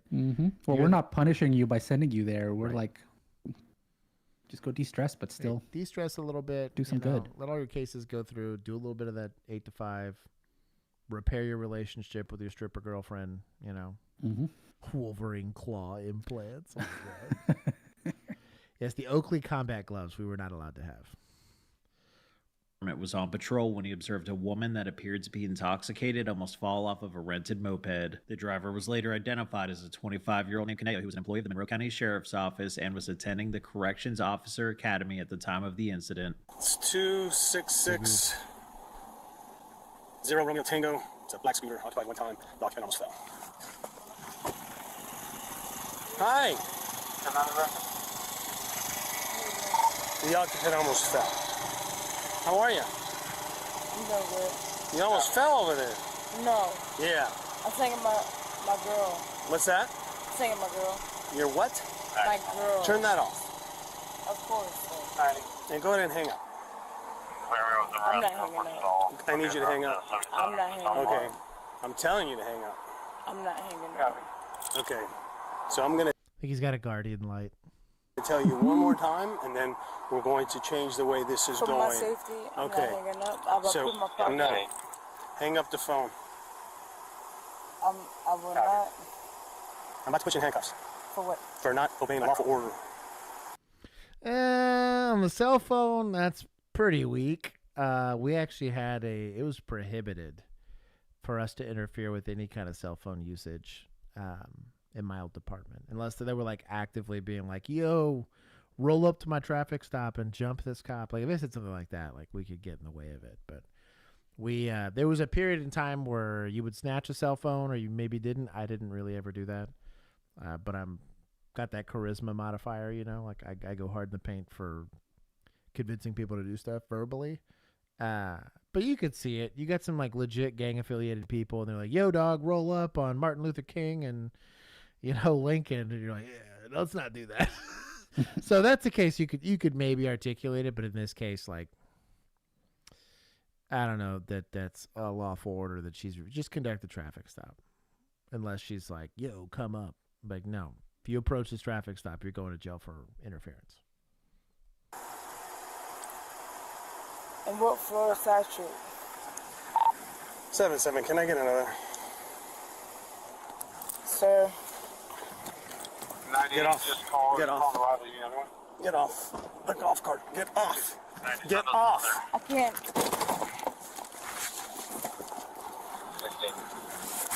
I'm not resisting. But you were. I told you to hang up, you didn't. I told you to get out, you didn't. Stop pulling away. Yes, you are. You're pulling away. Yes, you are. I am not pulling away. Yes, you are. I do. I can't sit at home.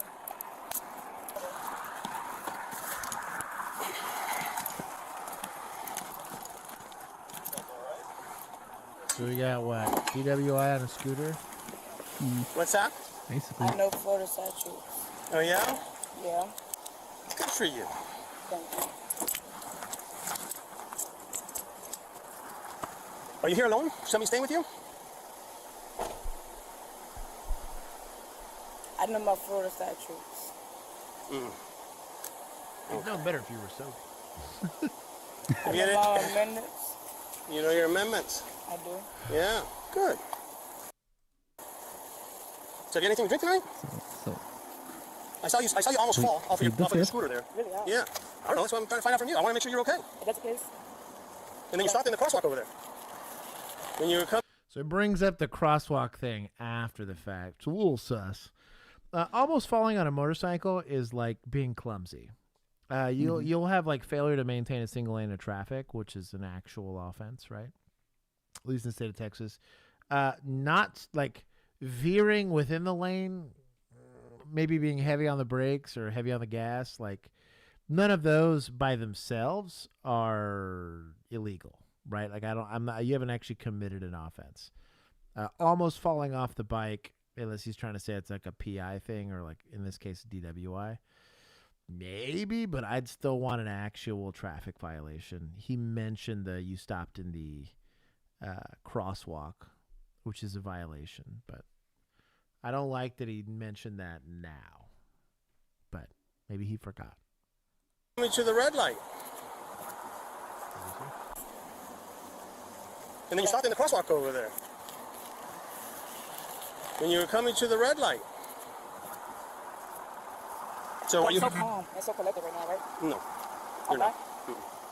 Am I leaning? Am I leaning? Are you leaning? Yes. Yeah, you're leaning against the car. But that's what I asked. No, like to the side. Am I leaning to the side? I bet you don't know. Why? Can I come over? No. Why not? Because it said so. Yes, please. Yes, please. Like Sergeant Boyd, why would we call that? Why would we call Sergeant Williams? Call him and you'll find out. I'm not going to wake him up at 4 in the morning. Oh, I bet you. Because every single one of y'all. What about every single one of us? You hear me? Okay. So no SFSTs.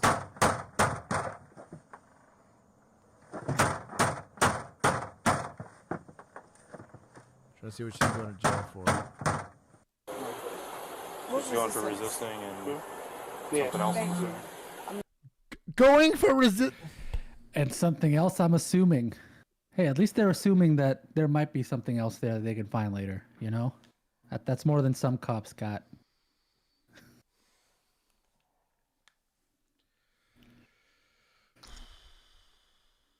We can articulate that there might be some other crime afoot. Hypothetically. Like, the law allows it, right? Currently. I don't like that it does, but it does. It says to me that one, you don't know how to deal with. Like, assume, if those of y'all that want to get into law enforcement are new to it, maybe you're already doing it and you feel lost or whatever. Assume you're not going to get cooperation. The government is showed up in your life, interrupting it in a manner that nobody would enjoy, right? And assume you're going to get some level of resistance. Like, and when you don't, great. And when you do, have contingency plans. We don't have this lady identified yet. Charge her with resisting for not putting up her phone?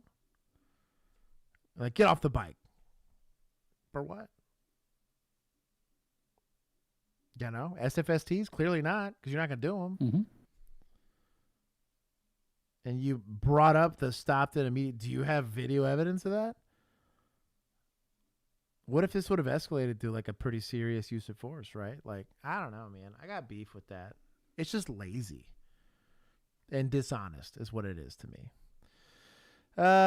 One of the guys of the SO guys I work with uses a guardian light. I'm about to roast him and I held my tongue.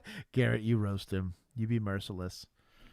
Riley wants to know what's wrong with the guardian lights, Josh. So I told him they were for pick-me's. That's the best example. That I'm not even going to correct you there. It's for pick-me's. The guardian light as a whole was designed by people that believed that I on my person needed red and blue flashing lights. I don't need to say anything else past that. The car's got them. Right? Because there's times where that car is operating on a public roadway and I need to notify people that, hey, police emergency response is occurring. If my presence in full uniform and me probably yelling or saying something isn't enough on foot to notify people if that's happening, the guardian light with the reds and blues isn't going to help. Do you want a shoulder-mounted light? Guess what? They make them. You got a little clip in there, a double-sided clip. You can put it on your hat. You can put it on your lapel. Put it in just little, right here. Works just fine. They make tiny little small ones. If you really need a white light, there's plenty. You will never need reds and blues. Now, maybe you want... It's not a shoulder-mounted flashlight. It's literally like... It's basically these, yeah, but like this big. But yeah, it's... Right here. So that if you're in a foot pursuit, you can go... You got to make the sound yourself because they haven't figured that out yet. They haven't put the siren You got to be yelling, wee, woo, wee, woo, wee, woo, as you run. The scooter cop, like, I'd bless him having one. You know what? I'll bless the scooter cop having one. Yeah. Put it on your helmet, you know? Yeah. But everybody else. Yeah. Anyways, a sergeant I know used a guardian light. Roast him. He better have got it. Write him up. Write him up. Not anymore. When did I resist? I mean, I wasn't here, but I'm going to take a wild You guess. wasn't here, exactly my point. Okay, When did I so you resist? can I'm direct gonna take a wild guess and say that it You was take a wild when guess? you were stopped. That's wild. It is. That It's a wild guess, right? That's wild, yeah. All right, so I believe you're going to Okay, well, you're going to be... Deputy Hoverson. I know. I'm not going to You are You going to get in the car. Okay, so we got resisting. Call Deputy Hoverson. Okay, let's go. Is she being annoying? Sure. Wait a minute. Would I not hire this person based off this interaction? 1,000%. Right? Getting hammered and getting on the bike or whatever. But we're looking at some retraining happening on, do we need reasonable suspicion that a crime is afoot to stop somebody? Uh-huh. Do we need probable cause that a crime has indeed occurred to take someone to jail? Uh-huh. Maybe let's do an effective and thorough investigation to ensure that we have said things before we start taking people's constitutional rights away.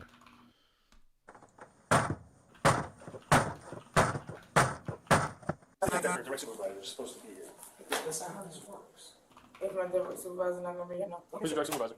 Deputy Hoverson. Deputy Hoverson? She's refusing, so it's a right exercise. Deputy Hoverson. Only if Deputy I would Hoverson I would refuse too. Or Sergeant White Williams. So he's not going to be here either. So she just refused, so let's just...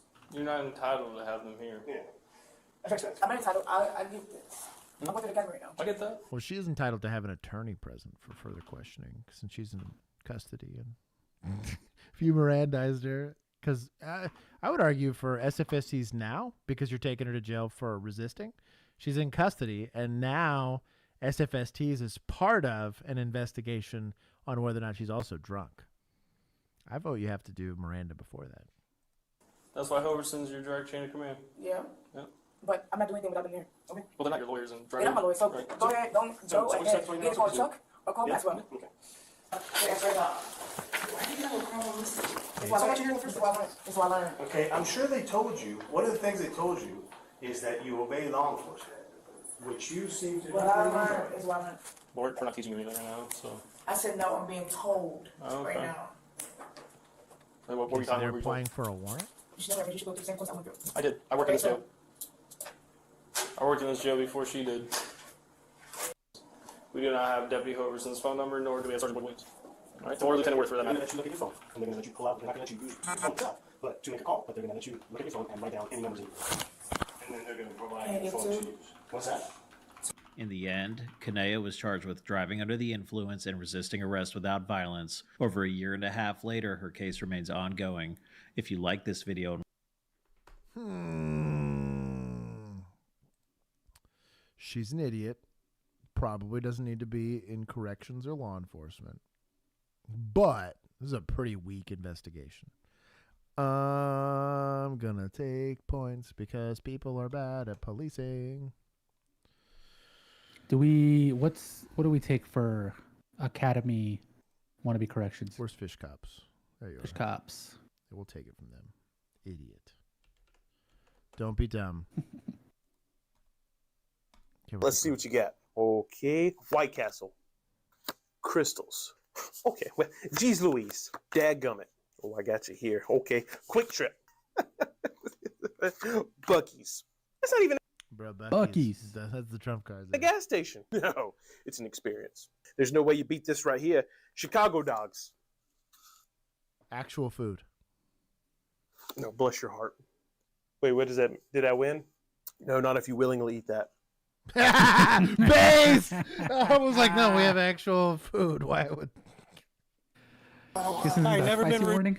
Oh, hold on. Did I miss any? Let's see what you I think got. that was the it's gotta be the No, spicy not if you warning, willingly eat that. That's hilarious.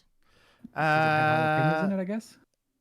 No, it had like pickles. It had like whole pickles in it. Look at this thing. Was it pickles? Oh, not even like... Whole tomatoes in a hot dog seems like a crime. I don't know what this is. It's like green relish as opposed to just regular relish. That's the Malort of hot dogs. It's like a skinny like hot dog little wiener here, and it's like a poppy seed bun with like the cheap crinkle fries, like the ones you get in like a bag at like Costco or something like that. Yeah, like, the great value ones. Not even like hand cut there, you know. Like I guarantee you, if you went to jail right now for PI, you probably have a better meal than this. Signed by what, Eddie? Chill. Eddie, have a question. I don't get me wrong. Juan needs Goku PC or whatever it is, but I like earning super chats. At least make me read something. I earned sassy. it. I've been extra funny today. I've earned it. For that, we did an ethics lesson today. Mac, that is a sin. Yeah, this is disgusting looking. Like I'd rather have those little taquitos they have at the gas station on the rollers. I'd rather do one of those than this. Oh, and those taquitos are guaranteed. One other thing that makes the South better is that we also like those exist, but we also have like Exxon gas stations with actual taco shops with good tacos there. Dude, where you can eat legit. You go to like if you're ever in like South Texas and you see a Stripes down there, they're kind of like but there will be just an absolute torta of like a 65-year-old lady working back there. Oh my! If it's the morning time, bro, incredible food. Like that is better food than you'll get anything north of like Colorado, and anything east of Colorado for that matter. Florida probably has decent food, but Chicago dogs is life. Mac, we're friends. I want to maintain a level of dignity and respect between the two of us.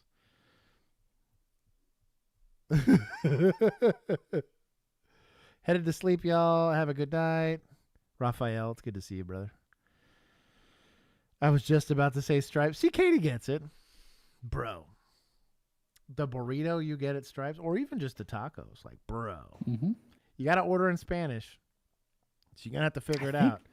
Because that chick's like one bad taco away from like INS showing up. But it's going to be good food, man. Yeah, Stripes, I don't think we have very many up here. But South Texas, Stripes goes hard. Yeah, we've got a couple. I'm trying to remember. Y'all haters, Mac. Where? Ballard is delicious. We're back on food today. Oh, man. He's a Marine. If he set up with some crowds. Anything is a step Mac up. Daddy from drinking crowds. Malort. This is why you like Chicago dogs. Jeez. You got to try the Dominican disgusting. food. Islander food's a mixed bag, man. So I dated a Puerto Rican lady for a long time. And it's such a... Like, mofongo's pretty good, but, like, most of the Islander food's just too fried. Like, they, like, fried the taste out of food. And I don't know. It's like they did too much. It's kind of like the difference in between Thai food and like Korean food. Like, yes, flavor wants to be a combo. Even Japanese, who can get pretty spicy at times. Thai food, like, they want pain associated with the food versus like wasabi, like your average wasabi experience is like spicy enough, right? That's coming from me, mind you, but still. I feel like all the islanders, Dominicans, all of them, the food's just always too much. It's not bad. It's just too much. I ain't never been rude to you. I know, that's what I'm saying. I've never been a dick. And you're going to throw pop bottles at me? We're up north. Oh, Columbus. This is another stolen body cam. That meme will never die.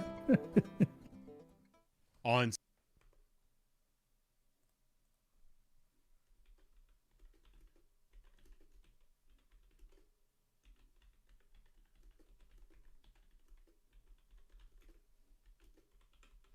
I'm a troll. Sorry, I'm done. September the 9th, 2024, at approximately 12 p.m., an officer with a... Bro, this is the guiltiest Cadillac in the city. Blacked out rims.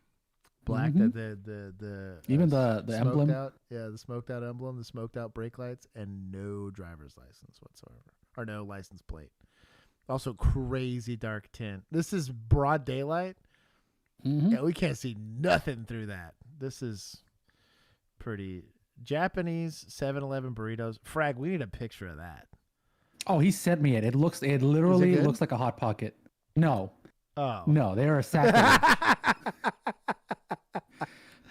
But I'm not gonna say I wouldn't try one because it does look like it just looks like a hot pocket. I'm assuming they just hot pocketed the inside is it's a hot pocket with burrito filling. Felipe, prior to being a cop, I think I had 19 different jobs prior to law enforcement. And I have since added like 3 since law enforcement. It's a lot. My background investigator hated me. Columbus Division of Police was driving down Sullivan Avenue. This car is when he observed a male that looked like. But I tell you what, this cave troll gives you this look. You're doing a search of this car. I can smell this video. Like Mr. Javon Baltimore, whom he knew had a warrant for robbery.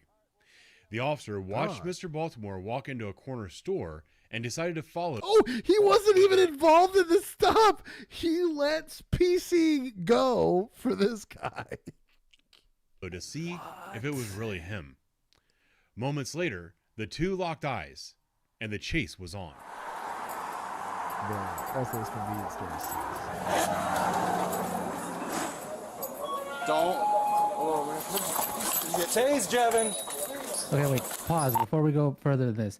If this happens, if you are the cracked out couple in the blacked out, you can just leave. If the cop just decides to walk away, you're okay.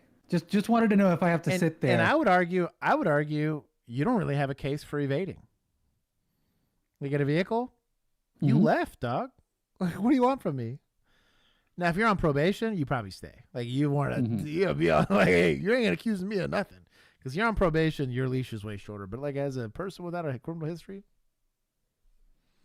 I got them. They don't even have a license plate.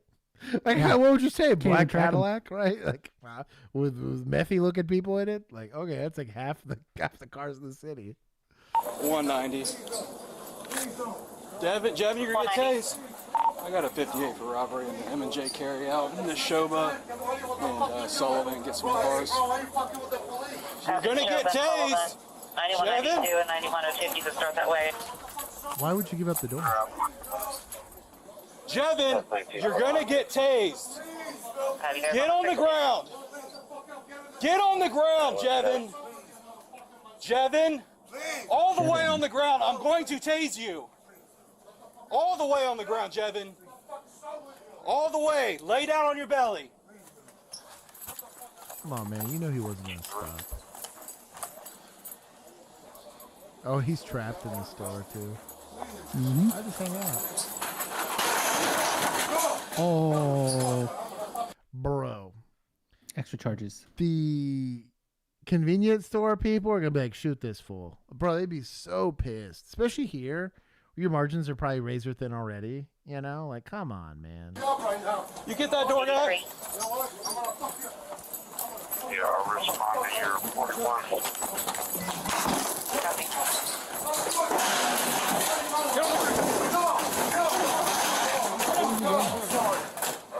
Bro!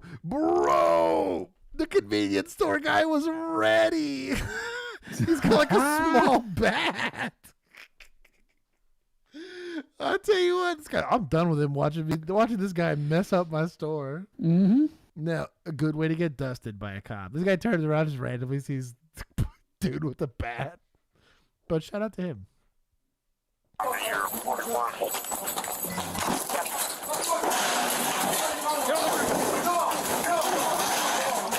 That microwave, though. I'd be so pissed. Get on the ground. On your knees. That's super.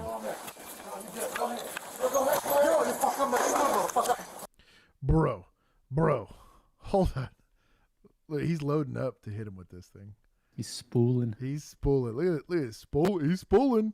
Put your fucking hands behind your back. Not an approved technique. Mind you, this is not a cop, but still. Listen, man, Convenience Store Academy, this is exactly how they teach it. Get him, motherfucker!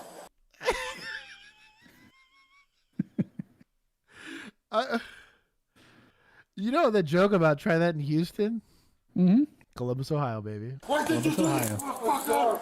First car was 190 advised. Fuck you, motherfucker! That's a neon neck. On your belly. On your belly. Oh, that cuff is not on, bro. Sorry. I'm gonna fuck you up when I come back, motherfucker. I'm sorry. He's so pissed. You need to de-escalate this. Hey, go stand back at the register, dog. Like, I don't need you. I'll give you guys a story time one of these days. The DWI that I intervened in on my way home in a certain little city that I will not name publicly because I'm mad at them a little bit. And guy got a cheap shot in on a dude that was running from an accident because he hit his pregnant girlfriend was in the car. This dude caused the accident, was hammered, and took off. So I cut him off in my truck because they were running. I was like, they're fleeing the scene. Oh, I'm back. Anyways, fleeing the scene of an accident. I cut him off. I'm like, yo, dog, police, like, stop running because he kept reaching for his waistband. Long story short, this is a big old heavy-set Hispanic guy. Went and seizes the opportunity to just drill that guy on pavement, too. And I was like, ooh, that tackle looked like it hurt. So I'm going over to go, like, move him, and he looks at me. This big Hispanic guy's like, oh, this cop's going to take over. Fuck. He just cheap shots the guy. I'm like, bro, chill! So anyways, my body cam was dead, so it was a weird time, but it was a time. I had to go walk that guy. I was like, you need to walk like 20 feet in front of us. If you come back this way, I'm going to point a gun at you. And I had to handcuff the dude that ran. I had to walk him like 2 football fields back to the stupid accident. So it was a bad time. Don't ever intervene. Oh, yeah. 190. Come on, you can give me one. Okay. Got one in custody. Can you start a supervisor for taser? Bro, stand up. On your feet. M&J. It's over. Hey, he tried to run, so hold on. Chelsea looks good. There's open everything. Listen to me. Okay. It's over. It's over.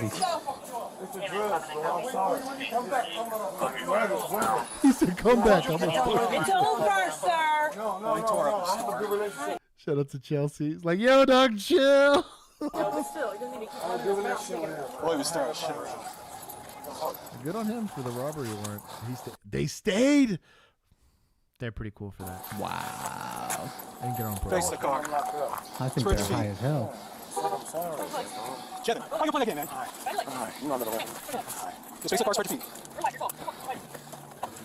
I know there was no way out either. Get back in your car, sir. Pro, right?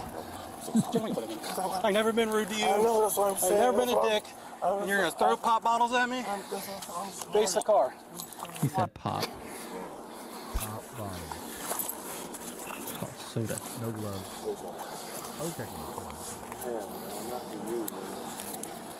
Look at that. No Apple Watch. Shout out. Chelsea's Mega Days. S19. 190 was en route to guard duty when you picked that up. Is there another car there for the place to volunteer to go on this place to that guard duty at Graham? Fugitive apprehension team. Fat boy. This guy. Does Yona get in trouble for excessive force? Not really. So the reason why law enforcement is going to get in trouble for excessive force is because we have the training, right? We have the training. There's an expectation put in place, and we're intervening. Unless there was an injury that came out of it, probably not, dude. I'm gonna be honest. That's kind of why I always joke. I was like, dude, some bullshit happened in front of me, and I'm like, not doing anything, bro. Suplex City. Like, it's your time to get your shots in. Mostly because, like, the cop's gonna have to choose to take the report for it, right? The DA's office is gonna have to take an interest in it, and the judge has to take an interest in it for you to get charged. 100 out of 100 times. Oh, well, actually not 100. That's not. Depends on your state. I was gonna say, depending on the state and the county, most of the time, no. They're like, well, FAFO, dog. Was that one random lady in like, I think it was, she's a newly elected president, and she was talking about people kick in your door, you need to shoot them and empty the clip. I'm like, you need to calm down, lady. But it can. Especially if there's an injury that comes out of it. Because, I mean, you got potentially aggravated assault, you know? This guy's beating him with a bat. But it's preventing a robbery. Like, it is what it is. Or burglary is really what it is. News story posted about an hour ago said the fugitive in Aussie shooting texted friends in the last few weeks, showing he was alive despite 23 days in the bush. Wow. That is wild, bro. Lackland, bro, these updates, they're bringing me some life. Plot twist. Couple was the kid. That would not surprise me. I saw him like walking in, but he had his hood up. Yeah. So I just walked in. I was like to see if it was him, and he was just like. And then we just back and forth in the store.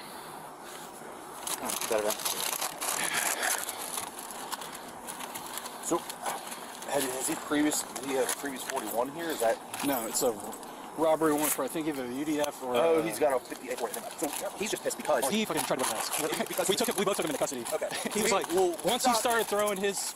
That gave him 23 months of community control or probation, with 2 years of time on the shelf if he violated it. 4 months later, he did just that on February the 11th, 2025, when he is indicted for felony theft. That charge was reduced to a misdemeanor, and he was given 52 days of time served. It looks like he's going to get that 2 years after all, because this caused his robbery case to be reopened. Yeah, dude, Columbus is foobar for the way they prosecute stuff. I mean, good on him for seeing it. I was curious to see what happened at the traffic stop. I'll give him 20 points. I think they probably just let the traffic stop go at that point, right? I got bigger fish to fry here. I'm gonna actually give society points, but not a lot because I don't want to encourage. You let them go, and then one of the other cops just stops them down the street. Down the street, right? I just let them take over the stop. Yeah, for not having a plate. Yeah, it's easy. The difference between parole and probation. So probation is going to be pre-getting charged, right?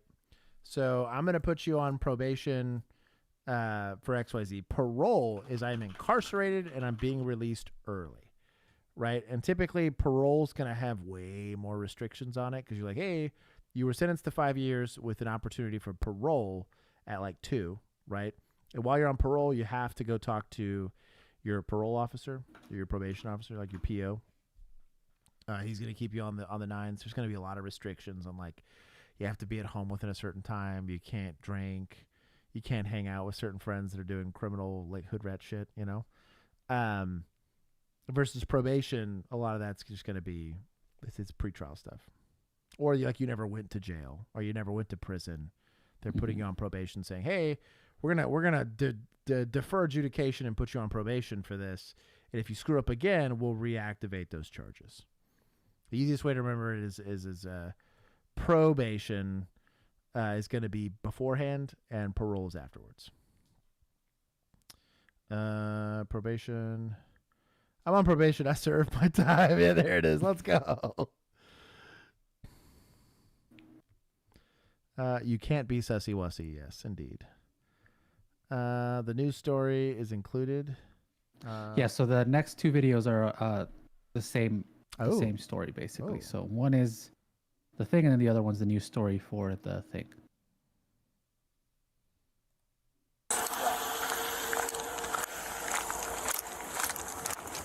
Hey, Officer Police! Stop! Come here. You guys said this is your vehicle? Yeah. What's going on? Come here. Come out of the woods. I need to go get my other shoes on. No, you guys can come out of the woods real quick. Come over here. You're detained. You're not free to go. I can't fucking see anything. I know. That's why I got my flashlight. Get your hand out of your Is that pocket, a 3-legged dog? What? Get your hand out. This is a 3-legged dog. Points to good boys for hanging in there. Out of your pocket. Oh. Was the same guy? Wait a minute. Is the same guy? No. What? Same guy as what? Oh, I thought you said that there was like news stories for this. Yeah, the next one.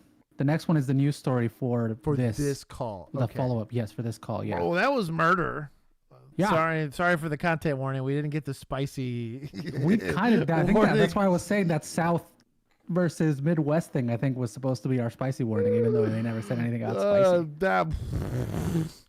I was not expecting that. Well, rip. Yeah, you mag dumped that fool, yeah.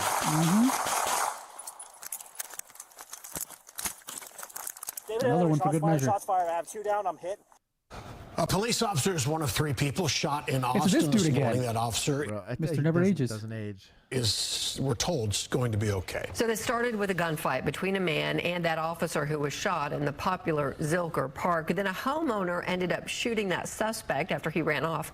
Fox 4's Sean Rabb in the newsroom to talk about how it happened. Sean. Well, it all started with police doing a curfew check at Zilker Park, downtown Austin. The homeowner got involved later when the suspect ran into his home. But because of a warning system in Central Texas, the homeowner knew danger could be outside his door. It's every chief's nightmare to hear that one of their officers has been shot. That frightening dream for Austin Police Chief Lisa Davis became a frightening reality. And one of her officers was shot as he and others ran curfew checks at Zilker Park.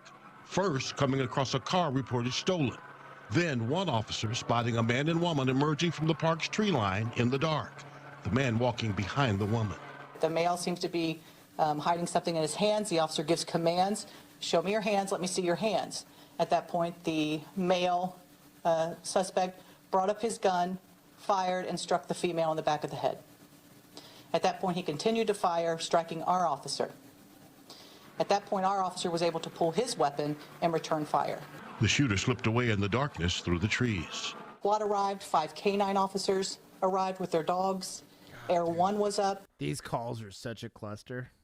We got actually, Bill and I think we both got commendations for this, but the Stone Canyon Park, this guy was shooting off guns in the park just like an idiot, and 2 officers showed up to just go see what they thought it was fireworks or whatever. When they shot again, fortunately they weren't shooting at the officers, they were just like celebratory shooting, but it was within like 100 feet of these officers, so of course the red button gets pushed and we all show up. And I wish I kept the body cam from it, because you literally just like crest the hill and it's just woods. And Bill and I were some of the only rifle certified people. It's Bill, myself, it's Officer Williams. Shout out to you, boy. I think he's on SWAT now. Love that guy. But yeah, it was just a wild game of hide and seek in the dark with guns. We ended up finding the guy. And yeah, sure enough, he had a PSA little poo-poo box of an AR that jammed after shooting it a little bit. But fortunately, we found him, and he had put it down by the time we found him. But that's not a good feeling. Poking off in the woods after somebody, especially in this situation, an officer did get shot. So you know it's a real gun. It's not like a guessing game. Obviously, the chick is deceased, which is terrible, but very spicy laser tag. It is not a good feeling. There was a huge hunt on for this suspect. And a shelter in place, which means possible danger, was issued. As the school morning got underway at Barton Hills Elementary, an Austin ISD police officer saw someone matching the description of the man police were looking for. He was able to get on the radio, communicate that information to the Austin Police Department dispatch and officers. They were able to get there promptly, which probably saved other people's lives. That wanted man ran into a home in the Barton Hills neighborhood where he was shot twice by the homeowner.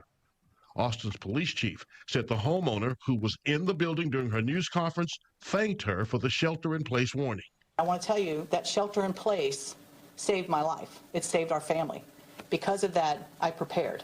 The officer shot in the park rushed in a squad car to a hospital. His condition is stabilized after surgery. Davis calls him a hero. And you'll see on Friday when we show the video, his body-worn camera, again, just very calmly coming on, talking about that he'd been hit. And again, these are actions of a hero who did a fantastic job. Now, both the officer and the suspect are in stable condition. The woman, extremely critical at last report, a dangerous and potentially deadly chain of events that may be linked to domestic violence. We'll know more come Friday. And that shelter-in-place warning, at one point it was lowered to simply avoid the area. After about 15 minutes, Davis says she has to find out why that happened. Is that the next story? No. No. Oh, it's just that. Shelter in place is a good idea. Typically, where I live, if I hear a helicopter, I shelter in place because they're probably running after somebody. Mm-hmm. Domestics are. They're very specific beef with shelter in place, not because I don't think it's a good idea, but specifically because here in Texas, we will get them for anything happening in the state. And if you know about Texas, Texas is real big. Yeah. And I've been woken up at like 4 a.m. multiple times with the thing screaming in my ear, going like something is happening down in the valley, and I'm like, cool, bro. Warn me in 8 hours when he drives up here. What a bad time, dude. So the call was for a stolen car. They were doing what's called a curfew check. So most in the state of Texas, you can set a sundown time for parks. And so they went. He ran the tag. The tag came back as stolen. Once he saw people randomly close to the car, it was a stolen car. You're close to a stolen car. It's past curfew anyways. You're going to detain those people no matter what. And then ended up being a domestic, and it was a domestic in progress, whether it was related to the stolen car or not. And this guy decided, screw it, shot the old lady first, and then you're the next to go when you're there. Domestics are sketchy.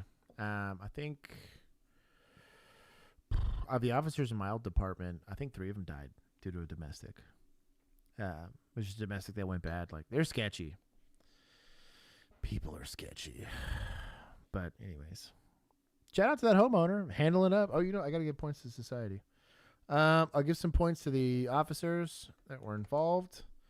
We give some points to, actually, no, I'm going to let that be a net negative, actually, because society made suspects, but they did handle up. So I'm not taking more, and that's about it. That sucks. That call sucks. There was nothing that officer could have done to save that chick.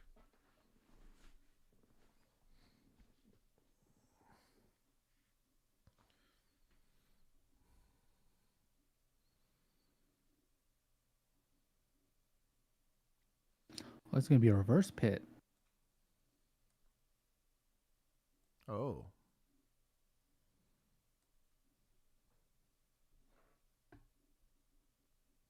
Government employees insurance company. Go see what he saw. So he would have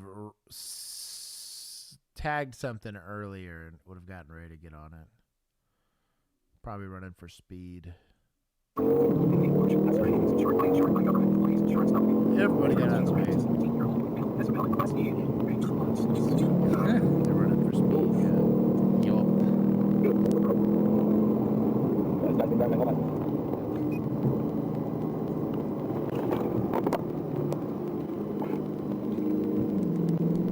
We found the suspect vehicle. Make himself pretty obvious.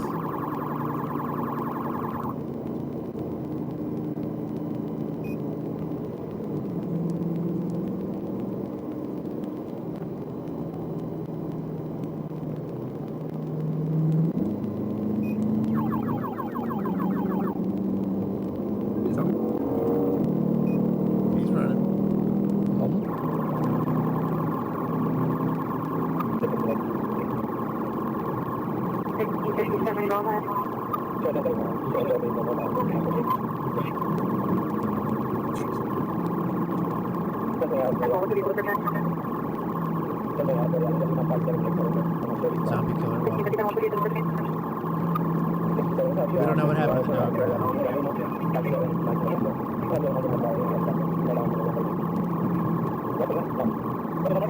It's also a 3-legged dog. It probably didn't get very far.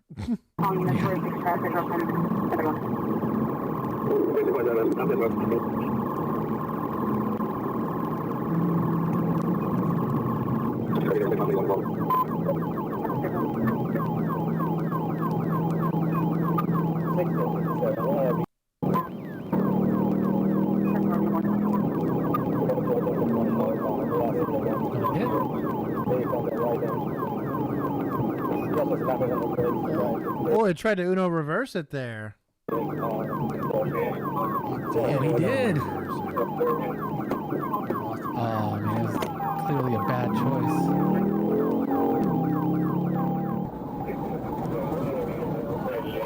This is a Challenger patrol car.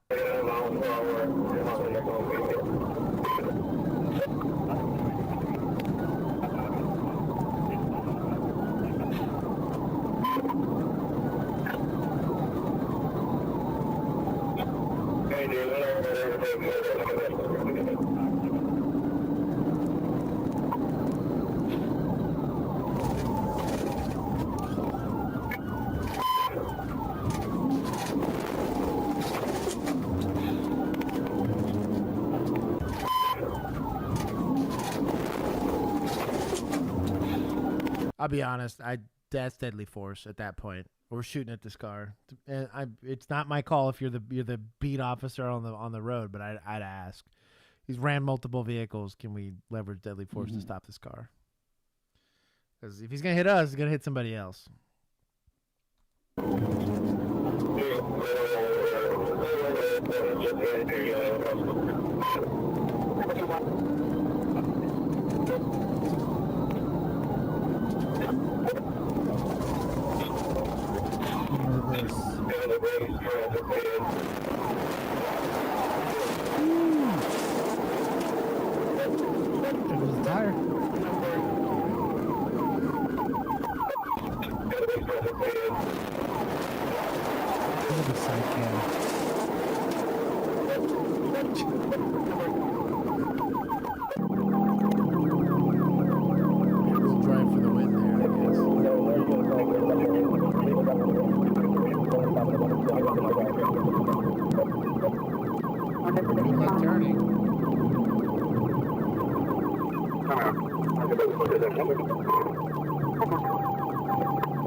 I'll be honest, that guy's getting a gun pointed at his mouth there for a second. That's a sketchy time.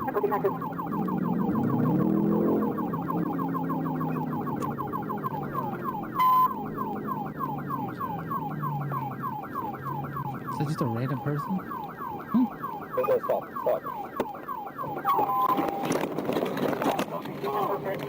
Let me see your hands! He's trying to go.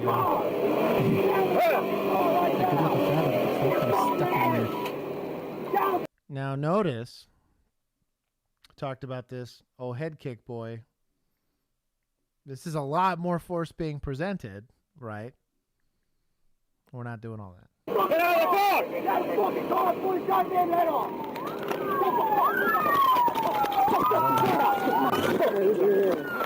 Oh, I love the side cam. Good job on that guy for checking it. Bro, shout out to the troopers. Getting it done. What the fuck you want? You want any fucking thing? Get up. Get up. Don't listen, dumbass. Get up. Don't hurt me. Get up. This is the FBI. He's with the FBI. I didn't mean to. I'm staying 5. I'm staying 5. I hear your voices. You got it.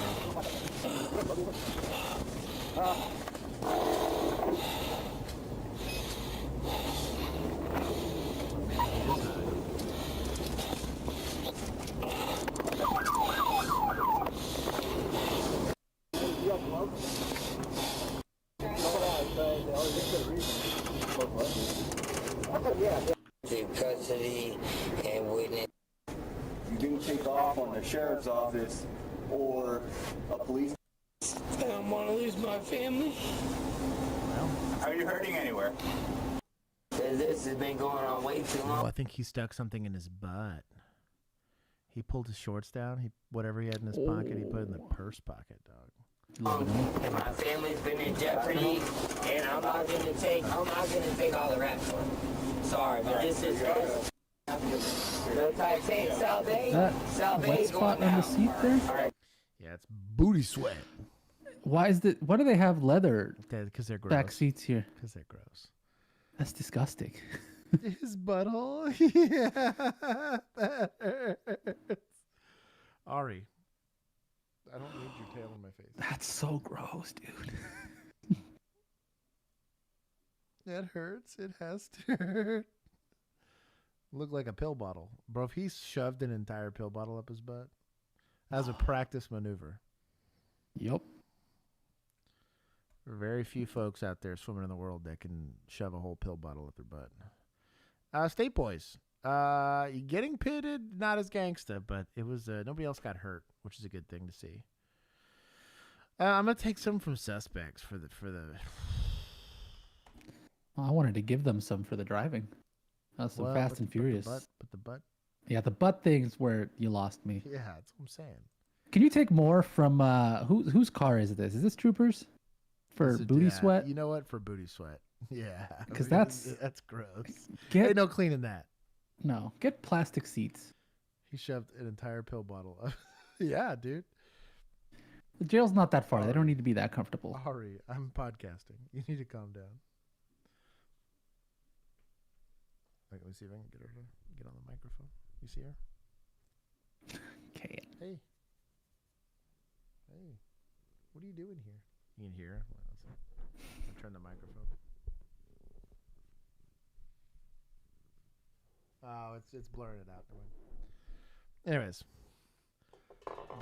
Cat. Move, please. Okay. On to the next one.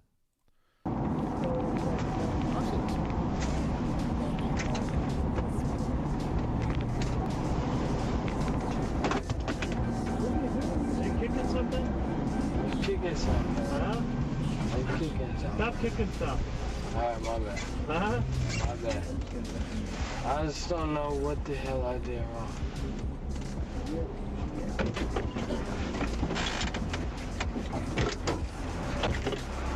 Let me see your hands. Let me see your hands. Gun! Gun! Gun! Gun! You got it? Got it. You stupid. 504. Well, you got to research him after that. Golly. Yeah, missing a gun on a search incident to arrest is a big L. That was next to his pill bottle. Yeah, dude, he extracted that from the gooch. I'm going to take 20 for missing the gun. Shout out to good end result. Nobody got hurt, but somebody probably should have. Description of this case for updates if you want to check it out. Ooh.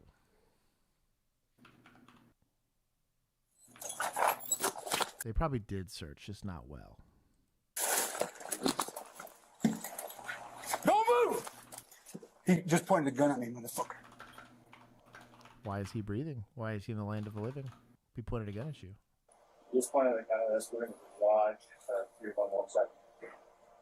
I can't see over here. Cover that window. For after light.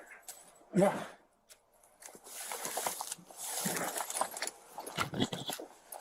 Change your batteries. I'm gonna fucking kill you if you come out here. Show me your hands now. Show me your hands. You're gonna get bit by a dog. Drop the gun. Show me your hands. Come on, man. You haven't done anything wrong tonight. Then why are you pointing a gun Because at you've done me? some other things. What? Just put the gun down. We can talk about it. What? Right now, just for running. What else? The light's dying in his flashlight. That's funny. Change your batteries. Flip. No ways. Do you guys send a dog and take all the points? Right here. He's behind the ship. So if you end up shooting this guy because your battery died on the flashlight and you couldn't see, not what happened, but yeah, would that play into use of force decision and whether or not you go to prison? Maybe. I doubt it. Okay. Just because there's going to be some reasonableness. It's like, well, you know he's armed, right? He's making some sort of weird furtive movement. Do you have a hard time seeing him because your flashlight died? Like, I don't know that you're getting in trouble for that, but you'd like for it to work. Was there any policy thing that said you had to keep your flashlights charged? Nope. They're just not there even that for you had to have one. Okay. Technically. And for day shift, who cares? But for nights, yeah. I had 3. Not including my weapon-mounted light. had like a little baby admin light I used to keep in my pocket. I had my gun pointing light, which was my small one, and then my large. I had this one here for searching. This one broke recently, but big sad. Boo on stream light. Is he down? Yeah, he's down. He's down. He's on his back. His hands are out to his side. I don't know. It wasn't his right hand. He banged it on the wall and then came out and presented it.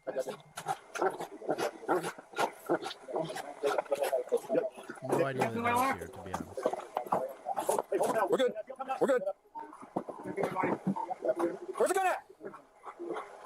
Hey, dude, we need to get you some help. Tell me where the gun is. We don't have one. All right, 40, 40. Hey, crawl towards me now. Oh, beanbag. Why? Gonna bite him to make sure he's dead or what? Zero reason. I hate canine officers. ACAB to them, dude. The amount of times I see dog deployments where I'm like, why? You got a drone too? Why don't you deploy that? At least that would make sense. You know? Like. Stellan! Stellan, yeah. Here. Come on, give me cover, guys. Get up here. Why is the dog out there? Can you see the gun? Is it still on his waistline? All right, let's move up to him then. That was weird.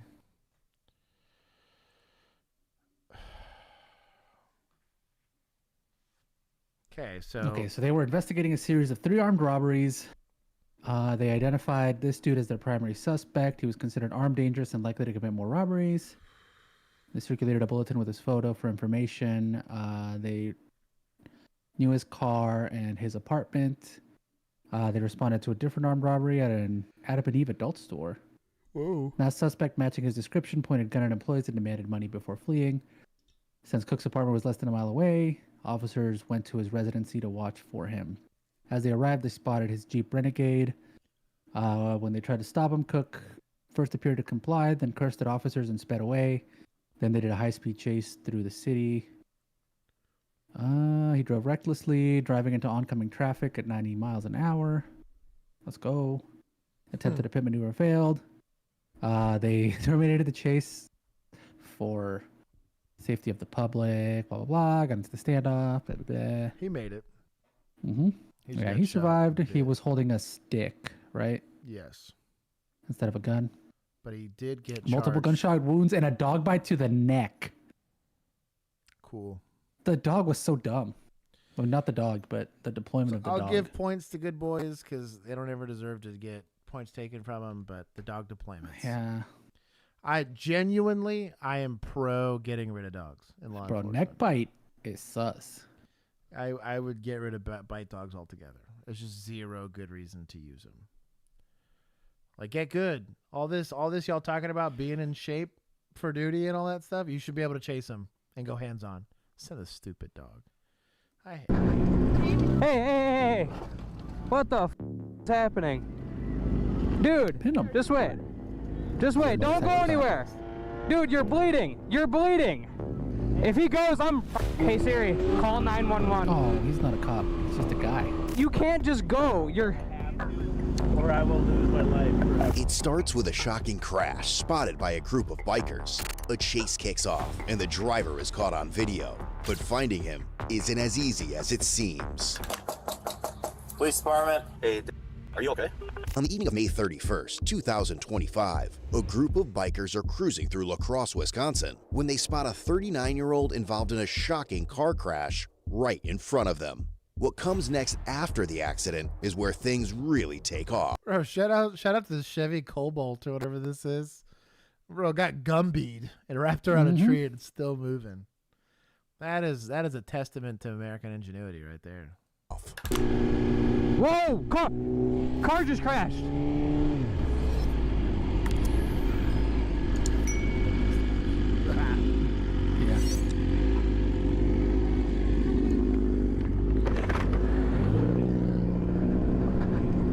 Hey. What the is happening? Dude, just wait. Just wait. Don't go anywhere. Dude, you're bleeding. You're bleeding. ASF 5322. If he goes, ASF 5322. I got him. God bless white people out here. Hey Siri. Call 911. Boy, this guy in La Crosse, Wisconsin, driving a motorcycle, intervening in an accident. What a Oh, there it is. snitch. There it is. Of course he's white, bro. What? Number one, look at the type of bike he's riding. That's also true. That's not our people. Man. Take more. That was Boise, Idaho. They are the best for Fox Sound.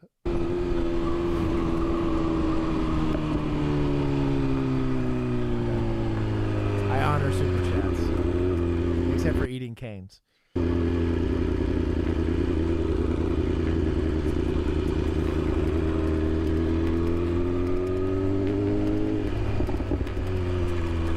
I'm gonna pick up. Hello? There you go. Hey, I just watched a car crash on the main road, and now he's running. He didn't crash into someone. Okay, now he's finally pulling over. I don't care, dude, if you're okay. You're bleeding. I'm right in front of the winery, DNA wineries.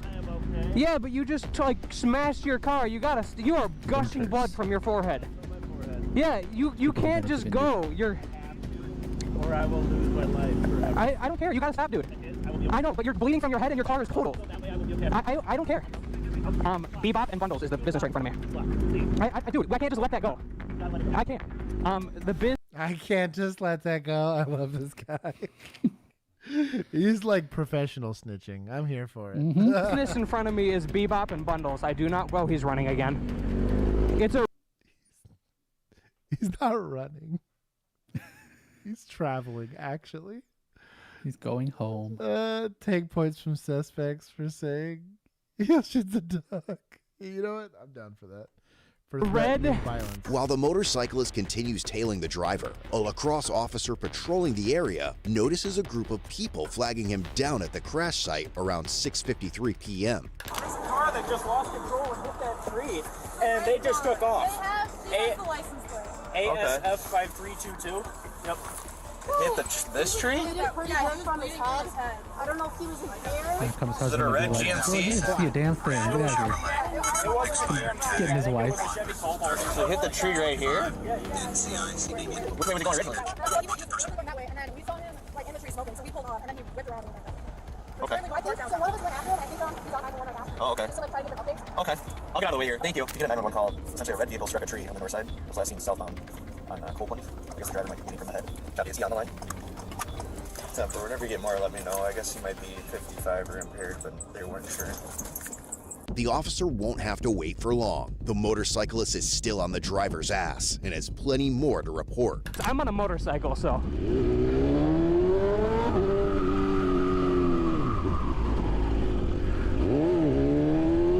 We're passing Emmanuel Lutheran Schools, turning onto Liberty Street. Bro. This guy's going to talk about this for the rest of his life. Yup.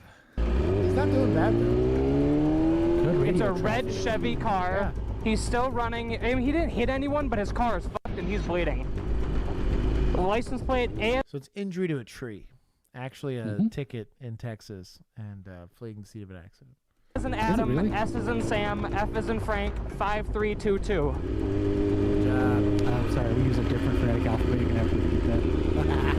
Oh, absolutely. Yep, we're turning. We turned off of Windsor. I don't know what road this is. I'll get you a road in 1 second here. Where are you, Boo? I have my hazards on. I'm on a motorcycle. We're on Charles Street. In the cross street. This might be a dead end here. I'm not sure. Shemang, you're right. He did clear the intersection. I do not know. Turning onto St. James Street. Now he's pulling over again. Hit him. Hit him. Hit him with your bike. We're on Points for bike. How about let's That's society, right? That's squarely within. Or do we give him society. give him, make him vigilant. He's a vigilante right now. He's vigilanteing. He is a vigilante. 100%. He's being a okay. Fuck him. Vigilante snitch. As long as he doesn't do anything stupid, I'll let him keep these points. James. I want him to pin the car. He stopped in front of a arrest. yellow house. No. He's in his car. Yeah, he never left his car. He was in the car the whole time. He's crawling out his passenger window. This might be his house. Yes, the very end of St. James. I can give you a crossroad. He's getting out. He's out of the car. I'm going down to the road here to get an intersection for you. So Liberty and St. James. Yeah, Liberty and St. James. I'm at the intersection. Yeah, Liberty and St. James, and I'm chilling here. I'm watching him from a distance. So that red car smoked a tree right in front of Quick Trip. Yep. And he's bleeding all from his face. He said he's fine. But where is he? He just got out of his car and walked towards the yellow house. It's all on GoPro right here. Okay, 1 second here. Give me a Sorry about the vehicle. It's unoccupied. I guess he went walking. While backup heads over, the first officer chats with the motorcyclist to piece together exactly what went down. You know what he was wearing? What was he wearing? Like for clothes? Yeah, if you don't mind, we can take a look. Yeah, because everyone was flagging me down up there, and then they said you called in. He smoked the tree. This kid's 19. Mm-hmm.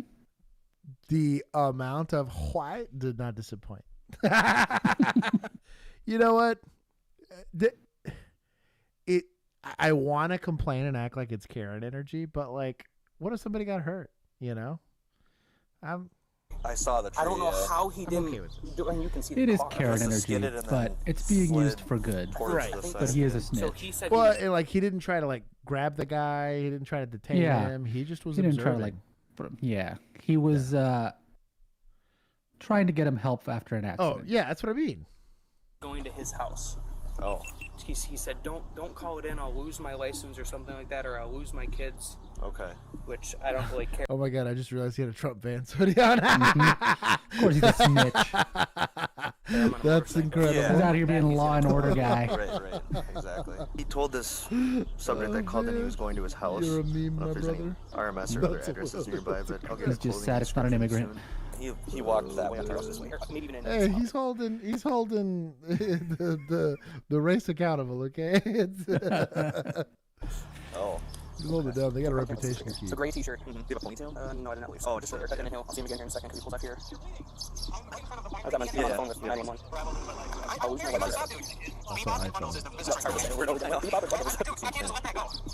He's picking glass out of his Ford. Yeah, it's... The business is running again. It's a red... 30-ish-year-old... Yep, we're on St. James. Hey, it's Officer Eddie with the La Crosse Police Department. Hey, do you still own a red Cobalt? No, I sold that.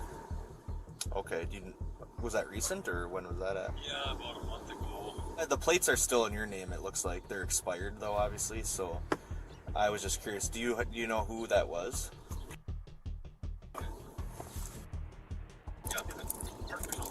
Well, so what happened is he hit a tree, and then he took off from the scene, and there was a motorcycle guy that was chasing him down, telling us that he's bleeding, and it's a whole ordeal right now.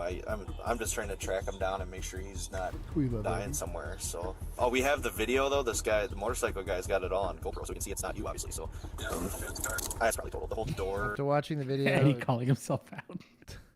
He's the best. Django, as far as the medical exigency, I vote yes. He could have a TBI. And he could be in there dying for all we know, depending on the severity of the injury. Like, I'm not a medical professional, but severe head trauma, bleeding, yeah, he'd go in there. There's also probably going to be blood in the car itself. I'd kick that door on a welfare. The whole driver's side is just caved in. There's a lot of damage to that undercarriage that got pushed in by a tree. He hit it going probably 35. So, I mean, at worst, it's a hit and run property damage. It'd just be a ticket, like, at this stage. I'm assuming he's drunk. There's a bunch of open containers all over and it's all wet, so I'm assuming he's potentially on a road WI, but we just want to document it and make sure obviously you're not still the owner. So. Dispatch update. Yep, I got him here. Finally, after what feels like an eternity, the officer talks to the driver, and what he hears completely throws him off. I got for you. Thank you. Connect to the officer, Eddie, go ahead. Hey, can you hear me? Oh, I can hear you fine, yes. Are you okay? I am. I think I am. Okay. I'm waking up at home. That's good. Do you live in town here, or are you in? I live in. Oh, you're in now? Yes, sir. Okay, how'd you get over there? My girlfriend drove me home. Oh, okay. What happened? So, I bought the car from a few days ago. I pulled out a quick trip into the left lane, and somebody whipped over when I pulled out, and it's always tight pulling out on that trip, and then it started whipping left and right. what you hit? I don't know.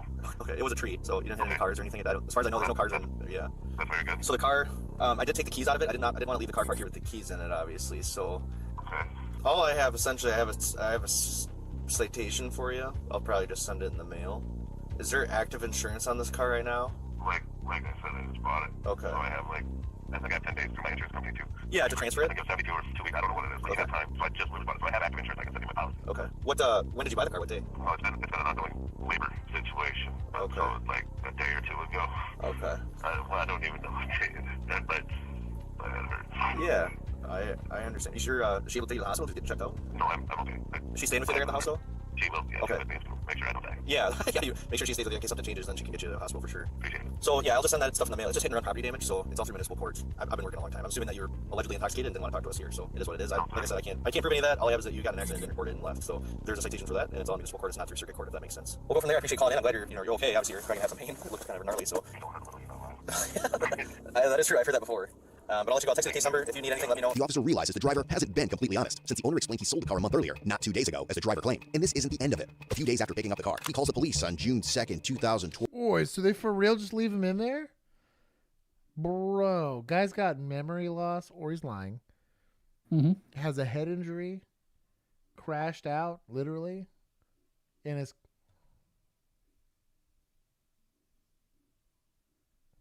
It's a misdemeanor out of your presence, but I think we at least got to knock on the door, do a welfare check at least. I get that since he made it home safe, right? We can't prove that he was drunk in the car versus out of the car, but I know a lot of DWI officers that would have pushed the DWI and try to get a hold of the guy, but if they knock on the door, he doesn't answer unless we think he's dying in there. We're not kicking that, but it's in the gray, and he went with the least amount of effort possible. 45 to file a complaint. It's a motorcycle. Now that I hit a tree, had a concussion, was in contact with you. We figured it all out. The motorcyclist gave you a video, and now he's posting it on Facebook saying I was high or drunk, and 80,000 people have seen it. So now I'm getting harassed by 80,000 people. Okay. What do you mean harassed by 80,000 people? Well, just friends and family are getting blown up, like, this is Dylan, what happened, blah, blah, blah. My girlfriend is an actress, which is a lot of social media stuff, so now she's getting all kinds of messages, and it could affect her job. Gotcha. I guess, how can I help her? What were you looking for from me? Just a report saying I'm getting harassed, I guess, and if any way possible, I'd just like to end this, and, I mean, I know the guy's name's Jacob. Seen the video, obviously. If I'm sure you guys have his information from getting the video from him. I was going to see if you guys could contact him and just ask him to take the video down and make a small post stating that he had the facts wrong, that it was just a concussion. Well, unfortunately, I can't do that. Civil. The social media stuff is all defamation suit public or something. public posts and stuff like that. I can't tell somebody they should take it down. Not go anywhere, but if you have issues with that's a a video that was posted, you can always go through Facebook. And reported it, a lot have. Yeah, report it through Facebook or... Bro, Facebook ain't taking down a post that's getting mad engagement. Come on now. If it bleeds, it leads. Or you could take him to, like, civil court for posting the video. But there's nothing on my end for him posting a video on Facebook that he recorded. We get that comment a lot with, like, the code blue cams and all that stuff. Unfortunately, there's not a ton we can do. Shout out. Understandable. Did I leave some sort of report with you, at least? I can note it that you're saying you're being harassed, but like what you're talking about is people asking you about it or making comments about it. There's not any like official report that comes out of that. I'll document it on my end in our what we call a CAD system. That's fine. Some sort of note, because that way attorneys in court can see that I tried. Sure. The 39-year-old man was mailed citations totaling over $1,700 for hit-and-run property damage, failure to keep vehicle under control, operating without insurance, operating with expired registration, and failure to stop at a stop sign. Finding this driver hasn't been easy. On that note, we found that 68% of the people watching this video still haven't subscribed. That was clever. Yeah. Wait, did he get shouted out? Was it Code Blue Cam? Oh, it was Code Blue Cam. 100% Code Blue Cam. Yeah, this was a paid advertisement for themselves, I think. Incredible. Dude should just copyright claim the videos and try to get some money out of it or something. I don't know. But yeah, if that's all that happened is people harass you for a little bit, and probably okay. I'm only giving 10 because they didn't overstep their authority, but I don't think they did enough, to be honest. Mm-hmm. That guy would have died in that house. You know? Oh, did we get 100 likes? Oh, let's go. Yeah, we got 102. Let's go. Here, fuck it. I'll give him 100 points. Oh. Yeah, he needed to be in an ambulance on the way to the hospital. Bro, like I have beef with that. Like old JD kid went and did more work than y'all did. You wouldn't have even found it if it wasn't for that. So in this situation, would 911 have even dispatched an ambulance unless the cop told him to, based off of what the kid told them of like injury and no? Because the problem is like it's an accident. Well, because he said the guy hit a tree. He's bleeding from his face. Yeah, I feel like they would have pulling glass out. Sent it. I mean, I don't know why you wouldn't. I've never been. I don't know what the protocol is for that. I mean, they said us no matter what. But yeah, I don't know. Yeah, but like if PD shows up and they, you know, I've requested, you just wait for the dude, maybe bleeds out, and then you're like, well, the ambulance wasn't even kind of close. Yeah, because for like a minor accident, they won't dispatch EMS right away. I have to request it. But like if there's injury, they get auto dispatch. Like if the caller's saying there's injured parties, I feel like they would have gotten auto dispatched. That's weird. That's weird. It's not unlawful, which I'll take. Which this parallels our conversation earlier. I will take an officer that's not doing enough, way more than I'll take an officer that's doing far too much, right? Because far too much is starting to violate the oath that we took to the Constitution. However, what I don't like is when you're not doing just enough, you're potentially letting people fall through the cracks that need your help. You'll do it with the homeless population. You'll do it with victims of domestic violence. You'll do it with kids, right, that are making outcry statements that you're not fully investigating because it's too much paperwork and whatever. Like, I don't know. Don't be lazy. If there's a quality I hate almost parallel to or equally as I do with misconduct, like dishonesty and laziness are two of my least favorite qualities you can have in a police officer. Dishonesty will get you fired, if not imprisoned potentially. But laziness, one, no one's gonna like you, but two, like you're doing a disservice to the job.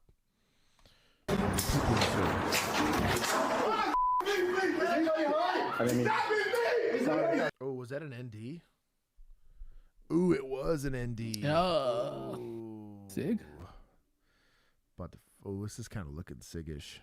You shot me, man! Hey, I didn't shoot you. I heard inside. No, brother, I saw you shot me. New video shows an Orange County deputy accidentally shooting a man. We're just now getting this video 1 month after it happened at a home there in Pine Hills.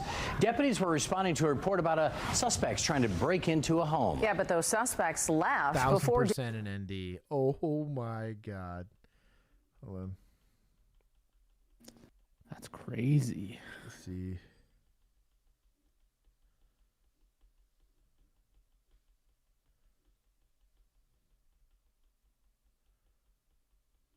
Oh yeah. Whoop. Is the gun going off? Left-handed. That's half the problem. He didn't have full grip on the gun. And an Apple Watch. Bro, full sin. Left before deputies got there. Fox 35's Kelsey Cairns is joining us live from the sheriff's office tonight. So Kelsey, that deputy's door knock turned into complete chaos. Yes, Luann, and simply that is putting it lightly this evening. In this new video that we have from the sheriff's office, you can see and hear when that gun There's some cute earrings. She out here crushing it. Fire ripped through that front door when that deputy's weapon went off. Sheriff's office! From a door knock.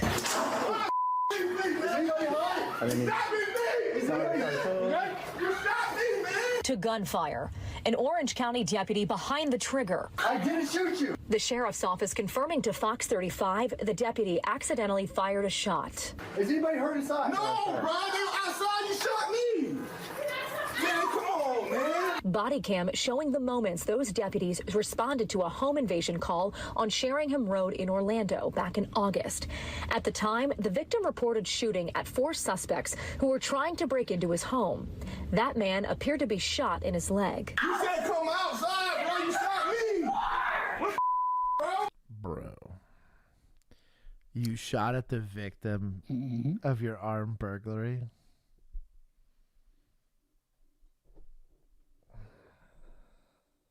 I'm just glad it's deputies. Yeah.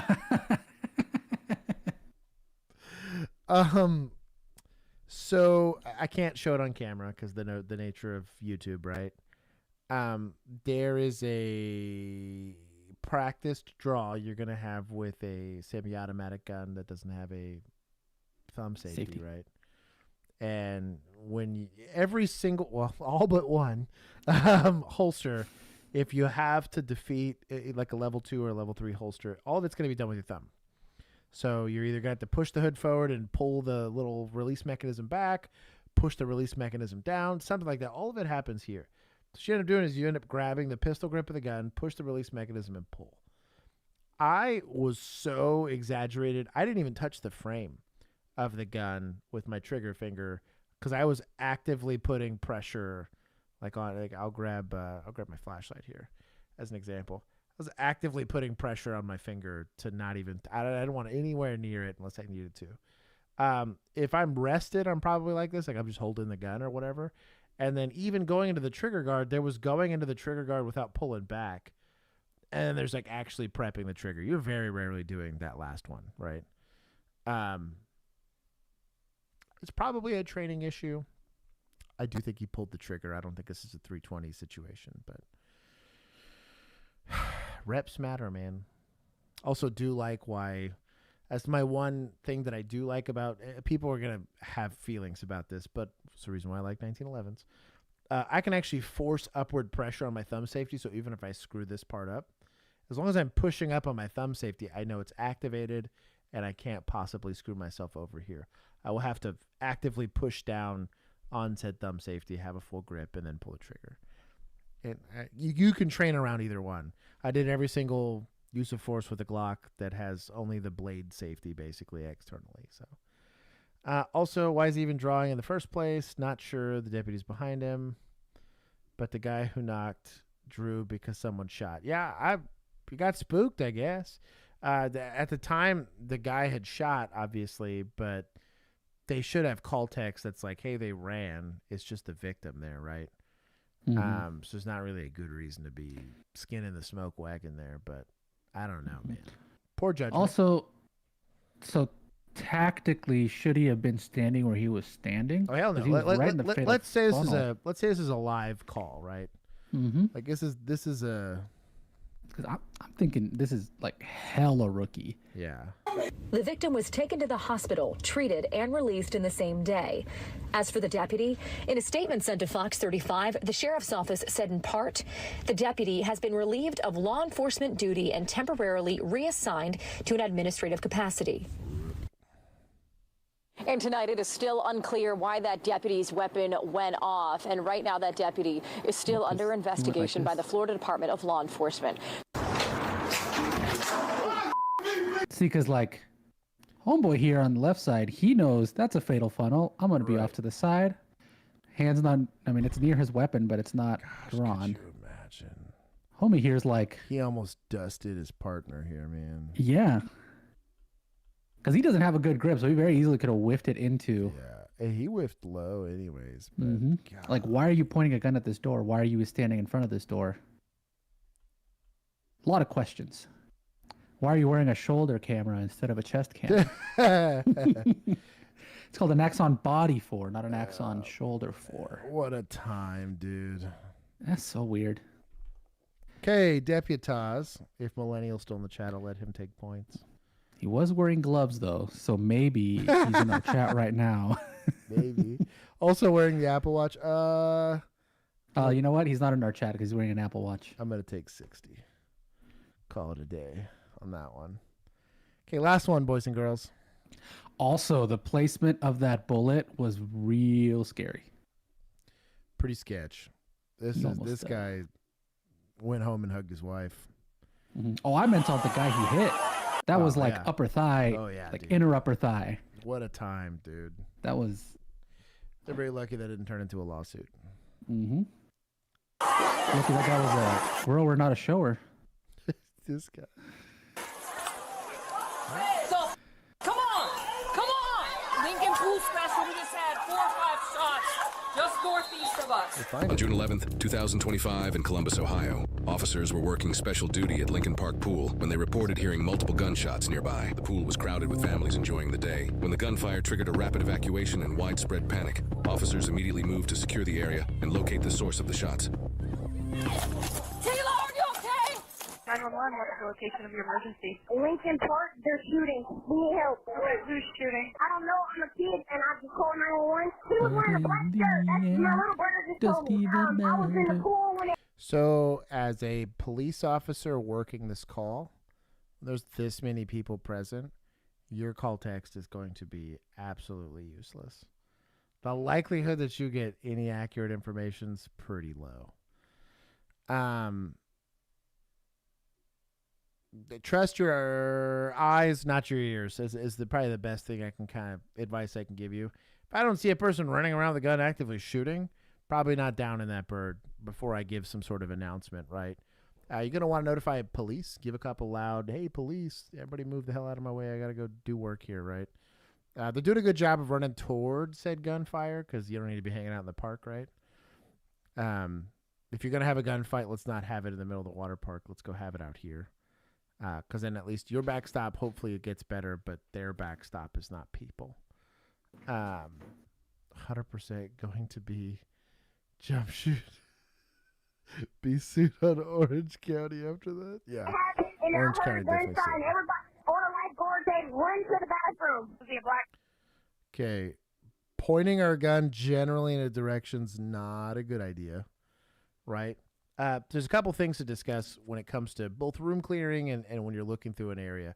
A lot of guys will do like a low ready. I'm just going to let you guys see what your eyes are going to see here. On a low ready, I'm actually losing what I can't see under the line of that gun, right? So I have a gun leveled out. I won't see anything underneath that gun. I can't. It's a Glock was not a glass maker, right? Same problem too. You'll get people that'll do like port arms or like an odd like baby high ready or something like that. You're actually having to look around the gun. Go low. You train to present and shoot. Present and shoot.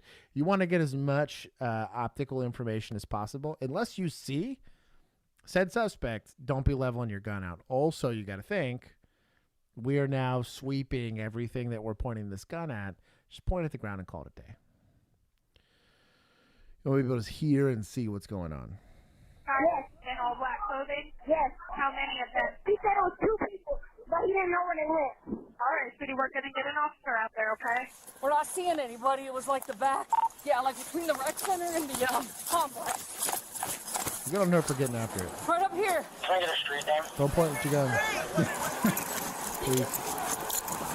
We're going to go 43 on 1700. Go, bike cop, go. I'll tell you what, bike cops out here crushing it. 5 rounds after the street in the parking lot of the apartment.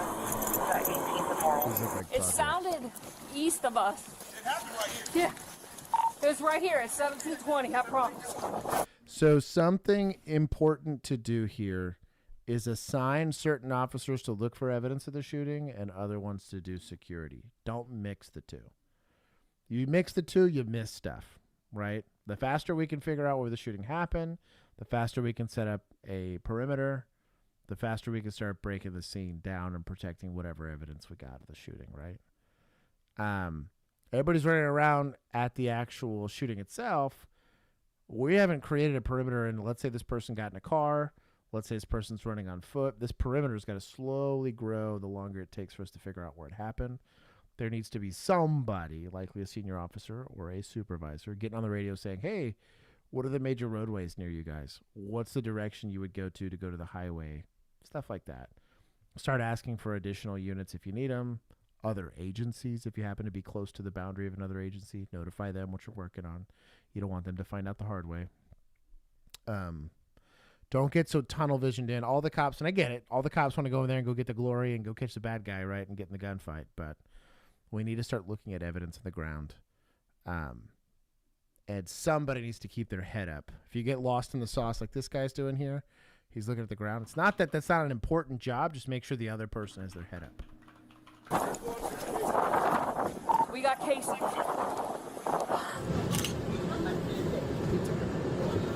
Ask him. Excellent. Not getting myself killed to deliver a pizza. Are you okay? Yeah. Do you know where it was, or you see a car? Like it was right here. It was. His casing's right there. I just got finished taking my trash. Right out there, right Yeah. there. You see anybody? Here. No, I had just came in taking my trash in. Dude, it was pop, pop, pop, pop. Come here, Frankie. Come here, Pop. Come here. When we were rolling out, before we need to help, there's more. Let's keep the dog out of the crime scene, yeah? Golly. I don't mind. See his posture here? Gun pointed at the ground. It's a safe direction. I'm okay with the gun out. We're in a shooting situation. I don't hate this posture. But you'll notice these other guys are pretty relaxed. I think they maybe probably realize that these guys are gone. But Last scene going this way. There are 3 juveniles. I didn't see anyone go that way. I just saw 3 male blacks walking that way. Me and him will go. You Go, guys go. We'll stay here. Tony was outside, so he was closer. He's seen some people run that way. And my fat ass is all out of breath. I don't know if you saw. shout out to it's a Chelsea. That's why you're working the pool. Over the hill, Chelsea over there is like, hey man, I'm a little old for this shit. Hey, she made it though. Yeah, she ran a good 200-300 yards to get here and gave out the radio traffic and everything. Give her points. Hey man, Chelsea's out here showing up for the ladies. She's earning her retirement. Hey man. Hey, but still willing to get after it. Like she didn't pass the buck on that. She's like, hey, I'm the cop here. This is a me problem until some younger people show up. You guys Until drove bicycle past me. cop shows up. As soon as I turned onto this street, westbound. Not saying I hate the gun being out. But there's a lot of cops here, right? Mm-hmm. Unless we know what we got working with, maybe we holster it. Maybe. They're worried about that dangerous dog. Yeah, I'm not worried about the optics of it because we are working a shooting. Just saying from like safety standpoint, there's some considerations. Now, if you're Chelsea needs a category. Chelsea and Cassie. No, we're just gonna name it Chelsea and then Dom.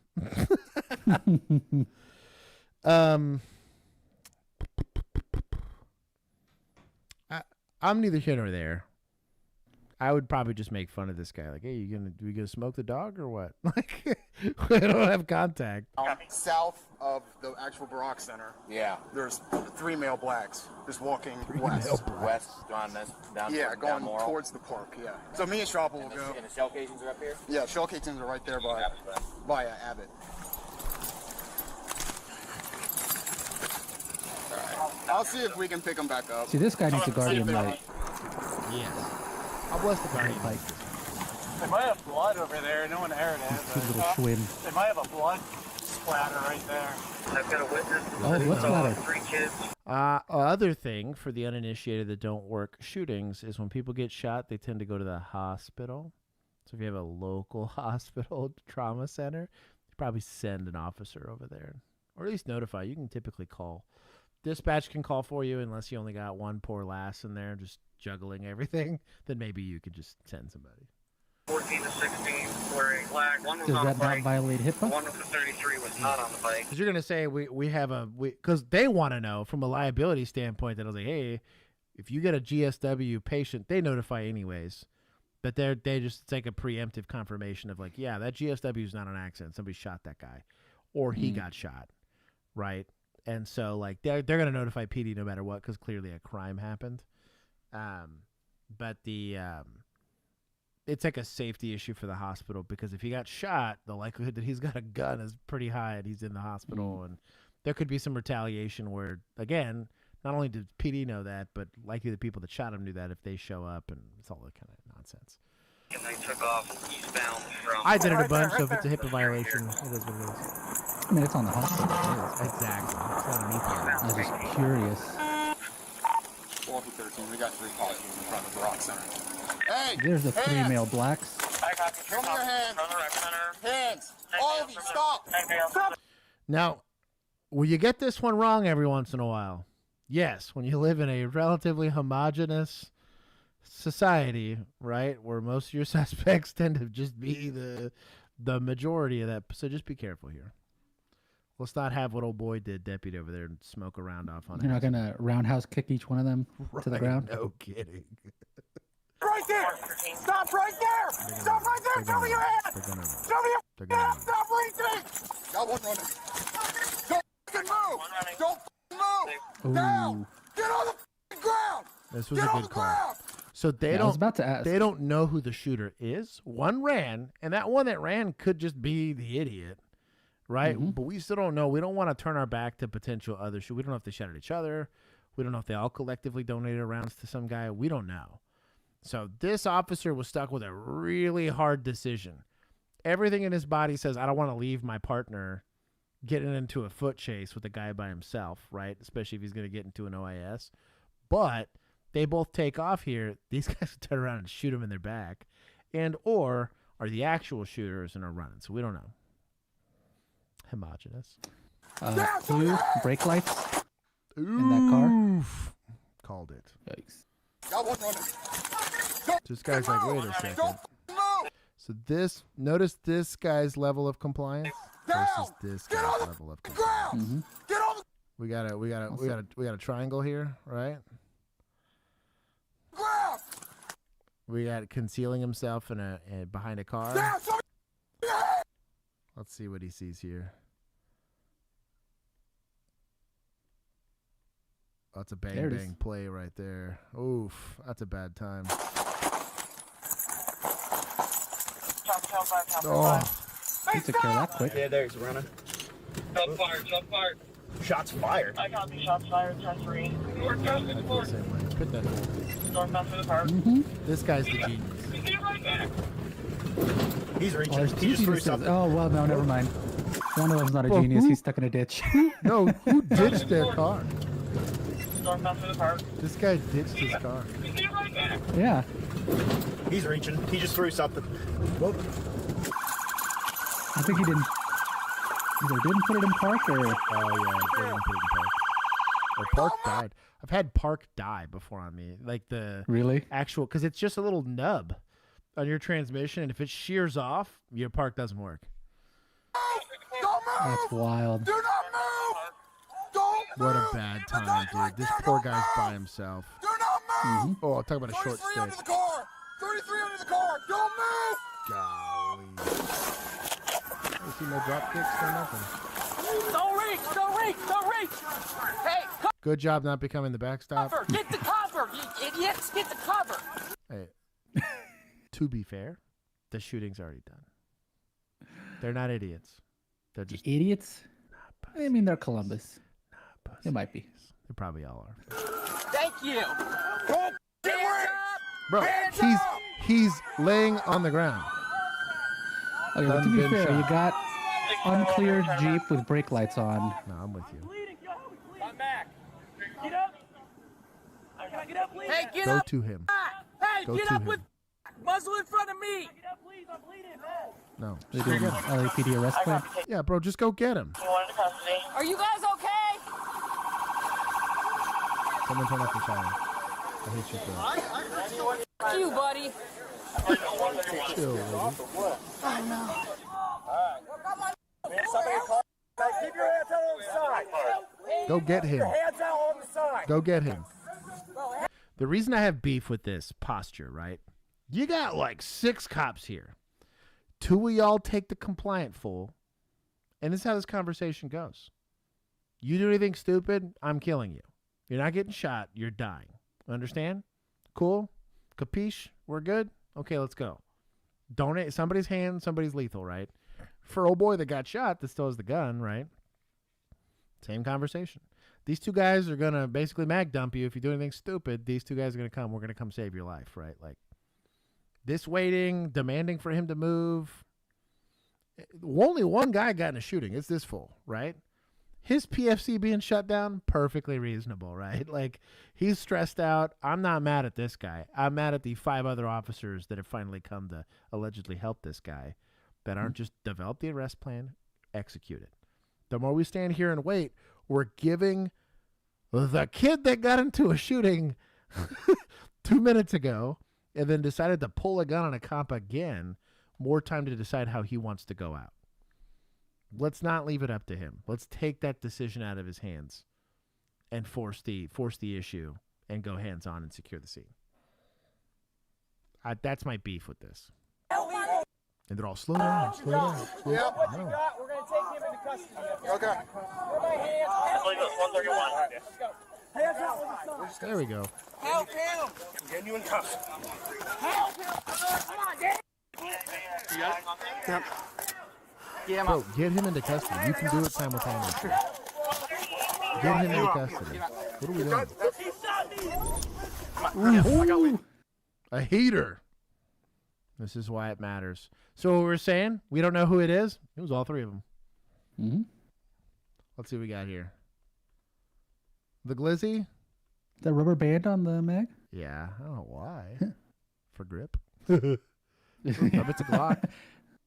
Come on, yeah, I got lethal. Hey, stay, get back. No, come back. No, just get him. Pick him up. What are we doing? What are we doing? What are we doing? I'll take cuffs. What are we doing? They sue the car. Hey, 33 right body. I wonder if they're even involved or they're just... No, Pittman. It doesn't matter. I know, we're getting in a second. Shit, I got blood on me. I got blood on me. We might need to go in happens. here and look. When I was coming across, he pitched the gun. I don't know.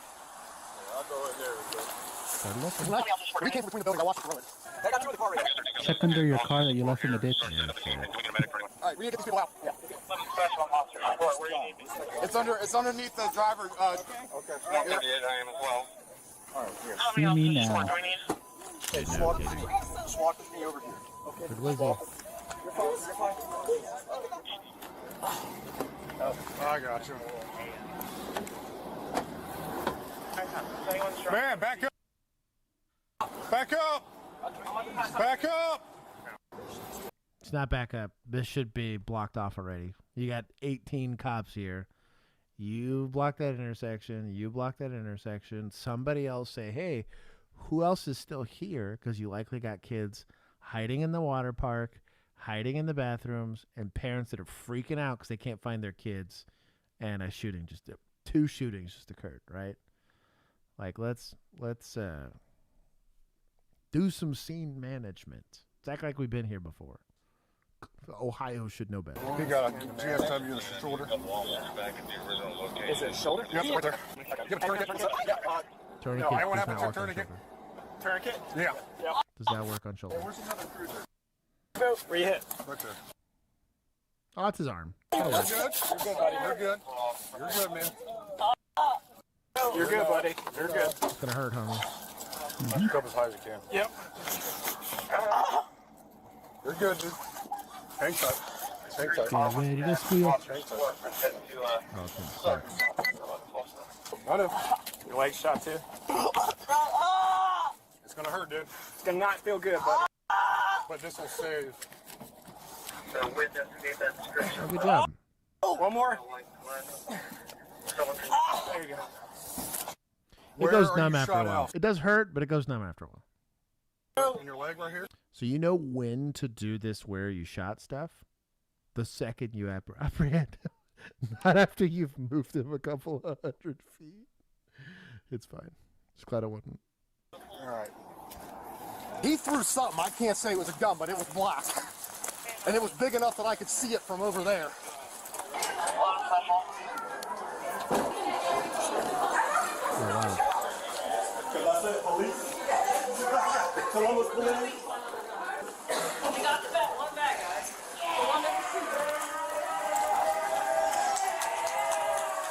All of the cheering. Oh, there it is. I knew he threw it. I saw him pitch it. Ooh, look, it's still there. Missing the magazine.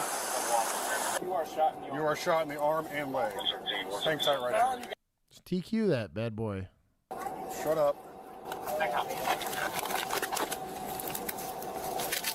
Over here in the pool. I copy another one is recovered. Ready? Can we get a couple officers over there to help clear out the pool? Start looking at it. All right, buddy. Hold still. It's gonna hurt. It's gonna hurt. Face that way. Pull it tighter. Pull it tighter.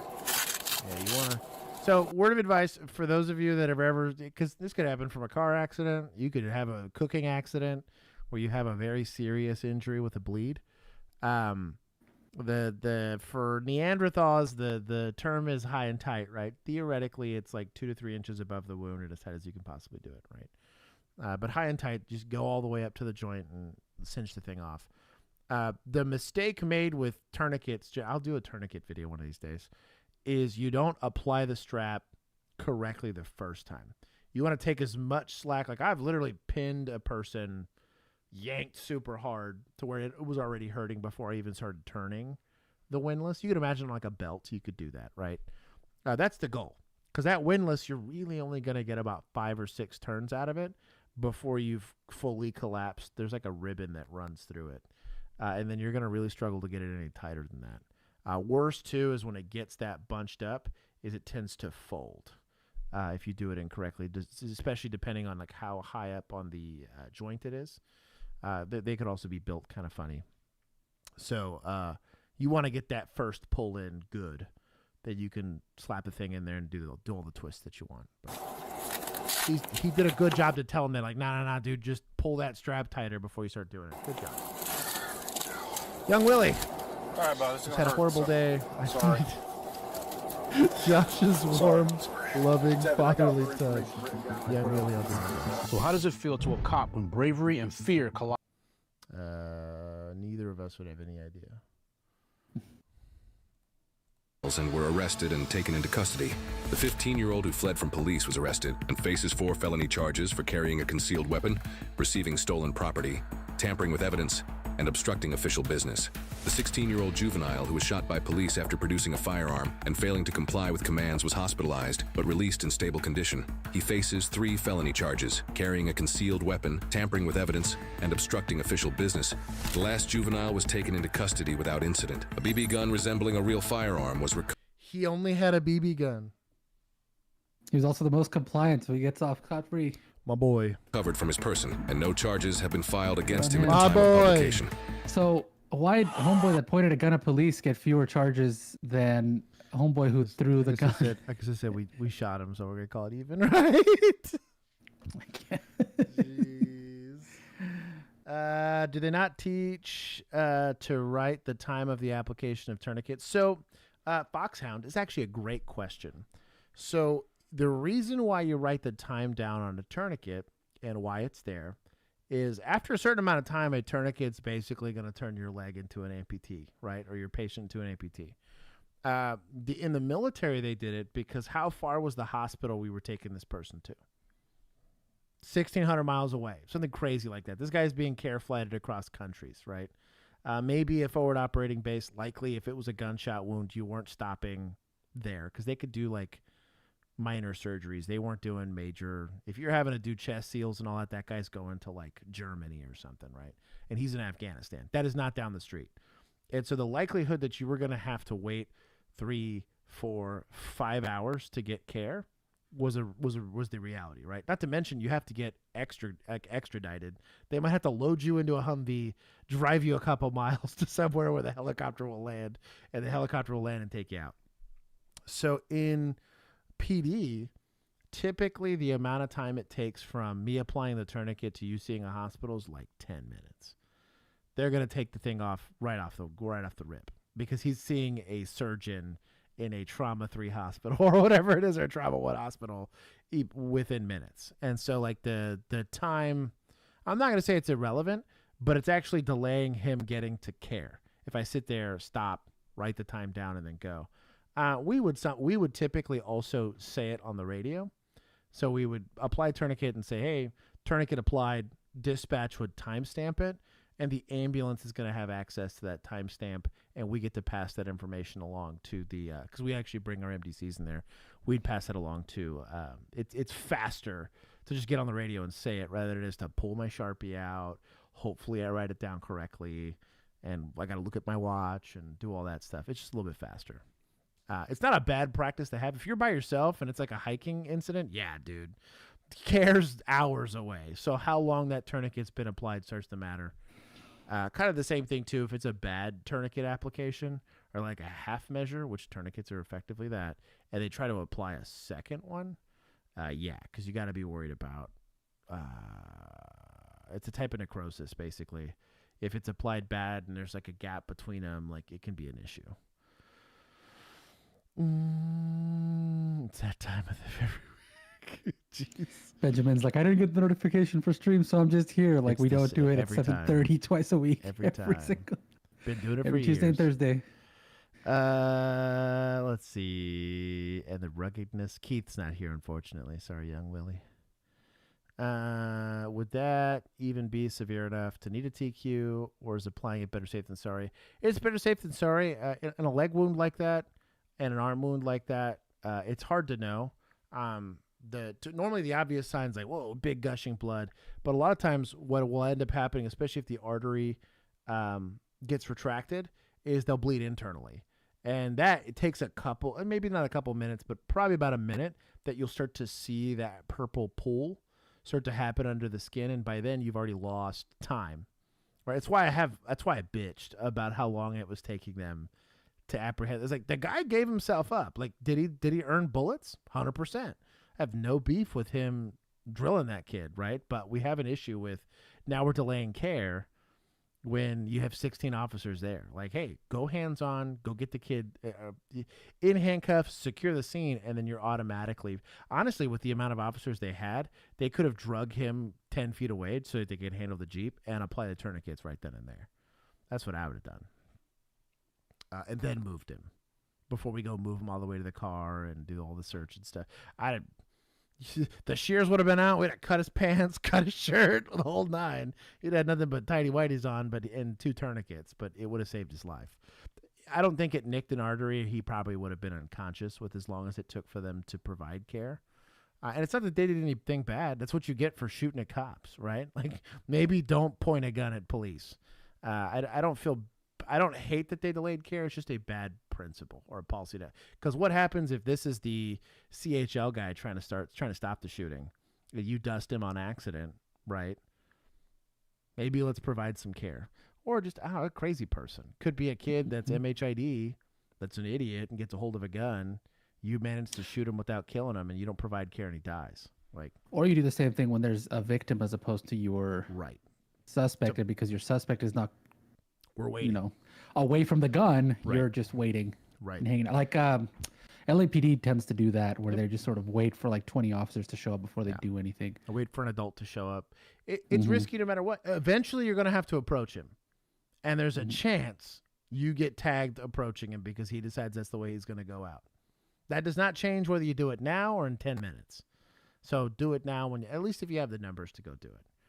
I've violently apprehended a violent suspect who was armed multiple times with only me and one other person there. Is it uncomfortable? Yes. Are some F-bombs get dropped? Yes. Is there still probably some epithelial cells on my gun? Probably, right? But weird, they all got taken into custody without dying. Crazy, because we were able to provide care in the quickest way possible. It's doable. I'm not saying this from some ignorant place where I've never had to do it before. Done it multiple times. There's over a dozen people still walking around today, feloniously, but they're walking around today because we chose not to kill them. Fun fact, N2, venous bleeding is harder to pin down than arterial bleeding. You just see blood pooling everywhere. There you go. John gets it. My best guess, the one that showed up, the girl got nay-nayed. What? Weird. Doesn't show the one missing from me. Maybe one on the news. Oh, like there's one unavailable video hidden, but if it's unavailable, it probably got taken down at some point and so you wouldn't see it. Yeah, that's sad. That's lame. Yeah. Anyways, I gave you guys 21 videos today in 4.5 hours. So if you guys, Thursday's going to happen without a hitch. It should be pretty cool. We might get a Keith on Thursday. We might even get a Bill, depending on how it goes. If you want to see Bill for a little bit, you can go to the very beginning of stream. He said hi for a second. And then we are sorting out the whole internet recording issue. We're trying to get you guys some more Officers Reacts. And we have potentially some channel sponsors coming down the pipeline. We're figuring all that stuff out in the background. So hopefully this can become more regular. At the very minimum, if you're not normally here, we will be here for streams pretty much uninterrupted until it's going to be a minute. The end of time. Yeah. So anyways, hope you guys have a wonderful rest of your night. Please be safe and make good adult responsible decisions. Until next time, peace. Oh, my neck is stiff. Yeah, merch.